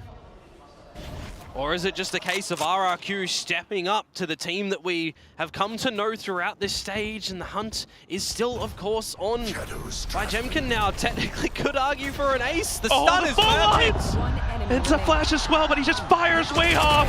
Completes the ace, Jemkin! Round 3, 5 kills. Now he has got convergent paths. Oh, previously Xfero tries to do it, gets the 4, gets bested. But this time, Jemkin will step up and get the ace. No guns to survive. Is that in and of itself going to shake and rattle Talon? Certainly feels like it might. You think to how the first map started, and now just don't see him anymore. Jemkin is the kill leader in this stage. Whoa, and he starts off with a quick execution. The rest of the team to follow up. The kills are good. Of course, it's an anti-eco. Talon just finding no joy whatsoever. Primi right there, trying to pull off a flank through tiles, but there's a tripwire in his face. Cruz lights up a shot, but Xfero quickly trades. But it's not really going to do anything, is it, Primi now? Does he have a 1 versus 3 in him? It won't permit, you know, any res in this sort of scenario. If he gets it into a 2v1, he could bring out a buddy. It's just going to be the 3v1 and the recognition for RRQ that this round is secured. Just kind of note where Primi does play at the end. And this 4-0 start that they will find themselves. Every round that they gather gets them 1 step closer to the grand final, to that trophy contention again to defend. And now at the tail end of this round, Primi's good for 1. Oh, not enough. Yeah. The wall hastily deployed. At least he baits out the paths. Which, yeah. We'll give him that. So you can hold on to the weapon though. Just one yet. The spike. Just Monyet will hold on to the gun, but with the 4-0, the money is still being built up beautifully for RRQ. So now we start to wonder, Talon, what do you have for us when you're back with the buys? A timeout will come out here for Talon, because they really do need to start to activate on this defensive side. They need to come out with ideas. They need to come out with valuable plays. And wouldn't that be the case? Timeout now called by Coach Frost and Jovi. Something that they sorely need, just like the desk mentioned. There might be some pressure in a reverse sweep that you need to pull off, but there's also a lot of pressure just to finish things off. We think about the story that we've gone through so far here. Every single game that RRQ have played, bar the initial T1 one, they've always risked elimination. They've always risked not going to Champions Paris. Every single game, they have had to put in maximum effort to try and get the opportunity to get another international representation after the faltering that they had at the previous Masters in Toronto, right? Not the scorelines that they wanted to come out with whatsoever. But they do the gauntlet run, they get their spot into Champions, and now they want to get into that grand final again. They have gone through these scenarios time and time again. Talon have not. Rookies on the roster, learning throughout the course of this year, trying to go from kickoff to stage 1 into stage 2, changing roles, looking for an identity.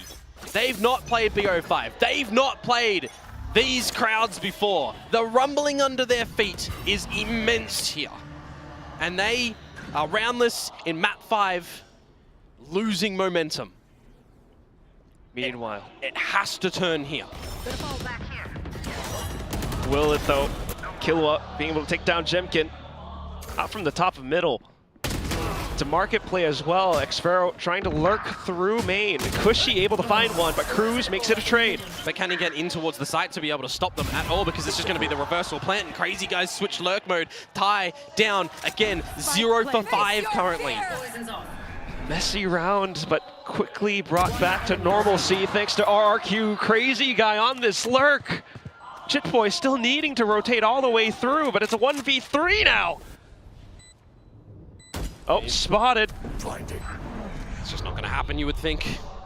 Set up a crossfire between Cushy Monyet. Crazy Guy has a fault line at the ready as well from mid.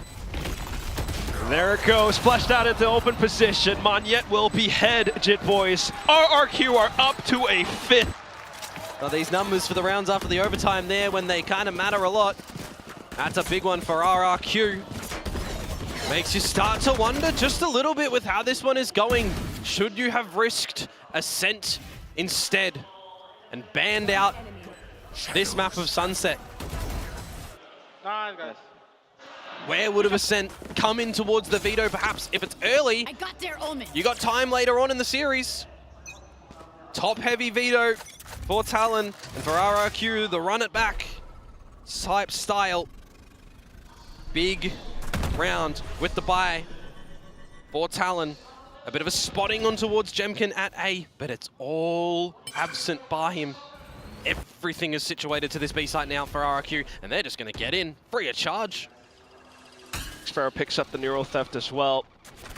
Talon, they've got some ults to work off of, but will they actually be able to find a successful retake? They're going to have to, because they're just going to be given nothing in mid at the moment. Jemkin's just going to re-wrap in towards the B side through spawn. Go back in towards that market angle. Spams from both sides, but a safe plant nonetheless from RRQ. Hunter Sphere gets ripped. And what does Jemkin want to do on this little lurk at the moment? Maybe nothing, maybe he can't, because his teammates will just be dead. Killer up for 2, Cruz and Primmy in as well. And now it is all Jemkin on this waylay. Showstopper deployed. Yeah, that's a 5 versus 1. Just an added bonus. Heat of the moment. Paint shells available as well. Jemkin just trying to do and find as much damage as possible. But nonetheless, Talon put one onto the board. Well, they get one, but it needs to continue to steamroll, doesn't it? This map here. Defensive side for Talon. I mean, it is a side that they are in, the top numbers of Pacific in converting rounds for. Their attacking side is up there too, as opposed to the attacking side of RRQ. But remember, when it comes to this map specifically, the attacking side is one of the better ones. Guns again from the build-up of rounds. An early pit towards B main, but that's not even the initial intention of RRQ. Scanning up towards A, the refract popped, but gonna be utilized. A trap set. And the scouting report will reveal that JitBoys is into this corner. A trap play as well with JitBoys on the other side. 3 kills now. Not quite finding too much. Bit of an overheat though. JitBoys there. An opportunity. Oh, the fault line. Thigh tosses in the shells. He looks to place a stronghold. Crazy guy looking for the frag, but ultimately denied. Die on the raise. He's getting active in the server now. He was, what, 0 and 5 that I mentioned?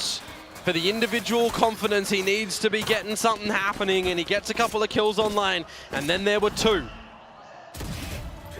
Adjustments from RRQ that you would expect, though, on the back of that round, because you know there's going to be counter adjustments from Talon from what they've seen. No pit now in play. B could be an item, but it's going to be a big lean towards this A side. Nades and slows and, ooh, elevation coming out from Primmy. But are they going to be able to find it? JitBoys, he does indeed. But the trades are sensational from Cushy and Jemkin. Out goes the flash as well. The Prowler to chase RRQ. Exactly they smell blood in the water and they're going for it. But everything is revealed on that Neural Theft now.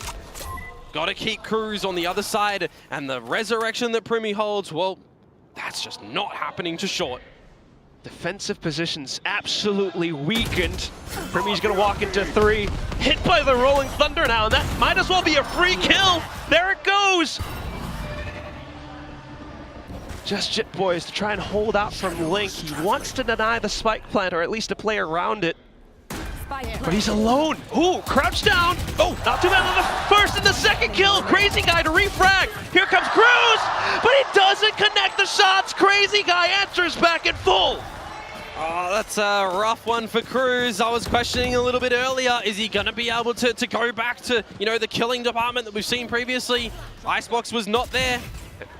And it's a matchup of the IGLs as well, Komodo. Oh. Yeah, he gets the better of him, but I mean, for Jemkin, right? That slow orb means nothing when you've got the dash ability to get in, get in front of it, quickly get that weapon up and find the kills. It had to be the saving grace of JitBoys there to find the damage. It gets traded though. And the DRX fans are just watching this with their fingers crossed. Jemkin, quick assault. Oh, Primmy crouched down. The stun does not matter. Well, the rest of the brutality force is still coming towards him at the moment. He needs a bailout strategy, and it's just not going to happen because Monyet doubles down. With that, continuing to push up front as well. Nice, way too low, hops around wildly. Killua looking for some angles, but they're not quite found. Crazy guy, once again, the playmaker for RRQ. Is it going to have to be another timeout for Talon right now? That's 2 rounds in a row that they're not able to find RRQ. Oh, just unrelenting here. If it's not the light speed, maybe it's the saturate. That time Primmy gets that first bullet off, but the rest of the RRQ forces are just still into the site, shooting their shots. Round after round. If it's not Jemkin, it's gonna be Monyet. If it's not Monyet, you've got Crazy Guy leading up with 10 kills and only 3 deaths. It's always somebody that can step up on RRQ. I think that's the big thing for them in what we've seen, their build up during stage 2. But we have to sort to see the same from Talon. We need to see something from Talon. They have to be hungry for it. They have to be adaptive. There's an attempt to contest for some main presence, but now needing to back off. Jemkin, having spent some of his dashes, creates a slight opportunity. There's a decent trade. You've got the crawl up through B main currently though for Talon as well, so they should have the recognition to spot out what's happening at mid, see that nothing's there, and pivot their eyes all to the A site. You hear this elbow control at the moment to go up through the lane, and then to stretch out in towards the site, where again, you've got another good area of effect ultimate. It was the breach ult last time, now it's the waylay. Fully connecting on towards Jitboys. No choice but to anchor down and hold. Xpharaoh watching onto the flank! Low HP, but he still survives. Jitboys tries to make his move. TP's away into safety, but the spike still planted. Talon, they've got forces and presence here. Snakebite to try to deny some area. Flushed out of position though, and it's gonna be the trades off contact. Talon will pick up another round. Oh, that gets close though. Look at the HP. Monyet, a stray bullet. Another stray bullet in the round from someone. Could have potentially come out with that 1 versus 3. That is by no means a clean round for Talon. But oh my, is it a necessary one. They are chasing the 7 of 5. Grimmy being taken down. Still with Rez as well. Another good flick. I mean, how many sensational flicks have we had? How many wrist breakers have we seen? Numerous all throughout today. But here we go again. Last 2 rounds in this first half, and RRQ are not slowing down yet. Oh, they're going to put some punish on towards Cruz here. That Primi is in behind, so can't get out the wall, can't get out the slope. The door being open is going to just split his directive, though. All these rounds played past, Cruz has always been in his V-main spot. They know exactly where he is, trying to flush onto him. Rolling Thunder out into Boba, and it's Jemkin. Buy some attention away, refracts back, the spike is in. Tie! Oh! Xpharaoh shots towards the back. Jitboys to answer through, but still got to work through this Boba hold. Nightfall now coming in! And Ty does have the showstopper as well. You think he has to use this here now. Gotta find a launch pad. Monyet just repositions towards the back, and they have no earthly idea. Quick moves now necessary.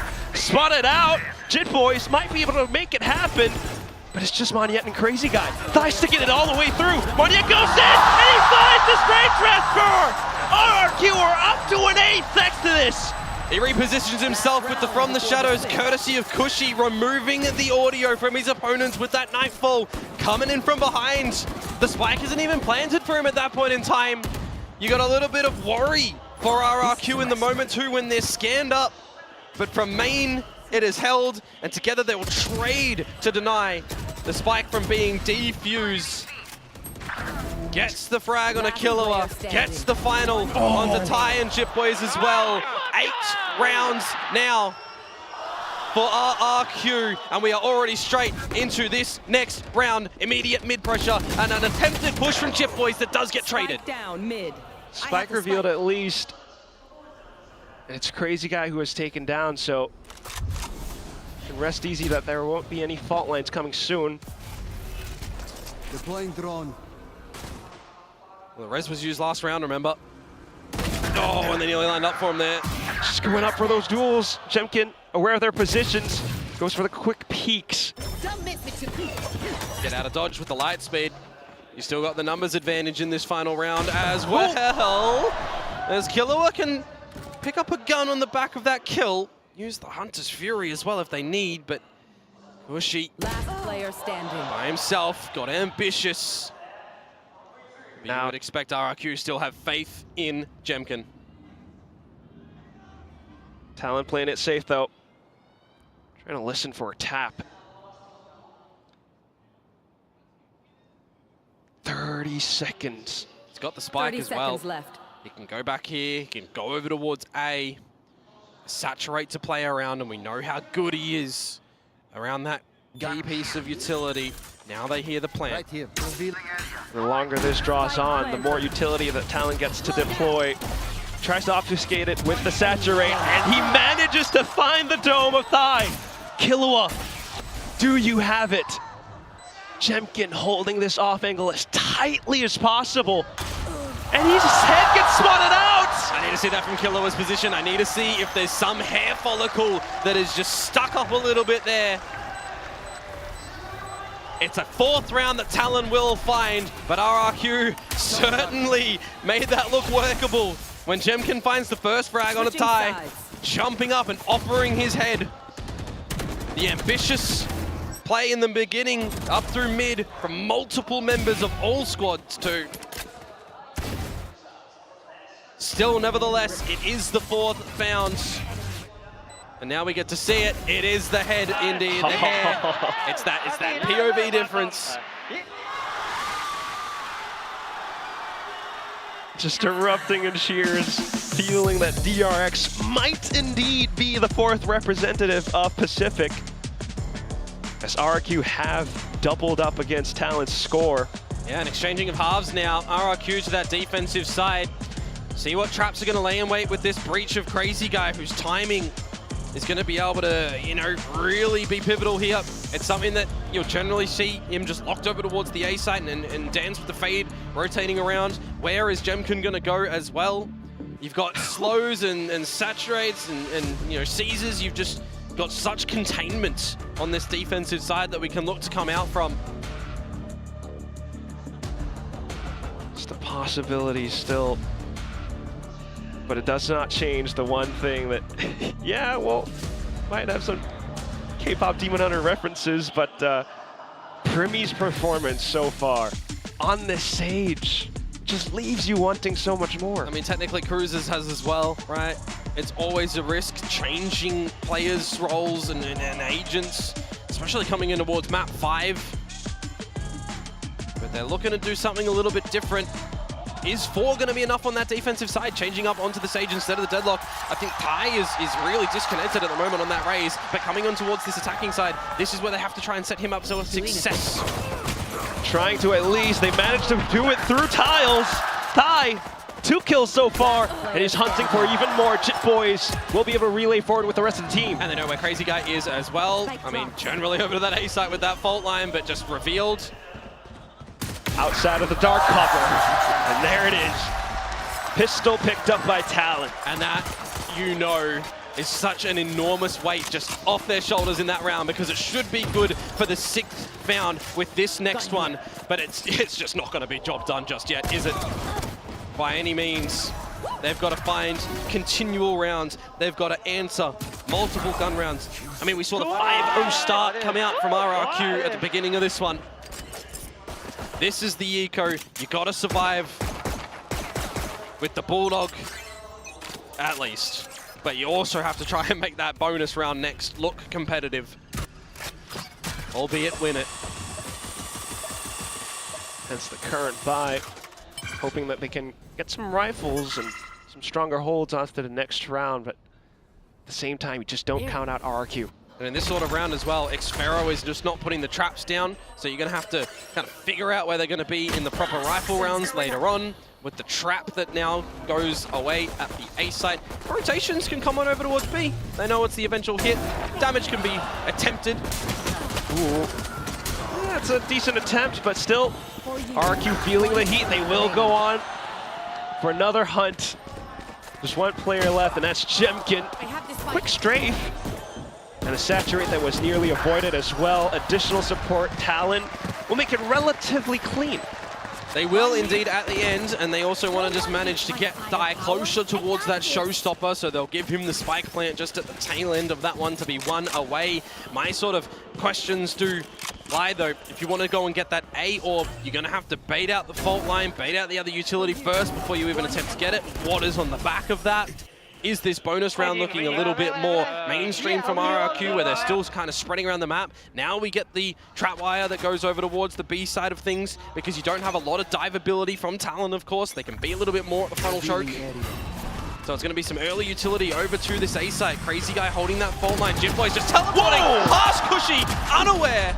And then the flash comes out. Crazy guy tries to stall and hold as much as possible off the fault line, but we've got Killua playing Lurk as well. Here comes Jemkin, and the damage is not good enough. 4v4. Gotta get that plant, and it's just not gonna happen right now. Sprays through the smoke. No res, of course. Primmy's got nada. Spike planted. It's also Cruz taking quite a bit of damage. Snake bites and paint shells. You've got RRQ just lying in wait with utility in hand. I mean, there's no heals at the moment to go over to it. Was Cruz or Primmy, and Ty wasn't prioritized on the plant. Because of that, though, the showstopper does get connected. He finds the shot onto Jemkin and just rips it off, but Crazy Guy goes for a wallbang. Primmy into the corner as well. Will they check it? They do. He still finds a shot, though. Down to the one-on-one. Cruz. He heard it. He will find it towards the back of Xfero's head. You gotta feel your heart is just beating out of its chest in that moment for Cruz. He's so low in HP. It's timing in the chaos. And he catches Xfero looking the wrong way. It's the bonus round that goes towards Talon. And Cushy, as we see, looking the wrong way from the Shrouded Step. There's kills through the smoke. There's a Sharpie out from Ty. Had to use the showstopper there. Scare tactics, kill value. Bonus secured for Talon. And RRQ not phased just yet. It's early days on this defensive side. It's pistols for now before a potential tie-up for another gun round. And they still hold timeouts. 2, just in case. There's a trap at the front of B, though, for this round. Cruz, again, just by himself, away from the pack. Toxins going up. Similar protocols to what we saw in Icebox. This time a little bit more successful until Monyet answers with a Sheriff. But it's go time for Talon. They now know it's more kind of a stack towards the B site, so speed up a little bit over towards A. Hopefully dodge the Cs, which actually catches a significant number of members. But otherwise still A-okay. The spike gets planted. Yeah, Primmy's going to be doing that one as there's some damage, and this is where things get spicy. They continue to push into it. Still, though, got to watch out for both split angles. Cushy answers. Just Primmy left. Does he have it?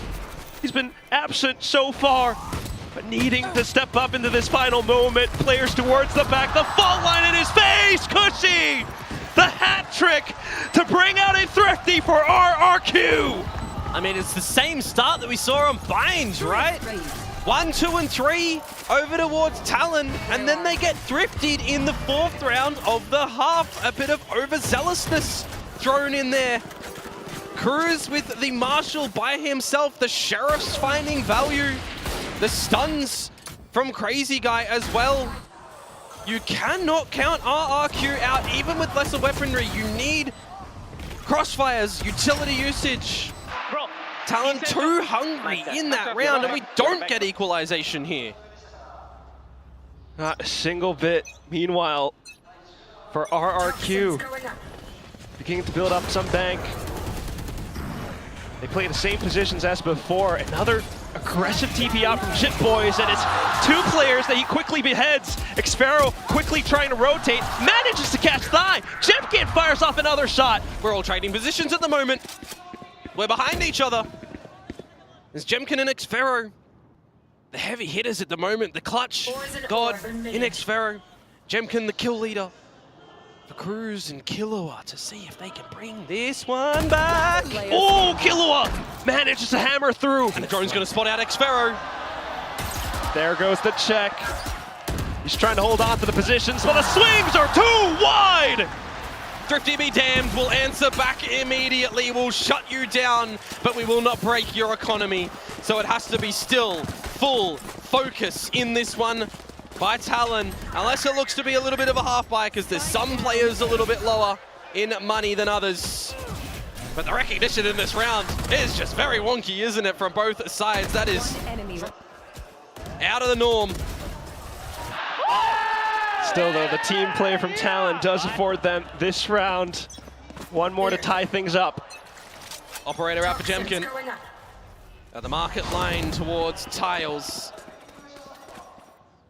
Glass cannon style, one away from convergent paths as no one is in B. You've got that camera you can use a little bit later on from Xfero. Silence builds around this B side. The orb, I feel like Primi to get in some way by plant or by floor. And now the spotting of information too. Lots of bodies on the back of that camera. It'll bring Xfero back to the B site.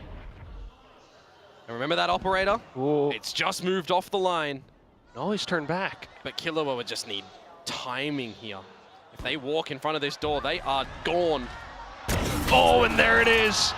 Ticket punch through. And Jemkin wanting another. Nightfall quickly ripped as Cushy confirms so many more positions. Plays it safe as well. It's Crazy Guy on the A site. And Monyet just repositions to Crazy Guy to back him on up. 30 seconds left. Some quick TPs coming out from Talon as Killua begins to lurk. You feel like he has to just stay here just in case, right? But the awareness of RRQ, they know someone is still just slotted in towards top mid. Spike planted. Oh, a slight complex puzzle, but it's utility cut out in hand thigh with the double kill. Jemkin does have convergent pass behind this operator. Do you feel like you need to use it in this current position, in this 4 versus 3? Could be a valuable tool. Cushy will go for the quick peek. And with elbow collected upon, this convergent paths might bring things back. Oh, Cruz, he put the molly on a little bit early, so it's good. It buys time for this flank of Killua. He silently skulks through, lands the 2K! Killua quickly pulls out the recon as well, just to pull a pause into things as time begins to tick away. Jemkin runs off, wanting to preserve this off of his. And while he will do that, they just have to concede the fact that Talon will equalize 9-9, little by little. They will make their mark on a map that we thought would be murky for them. New comp, and the dream is still alive for this Talon squad. And you lose Primi first to that operator as well, one away from the resurrection. You'd love that wall to be blocking off an angle somewhere, get in those heals. But no, the team comes through from a deficit there. A timeout from RRQ as well. This is where things get heavy. You never quite know what Ewok and Warbirds might have cooked up. The depth in this series as well, for full 5 maps, going very long. The distance on this one, perhaps, on our others. I mean, the closest 13-10 on Corrode so far. Everything else, single digits. For as close as it might be, an overtime would put things to a whole new level on this final map as well. Both teams smelling victory. I mean, these teams were always neck and neck. No way. These teams were always neck and neck in terms of converting the 5 versus 4s, but we've seen a lot of slip-ups come out in this series in those scenarios. Talon, a team that second to Paper X, actually converting them 4v5s. Wanting to see if they can continue to do it. Jet Boys has silently climbed up on the kills, by the way, with these cheeky TP plays behind RRQ, where now they want to not lose double digits. Die is in. Oh, still the shots connecting. Jemkin punches through with the up again. You will not Still though, finally, a res coming out from Primi off of the wall. But RRQ are still in sight. Operator's been revealed. Too much heat around this A site, you would assume, as a Prowler goes to hunt down Cruz. The smokes will start to fade. But there's been no budging from Talon really around the map. They're still a little bit locked in towards this A site currently. Drone to try and confirm some info. Maybe push Jemkin off the operator line. Want to confirm that someone is still around the elbow though. Right. Got a lot of time to work through.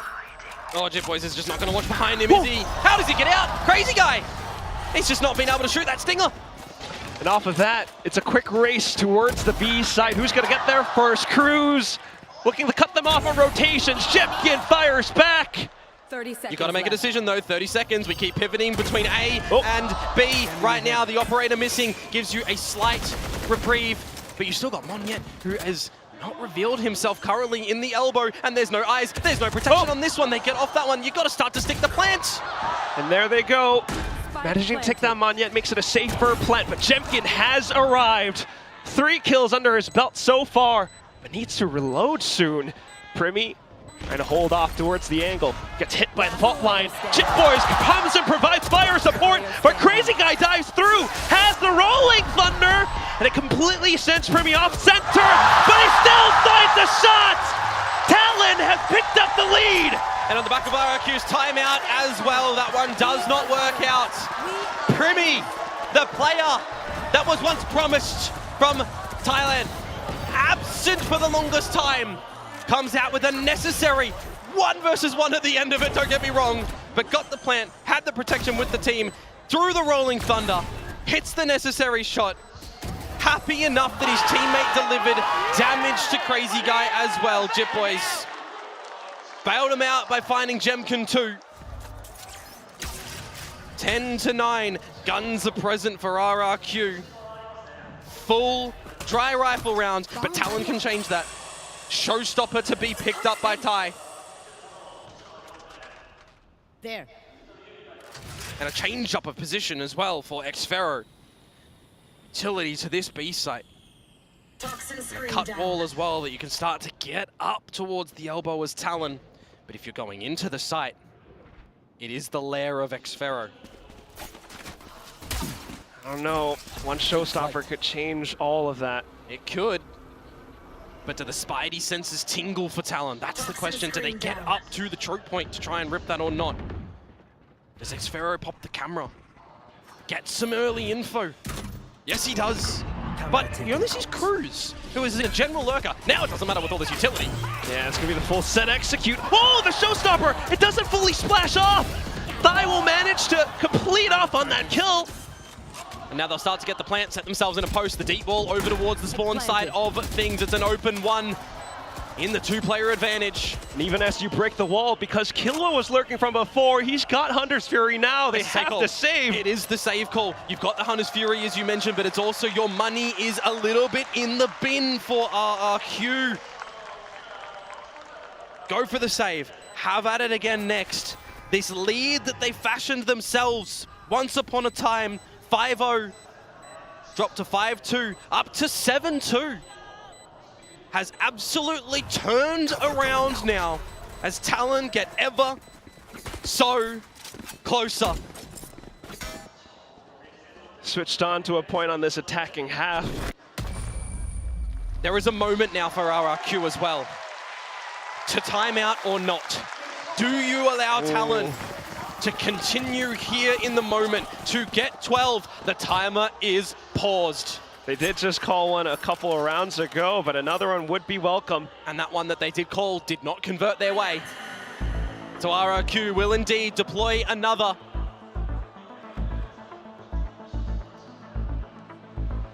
The pressure at the moment on that stage for Talon to get to champs, for RRQ to get to the grand final and defend their trophy. It will shatter the dreams of Talon as well. There are heated moments now. Frost wants victory. Means so much more for Talon. RRQ looking to complete their lower bracket run. Oh, they are aura farming now, just trying to summon the vibes for the Indonesian team.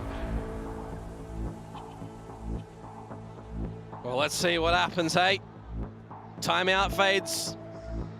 And we get back into the pre-phase. Some good ideas for Talon that need to come on through to get to 12, because with that save, minimum 3 guns, maybe more. You know, the big successes for Talon so far have come out through its A site. The aggressive TPs, the blast pack entries.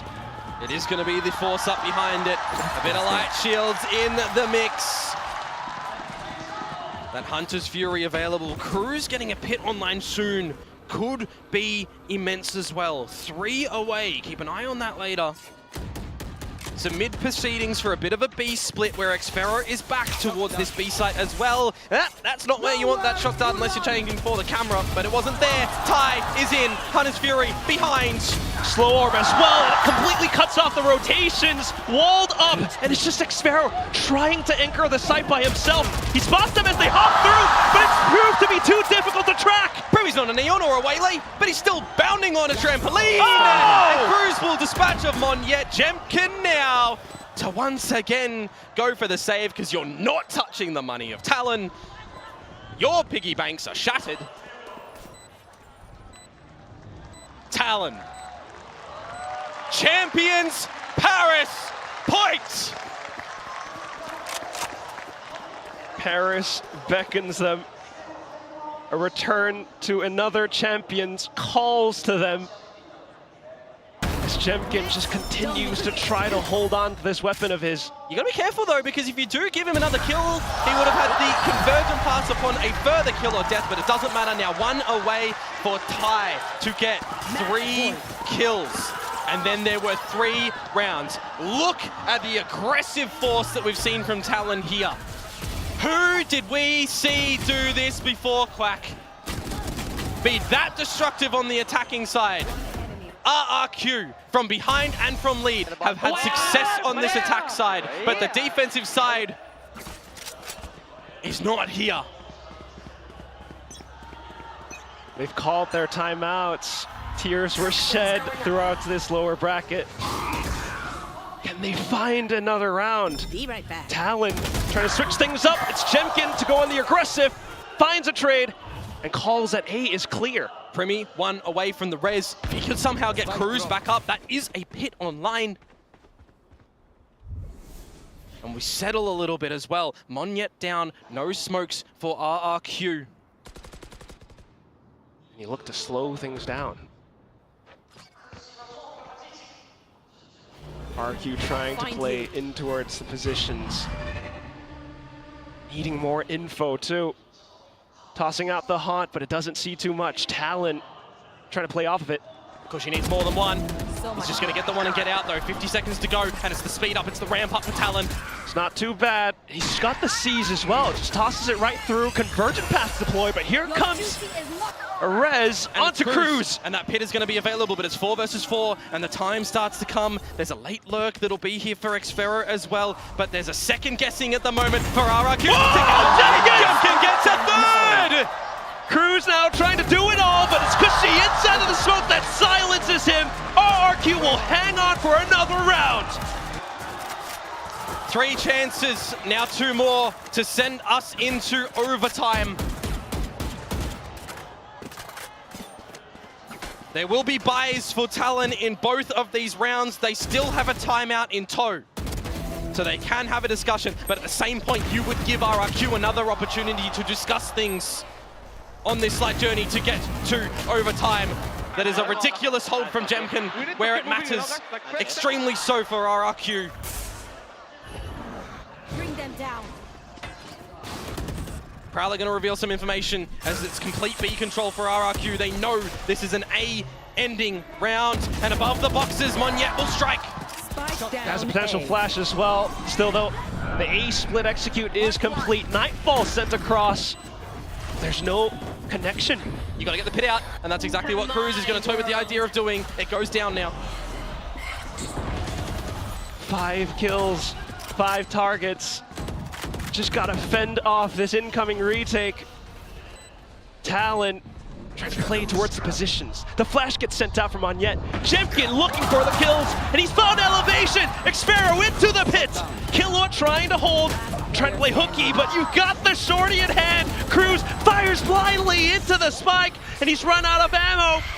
3 targets hunting him down, and he cannot pull it off. The defuse gets completed, and now RRQ are 1 round away from pushing things into OT. Oh, that moment, you know that Cruz is hoping it's not the shorty that he would have in play, a ghost or something there. Maybe even not the Vandal, the Phantom, an extra couple of bullets to go for the sprays.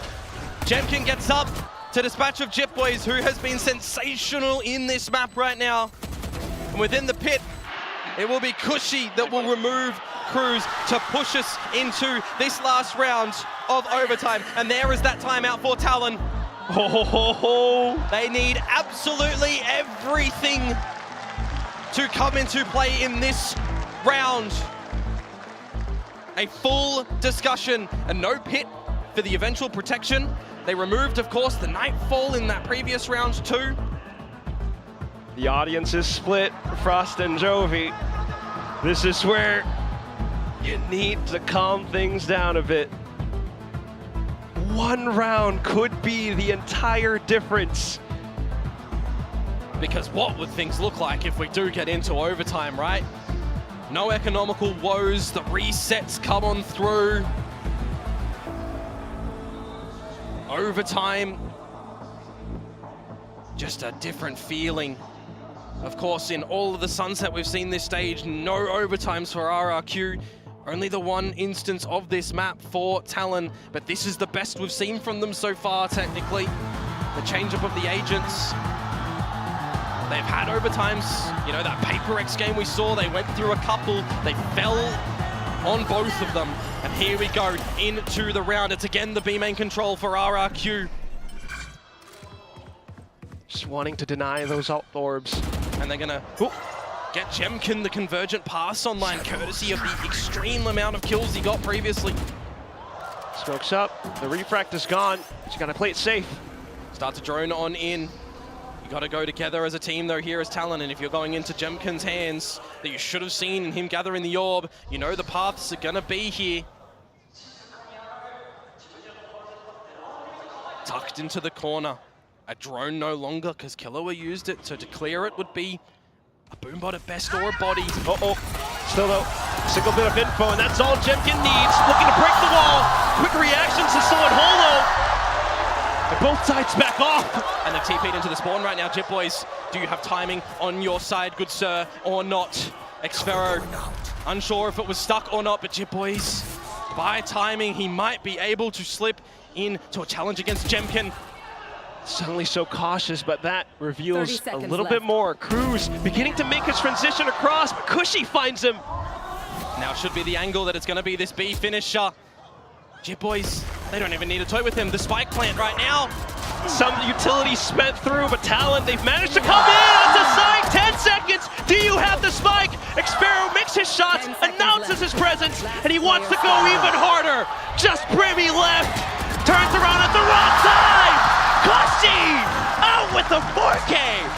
It's overtime. Oh boy, we need more in this map, in this lower final decider.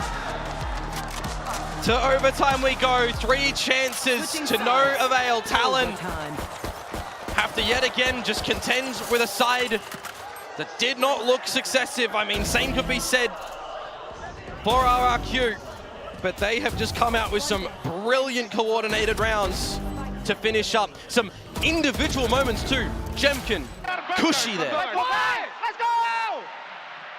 Reactions coming through, everyone in sync, and Cushy beginning to pop off.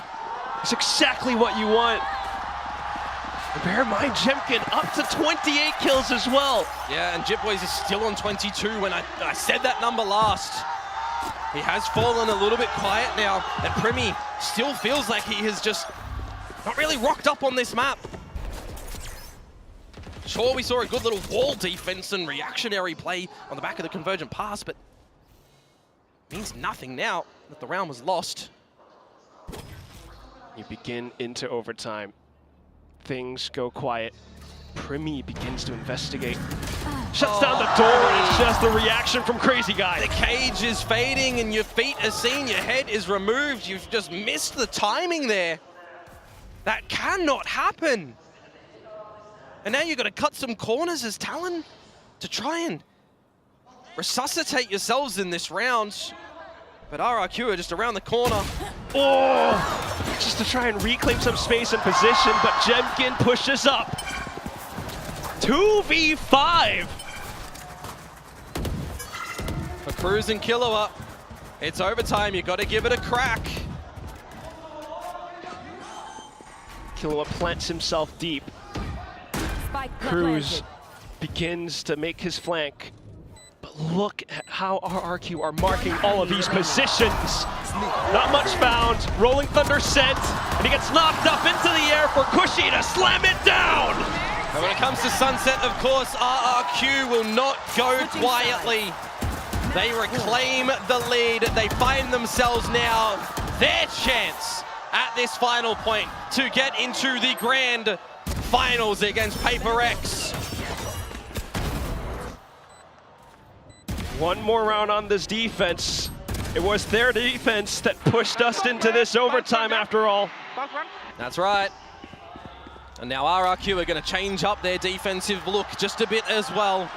Different locations of the traps over at this B site, but it's a quick double play into tiles, and Jet Boys shut down again.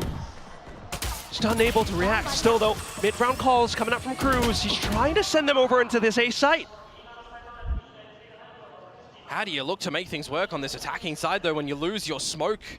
Do you have to play on the back of Cruz' toxic screen and Poison Orb that's not thrown just yet?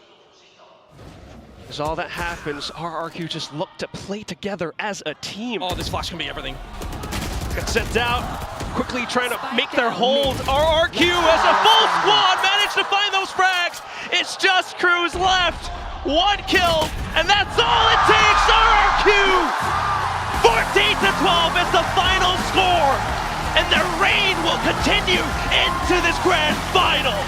And that is going to shut down all the hopes and dreams of a promised team in Talon looking to elevate themselves time and time again. This series had its beginning, it had its middle, it had its end, and unfortunately for the fellas over at Talon, that means this is the end for them right now. They will miss out on champions as RRQ will take the victory to try and defend their trophy against Paper X, the previous Masters winners.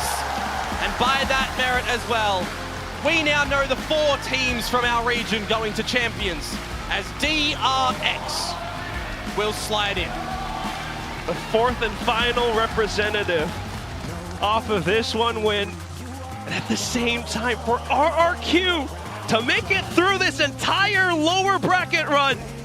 The comeback kings for sure. Slightly missing towards the first 2 maps, but they finally managed to convert the entire reverse sweep. A hell of a performance from Talon. And it just feels a little bit bitter. 100%. You don't know what they'll be feeling in this moment right now. It's got to be an absolute rough one. Coming so close to an overtime as well, but you still got to give them their commiserations. They made it this far. They made it such a good performance. RRQ coming out on top at the very end. We're going to toss it back onto the stage for the winning interview.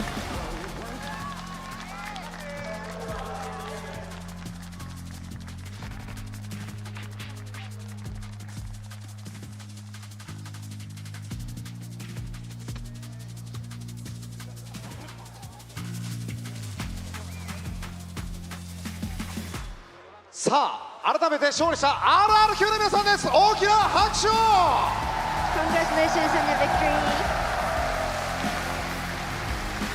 さあそれではお話を聞いていきたいと思います。まずはジェムキン選手からお話を伺っていきたいと思います。今年2回目のグランドファイナルです。改めておめでとうございます。今日振り返っていかがですか？ So this is a question for Jam Kim. So this is going to be the second grand final of the season in Nigel Victorious. Tomorrow is going to be the big match, but how are you feeling right now? Feeling grateful, feeling nice. Even we had hard situation, but we come back from 0-2, and it's second grand final in a row for us. So now we need to do our best to try to defend it. そうですね、ありがとうございます。グランドファイナル行くことが2回連続できました。辛い 0-2 からの巻き返しとなって逆転での勝利となりました。大変なこともあったんですけれども、明日しっかりと勝っていきたいと思います。ジェムキン選手ありがとうございます。 Thank you. さあ続いてはモルツ選手にお伺いしていきます。1マップ目、2マップ目を取られた後ですね、インターバル中チーム全体でどのような話し合いがあったか聞いてもいいですか？ So can you tell us what kind of a conversation did you guys have after second map? Because it was 0-2 and getting into the third map. One thing that we said that we are like slowly, how can I say, like slowly improving, like game by game, and we tell all of us like every game the pressure is on them. They already hit the, like they already got the like 2 map on the series, and it's also qualifying for champs, right, for them. And it should be their pressure, not pressure. We don't have pressure at all playing on this like stage and this lower final as well. そうですね。自分たちは焦らずにゲームバイゲーム1マップ1マップ大切にやっていこうという話をしました。あとはプレッシャーは相手にあって自分たちではないと。向こうはもう負けたら終わりだ。自分たちはまだいけるんだから、そういった余裕ゆとりを持っていこうという話をしました。ありがとうございます。モルツ選手、ありがとうございます。Thanks, Monier. さあ、そして続いてコーチイウォーク。Okay, you are coach? イウォーク。Do you have microphone? Okay. さあ、苦しい状況でも、試合に勝ってくれた選手たち、振り返っていかがですか？ So what would you like to tell to all your boys, because you got victorious in the difficult situation they overcame and you got victorious today? What do you want to tell to the boys? Yes. I'm just really proud out of all of them. So I think everyone kind of knows it's a little bit public that we've had some issues to get here. So just really glad that we got here. Kong kind of actually arrived after the second map, and everyone after the second map from third map, I think everyone was really on point. And I also wanted to say Kush is also really sick, so just he's been pushing through thanks to all the fans. もちろん勝てて嬉しいです。もちろん皆さんご存知だとは思うんですけれども、自分たち一人選手がなかなか到着できなかったりという問題もありまして、今日来ました。なので0勝2からだったんですけれども、3マップ目からようやく全員が本当に揃ったなというような思いでプレーをするというところがありました。なので勝ちきれてよかったですし、実はクッシーも具合が悪い中頑張ってくれてたんです。なのでそういったところも含めてみんなが頑張りを誇りに思います。はい、ということでイボコーチありがとうございます。ありがとうございます。そのままウォーバーツ言っていいですか？さあ、最後の、タイムアウトもそうですけども、どんな話を選手たちに、みんなで声掛けありましたか？ During the last time out, what kind of conversation did you guys have? At the last time out, what kind of conversation did you guys have with the boys? It was just talking about game plan a little bit. The actual final round, the final round win was actually the Ewok. He was the one that called the tile crunch, so I think that was what allowed us to win overtime. 最後の最後のタイムアウトっていうのはもうやるしかないっていうところもありましたけれども、最終的にはイワークコーチが声かけをしてくれていました。なのでそういった指示がしっかりと的確に伝わったんだなと思います。ありがとうございます。イオーバーズコーチありがとうございます。さあ続いてエクスペロ選手 OK？ エクスペロ OK？ エクスペロ OK？ Thank you。さあ、エクスペロ選手本当に強くてチームを何度も救ったと思います。改めてこの日本のファンの前で、試合をするのはいかがでしたか？ You saved everybody's life in a lot of situations during the match, but how did you like playing in front of a Japanese crowd like this? Yes, but yeah, playing in front of the Japanese crowd. To be honest, I feel really good that I can prove that I can play better than before. Like I want to show everyone that I've improved from before, even if from stage 1. Everyone keep saying Maxim go carry. Now it's our time. すごく嬉しいですし、この皆さんの前でプレーできてよかったです。何がしたかったかというと、もう自分の成長、自分がもっとプレーできるというところをずっと見せたかったので、ステージ1からさらに強くなった自分を見せられてよかったですし、自分たちの番だよ次はっていうふうにずっとみんなで言ってきたので、またここからも頑張っていきたいと思います。はい、エクスペロ選手ありがとうございます。ありがとうございます。さあそしてクレイジーガイ、Thank you。さあ明日のペーパーレックス戦どんな試合を見せてくれますか？ So tomorrow you are going to have a match against Paper X. What can we expect from you? Yeah, I mean, what can we expect from you? Yeah, what kind of play would you like to show? I think tomorrow you guys can expect all of us, not only me, but all of us are gonna play better because today our position to play was not really good. I just arrived this morning. I was a bit tired, so hopefully I can play good tomorrow because before this game, I really want to win. I want to enjoy this moment more. I was very sad before because I think I cannot make it to Japan, but in the end I can play. I feel very happy. もうすごく嬉しいですし、実は今朝自分は日本に着いてそのまま会場に来てプレーをしたので、コンディション的にはそこまで良くなかった中でのプレー、そして勝つことができたので、明日はもっともっといいプレーを見せたいと思いますし、日本に来られて来れないかもしれなかったので本当に来られて嬉しいです。ありがとうございます。はい、クレイジーガイ選手ありがとうございます。Thank you, Crazy Guy. さあそしてクッシー選手、ぜひ日本の皆さんにファンにメッセージをください。Okay, at last, Kushi. Hi. Could you give Japanese fans a message? Thank you everybody for coming and supporting. Definitely, hopefully we gave a good match, like a 3-2, 5 games. So yeah, thank you for the support, guys. 皆さん応援ありがとうございます。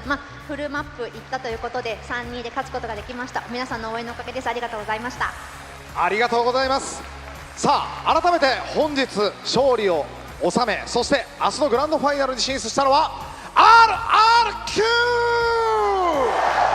今一度大きな拍手を。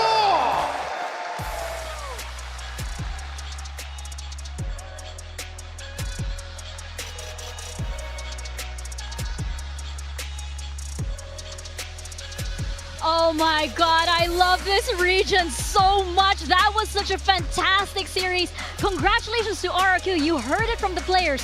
They were battling through so much, not just today, but all throughout the entire week. And yet still, I keep on using that kind of, those kind of words with this team. However, but there is always that one chance with RRQ, and now they find themselves in grand finals. Stack as many obstacles as you want on top of RRQ. They will overcome them all. This is the most resilient team I have seen in quite some time. Battling the visa office, battling illness, battling multiple map deficits, down and out in the lower bracket. They have a chance now to defend their Pacific title tomorrow against the very best team in the region, maybe the best team in the world. They pulled off the reverse sweep. They made it work somehow, even when it looks impossible. But as you say, that seems to be the MO for this team. They're so normal for them. They're so good when it matters most in the clutch. What a absolutely insane series. I mean, I think if you were at the venue today, you got your money's worth out of that ticket. This has been a joy to watch. Absolutely. This was so crazy. And I just want to say, you mentioned even through the visa offers, I want to say that personal battle on behalf of me, yes, thank you RRQ for slaying that demon. But this was crazy and so heartbreaking on the side of TLN as well. They were so close. So heavy. It was so heavy to look at TLN after they lost that series, after they let the championship qualification just slip through their fingers. One round away. They were 1 round away from Champions Paris. They looked like a phenomenal team in this series, and Sunset making the necessary adjustments after it not being a particularly great map the last time that they played it, to show a different look, to show a team that was capable of beating RRQ in this map. But RRQ are just way too good when the pressure's on. I mean, honestly, in my mind, Talon could have done this in 3. They could have had Corrode, and they had the opportunity to get it done here on Sunset. But as close as they came, it's not quite enough. They don't get to go to champs. Their year is unfortunately over here. It's just so heartbreaking because they are good enough. This is a team that is good enough to play well at champs. They've already showcased that. They have showcased their class here in Pacific, particularly in this stage with these roles, with this current roster. But unfortunately, this is where you saw the cracks start to show, whether it be intercultural communication issues between the coaching staff and the players, or the pressures getting to the rookie, or just the weight of not being as experienced as RRQ in a best of 5. They couldn't quite best them. I will say, I really hope that this Talon roster stick together. If they move forward heading into next year, they will be absolutely lethal. But we take a look at the scoreboard. Jemkin there in the map 5 decider with 31 kills. Oh wow, this was such an amazing performance from Jemkin. You just saw how comfortable he's been getting on the waylay as well. There were just so many exciting plays. The crowd was losing it whenever Jemkin would just jump up everywhere. Suddenly he's behind you. It's a horror movie. And that's exactly what a player like this can do on an agent like this too. Yeah, the solo waylay, it can be a little bit of an issue at times, but in this map, worked out perfectly. We've seen RRQ execute this style multiple times. Match MVP going to Jemkin. You cannot deny his ability to put up numbers, and particularly on the maps for RRQ, when Jemkin was the solo duelist, he did his job. He got his numbers, and in the deciding map on Sunset, he puts up 30 as the solo duelist, but you've got to give a shout out to Xpero. Yeah, man. Oh, yes. Xpero was crazy good in those clutches. The MVP vote was pretty split down the line between those two, but Jemkin just got the better of him, and it's easy to see why when we take a look at these stats. But honestly, across the board on this RRQ team, they showed up today. Map 3 onwards, looking smooth. Yes, and Xpero, as you mentioned, he won them that map 3. We wouldn't get to this map 5 if he didn't have so many clutches on there. And that's exactly what I love about this RRQ squad. Best of 5, each of them had their moment to shine. Yes. I mean, even Kushi, as you heard in the interview, he's battling through, you know, a sickness. He's not feeling 100%, yet he still manages to put up a performance like this. Now they find themselves in the grand finals versus Paper Rex. It's Groundhog Day for RRQ. Last stage, they came from the lower bracket to take on a Titan of Pacific in Gen G. I did not think they would be able to overcome the veto advantage that you get coming through the upper bracket. Now they're playing arguably a harder team in the same circumstance. Bigger stage, more obstacles stacked on top of their heads, and I want to see just how far that they can push it. But Pilski, do you know who they beat in that lower final last time? Who did they beat? They beat Paper Rex last time. We know they can do it. They have it in them. They're looking to run it all the way back. It can happen again. Be back-to-back champions of Pacific. Tomorrow is the grand final that you do not want to miss. There you go. I mean, Paper Rex, they have an international title, but at least for this year, they don't have a Pacific title. That one lies with RRQ. We just have so many bloody good teams in Pacific that we're winning all of the events. Yeah, I love this region so much. Oh my god, our matches are so good. You know what this means as well. Congratulations, DRX. You are going to Champions Paris. We saw their watch party all throughout, little glimpses here and there. Successful hate watch. Congratulations. Well done. You did it. I just saw them on a post on social media of how the eruption of happiness happened when the winning moment was there. Everybody was just jumping up, hugging each other, and yeah, it's a celebration all around. So congratulations, 축하해요, DRX, to you guys going to Champions Paris. Well deserved too, also, because as we always say here in Pacific, every team, it's like rock, paper, scissors. It's not exactly like, oh, this is top team here, this is over here. No, and we have crazy guy over here. Fast. He's swaggering in here. He was looking ready for this interview. Headset here on your right. Congratulations. Yes. Other side. Hold on. We'll give you time. Don't worry. Other side. There you go. That's good. Yeah. Pop it on. Perfect. There you go. There you go. Congratulations. Wow. What a series. First of all, how do you keep doing this to us, man? It's so hot in the arena just because of like how the energy was in here. Yeah. We'll make this quick. Don't worry. First of all, I will never ever complain about how tired I am anymore, because this guy, when we were heading over here earlier in the day, we saw you checking in to the hotel. So you flew in, you checked into the hotel, you came over here, you decided to play a best of 5, and you won it. Have you slept? I don't know, like even on plane, I cannot sleep because like I was very tired, but I cannot sleep. Yeah. And when I head to the hotel, I tried to sleep a little bit more, but then I only can sleep for like 1 hour. It was very tired. But I think at the beginning I was a bit sleepy, but then after 2 maps, 3rd map, I feel the heat here, you know? It was amazing. The energy of the crowd, right? Yeah. Tell us about, you mentioned like, you know, okay, maybe you weren't that awake in the first 2 maps. How was the rest of the team feeling, especially when TLN was up by 2? I think it's RRQ, no? Like, you never expect RRQ to win the first map. Never.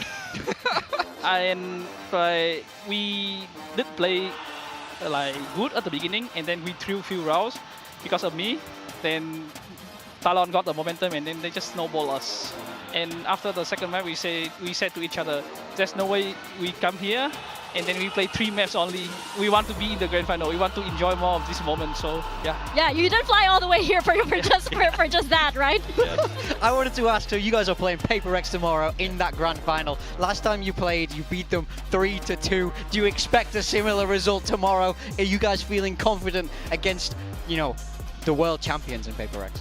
I mean, I didn't expect anything, but I can say like you guys not expect us to win the first map. That's all I can say. Okay. I think you guys need to be ready to ready for cast for 4 maps and 5 maps. And how was it playing Talon today? They pushed you very close to have map point right on the 5th map there. Obviously, amazing comeback needed from you guys to beat them, but they turned up to this game. What was it like to play Talon today? I think when the score was 9-12, we talked to each other and then we decided like we need to calm down a bit. Like we were leading 8-4 and then we got comeback and we was a bit like nervous, a bit like scared. But after that, we just talked to each other like cannot be scared. We need to play like normal. We play just retake when we need to retake, need to fight when we need to fight. Cannot be scared of Talon. Yeah, and I have one final question for you. I think you saw how much you guys were winning over the crowd. This crowd was really cheering for you. We saw David and Chai really hyping up the crowd also. How did it feel like to get the Japan crowd on your side? I feel like even before I play, I know like the crowd here will be insane because last time I played the off-season here, I knew the crowd will be like very loud, like very like a lot of energy. So I kind of expected this one already. It was very good, I think. Yeah, well, you can expect it again when you play Paper Rex tomorrow. We are going to let you go. Please, good God, get some sleep. Get some sleep. Go on, get out of here. Go to bed. Rest up. Bye-bye. Go to bed, young man. Crazy guy. Thank you, Crazy Guy. Congratulations. I will never, ever complain about how tired I am. No. Ever. I mean, neither. No. I mean, he put such an insane performance in those circumstances, and they complete the reverse sweep to get all the way through to the grand final. Yes, and we are having the grand finals here at Lala Arena, Tokyo Bay. Paper Rex versus RRQ, the very best out of Southeast Asia. Oh, you gotta love it. Yeah, 2 teams qualified for champions have already represented